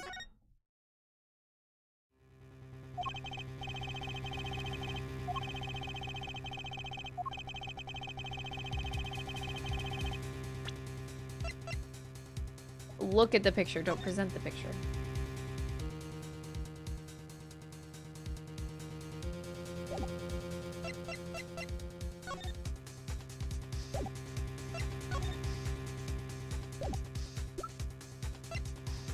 Jesus. Got a notification. I still have that objection, like, notification on my phone. Scares me every time. Anyway, I'm gonna try the other, photo. Either that or, yeah, there really isn't that much. Can I just... It's actually easier to show you than explain, Your Honor. Place that bottle on the floor next to your chair. Excuse me, on the floor? Yes, now reach down and pick it up. without getting out of your chair. See, you naturally go to pick up the bottle by its neck, with your fingers upside down. Look at this photograph taken on the night of the murder. The defendant, Mr. Wright, sat here, playing piano, bottles of grape juice on the floor to the side of his piano. He would have naturally picked up the bottles upside down several times. I can't believe it was that simple. Ricardo, our dinner that evening, Christoph. I was drinking my usual juice then, too. Basically, you used the bottle on the table to do the deed, but then you must have remembered. So you went and picked up one of the bottles from under the piano and you switched the bottles. You took one of Mr. Wright's bottles and made it look like the murder weapon. That's why it didn't have the card in it. Order! What do you have to say to those charges, Mr. Gavin? I fucked up, Your Honor. Fascinating. So this is the legendary attorney's famed tactic of misdirection. Oh my god, this is still going! You claim that I switched the bottle. Where is your proof? Proof? Well, that's as I thought, more baseless conjecture. I'm afraid your bottle of proof is quite empty. Objection! I wouldn't be so sure about that. Your Honor, when you initiated the investigation of the hideout earlier, do you recall I requested an additional investigation? For the real bottle? I have your memo about that here. Retrieve the bottles from under the piano at the Borscht Bowl Club. Here's one of the bottles in question. What are you going to dust that for fingerprints too? I'd be surprised if any were on that, but his. Mr. Gavin probably wouldn't make such a novice mistake, true. That bottle won't bear a trace of anything. Say, Apollo, why don't you go ahead and examine that bottle? Just humor me. That bottle will solve this case once and for all. That's some bottle. Oh my god, look, it's the crumpled up card.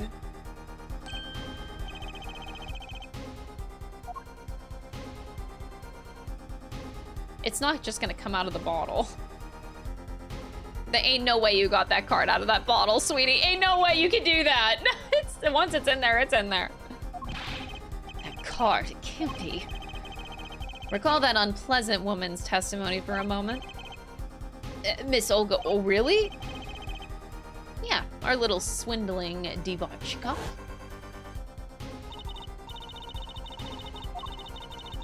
I didn't need this flashback.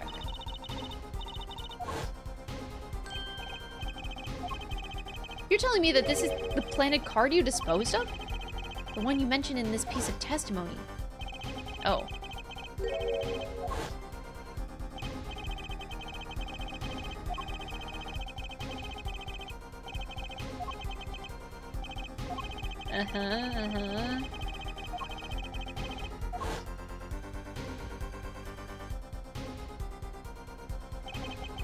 The Five of Hearts. This is the card.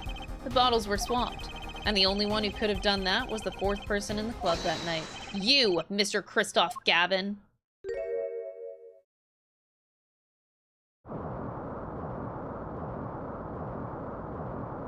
How is gravity... Okay. Gravity, like, shut off for a second for the plates, apparently.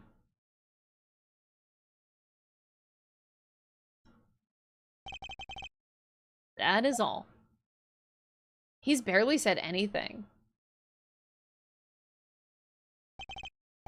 Is this your idea of revenge, Phoenix Wright? Revenge, is he the reason why he got fired?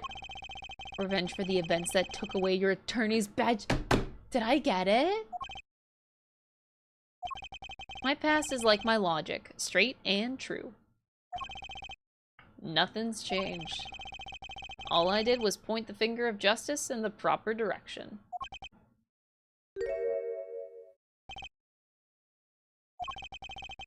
I'm glad we could have this little tete-a-tete. You're right. This is insane! What about me? Don't I get to prosecute anyone? No. I like how Payne is just here. This time, we've finally come to the end of our trial. Mr. Payne, do you have a report for us on Christoph Gavin? He's admitted everything. We're processing his arrest now. Still, one has to wonder why he would do such a thing. He didn't even have a connection to the victim, did he? None that we know of. Mr. Wright, have you anything to add? I'm afraid I can't shed any more light on the matter. About this victim, Mr. Shady Smith, his occupation was listed as traveler. An odd profession to be sure, and that's all we know about him. I'll arrange a follow-up investigation, Your Honor. Good. Mr. Wright?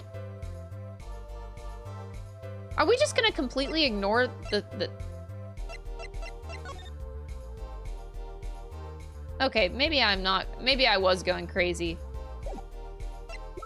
Maybe I'm going crazy. Because it looks like Shady is wearing his locket there. But I guess it's a different necklace. But in that particular photo, it looks exactly the same as what Phoenix Wright is wearing right now. But like a different... but yeah, the difference is like Shady's is like pearls, or I don't know what you call it. It's not like a solid chain like Phoenix's is, but still, it looks so similar.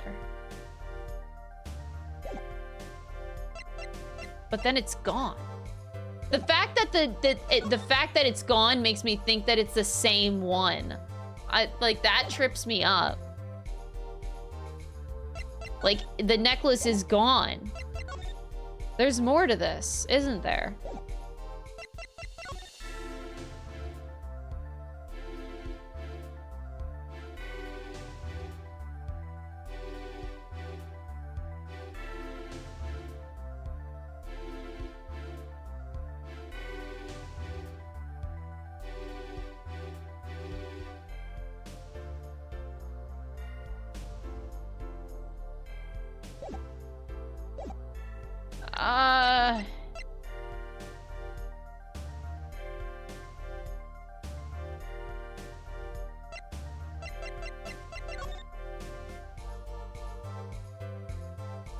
Hey, it's gone after the murder took place. So this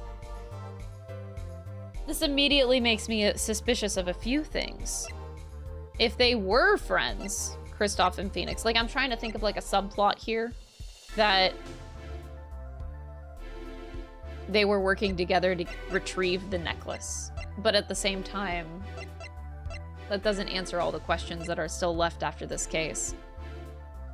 It's not done. This is weird. Is Kristoff bad?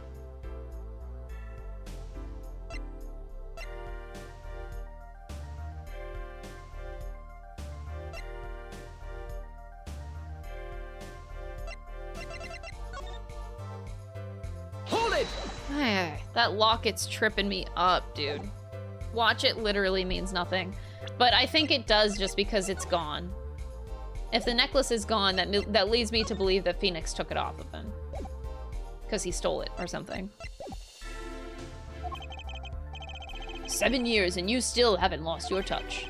Kristoff Gavin was a man with much significance for me. Both as a friend and a lawyer. He was extremely talented, to be sure. I needed two things before I could confront him. The first was a place where no injustice would be tolerated, this courtroom. The second was a man who would tolerate no injustice. In other words, a defense attorney. You, Apollo. This is a dark time for our legal system. It is? A twisting of justice brought on by our very own initial trial system. We have to set it right. Mr. Wright. Our work lies ahead of us, and I, for one, am looking forward to it. What's happening? It seems like a good time to announce a verdict. This court finds the defendant, Mr. Phoenix Wright. Chat, not guilty! Woo!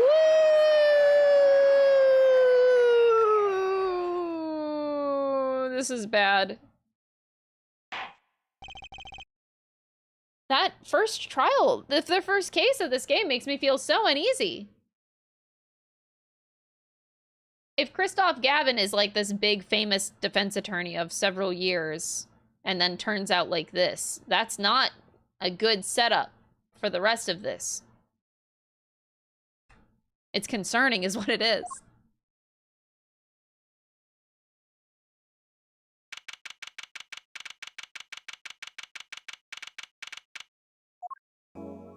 That implies that there could be like further corruption.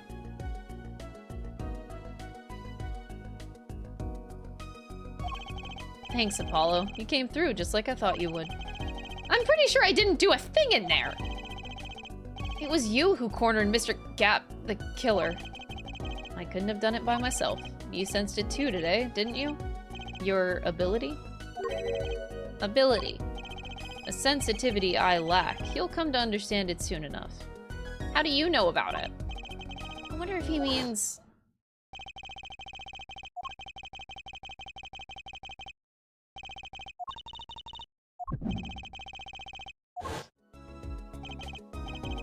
What was that, Mr. Wright? You'll have to find the answer to that question yourself. Wait, what? How are you feeling over this? It's quite a near feeling, ain't it? I thought my alerts were still paused. God, that scared me. Rabo, thank you so much for gifting a sub to Leith. And thank you for the 100 bits. I appreciate it. The answer, right. Today was full of questions without answers. Most of them about Mr. Gavin. What possible reason could he have had to commit murder? Perhaps you'll learn that in the days to come. You're implying that you already know, sweetie. Huh, what? You don't know, do you? This locket is the key. Oh, no! Wait! Was he trying to take the locket? Wait, what the hell does that mean? What the hell does that mean? He's the one that took it? Wait, then how did Phoenix get it back from Gavin then? If he was going for it. Wait, what? And it's just a picture of his daughter! That's fucked up! Don't tell me it's both of their daughters.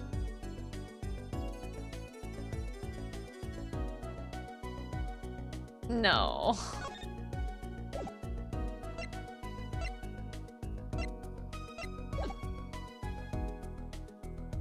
This locket is the key. I am not going down that train of thought, bro. I'm not. I refuse, man. I refuse. That reminds me. I met the girl whose picture is in your locket. She's wearing red, though. Your daughter, right? That's right. She's my daughter. You know, you were right about this locket. Eh? I took this off his neck the night he died. Oh. Well, then why did... You made it seem like Christoph also wanted the locket.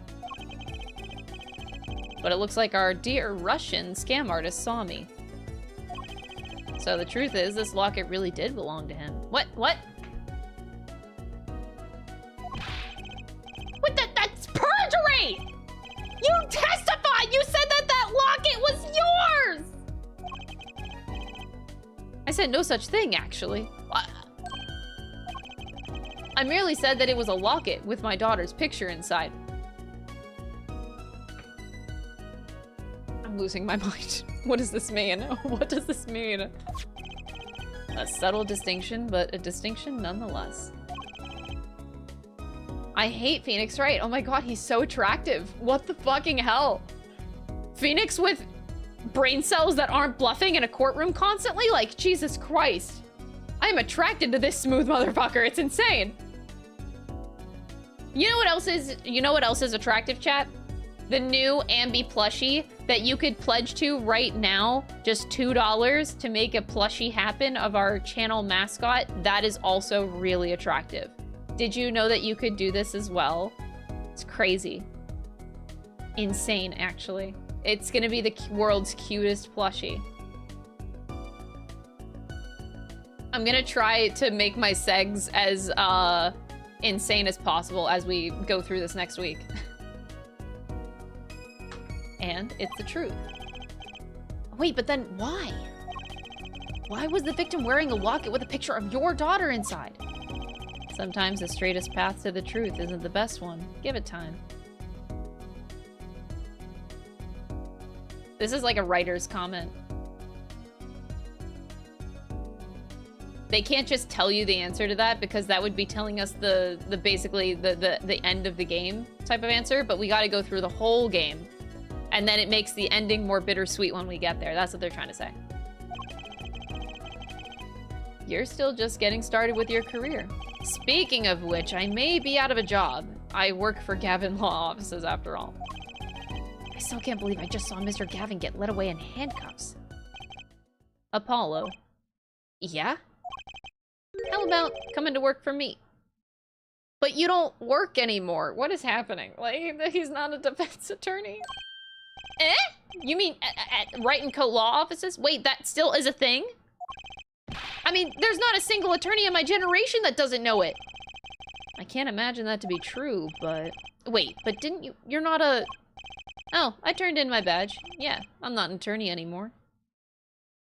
He turned in his badge? He didn't get fired? Everything is so confusing. Oh my god. I hate this game so far because I feel like so many of these lines could be interpreted in like 5 million directions. And me, I'm like trying to think of every branch of possibility of what they mean with what they're saying. And it's just driving me crazy because I can't possibly think of all of these things at the same time at the current time. Like I just started this game, but I have so much to think about. I have so much to think about. That incident 7 years ago, what was it? That legendary trial.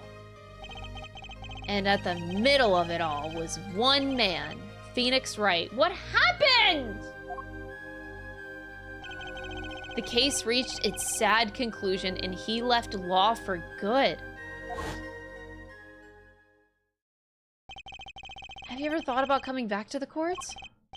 I'm not qualified to stand in a court of law, I'm afraid. What makes you not qualified? Didn't you notice in today's trial? There was a single piece of forged evidence.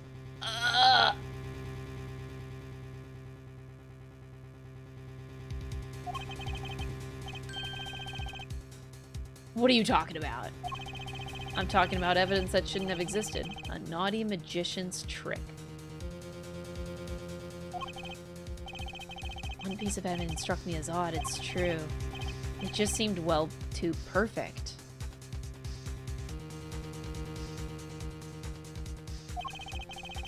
I'll bet this was the forged evidence.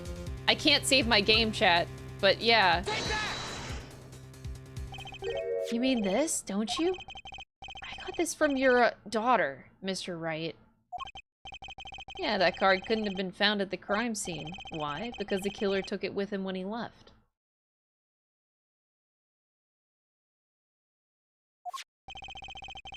Leaving the wrong card in place. In its place, luckily for us.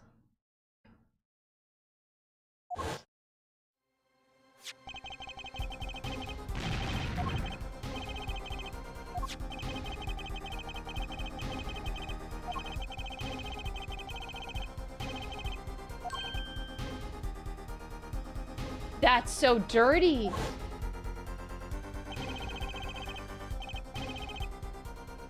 What's happening? Dude, this is not Phoenix Wright. Phoenix Wright. You know who wouldn't stand for this? Him. Him.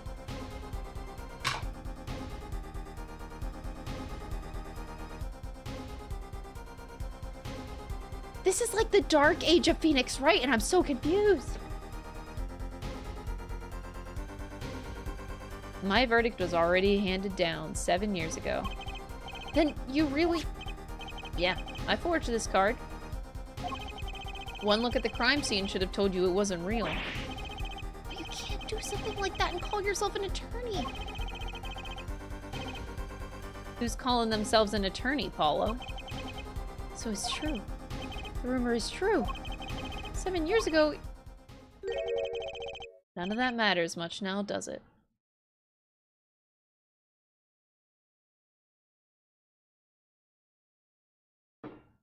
I am so perplexed right now. And the way he's just staring at me in this moment has me even more...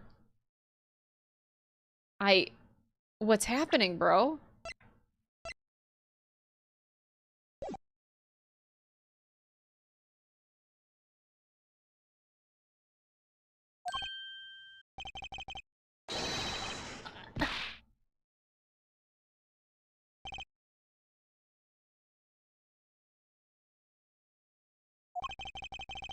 I punched him.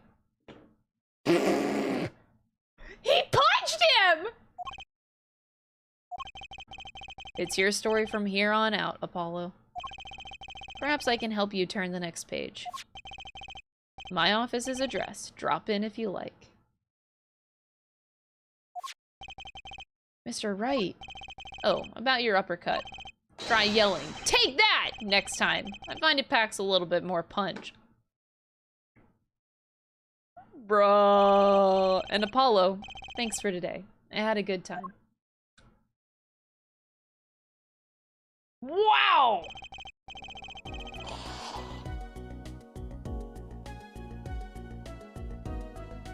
There's so many things that could be said about what just happened.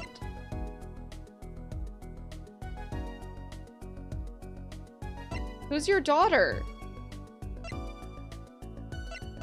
Why did your daughter have the forged evidence? You're working together? Are you like a criminal now with your daughter? What the fuck is happening, bro? And with that, Mr. Wright walked out the door. And that's how my first trial... This is one hell of a first case! A lot of mysteries went unsolved. And at the time, I had no idea they were all related. Oh, of course they're all related. Every mystery that day connected by a single thread of logic. I'd find that out soon enough. My name is Apollo Justice, attorney at law, and this is how my story begins. That's an insane start to a story.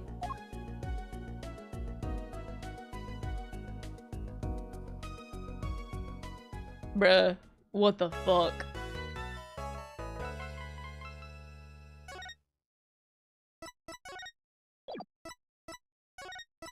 I am appalled. Apollo. Continue to next episode. Nope, we're done. All right, that's it. That was a banger first day. We ended the day with 45 supporters of the plushie out of 200. Thank you guys so much for those of you that purchased the plushie. I hope that we can find 155 more people so that this plushie can actually happen. Because if we don't hit 200, then it doesn't happen. So we'll keep trying to push it. Thank you guys so much for watching. Tomorrow, we continue with case number 2. All right, see you guys tomorrow. Thank you so much for the stream. Bye, everybody!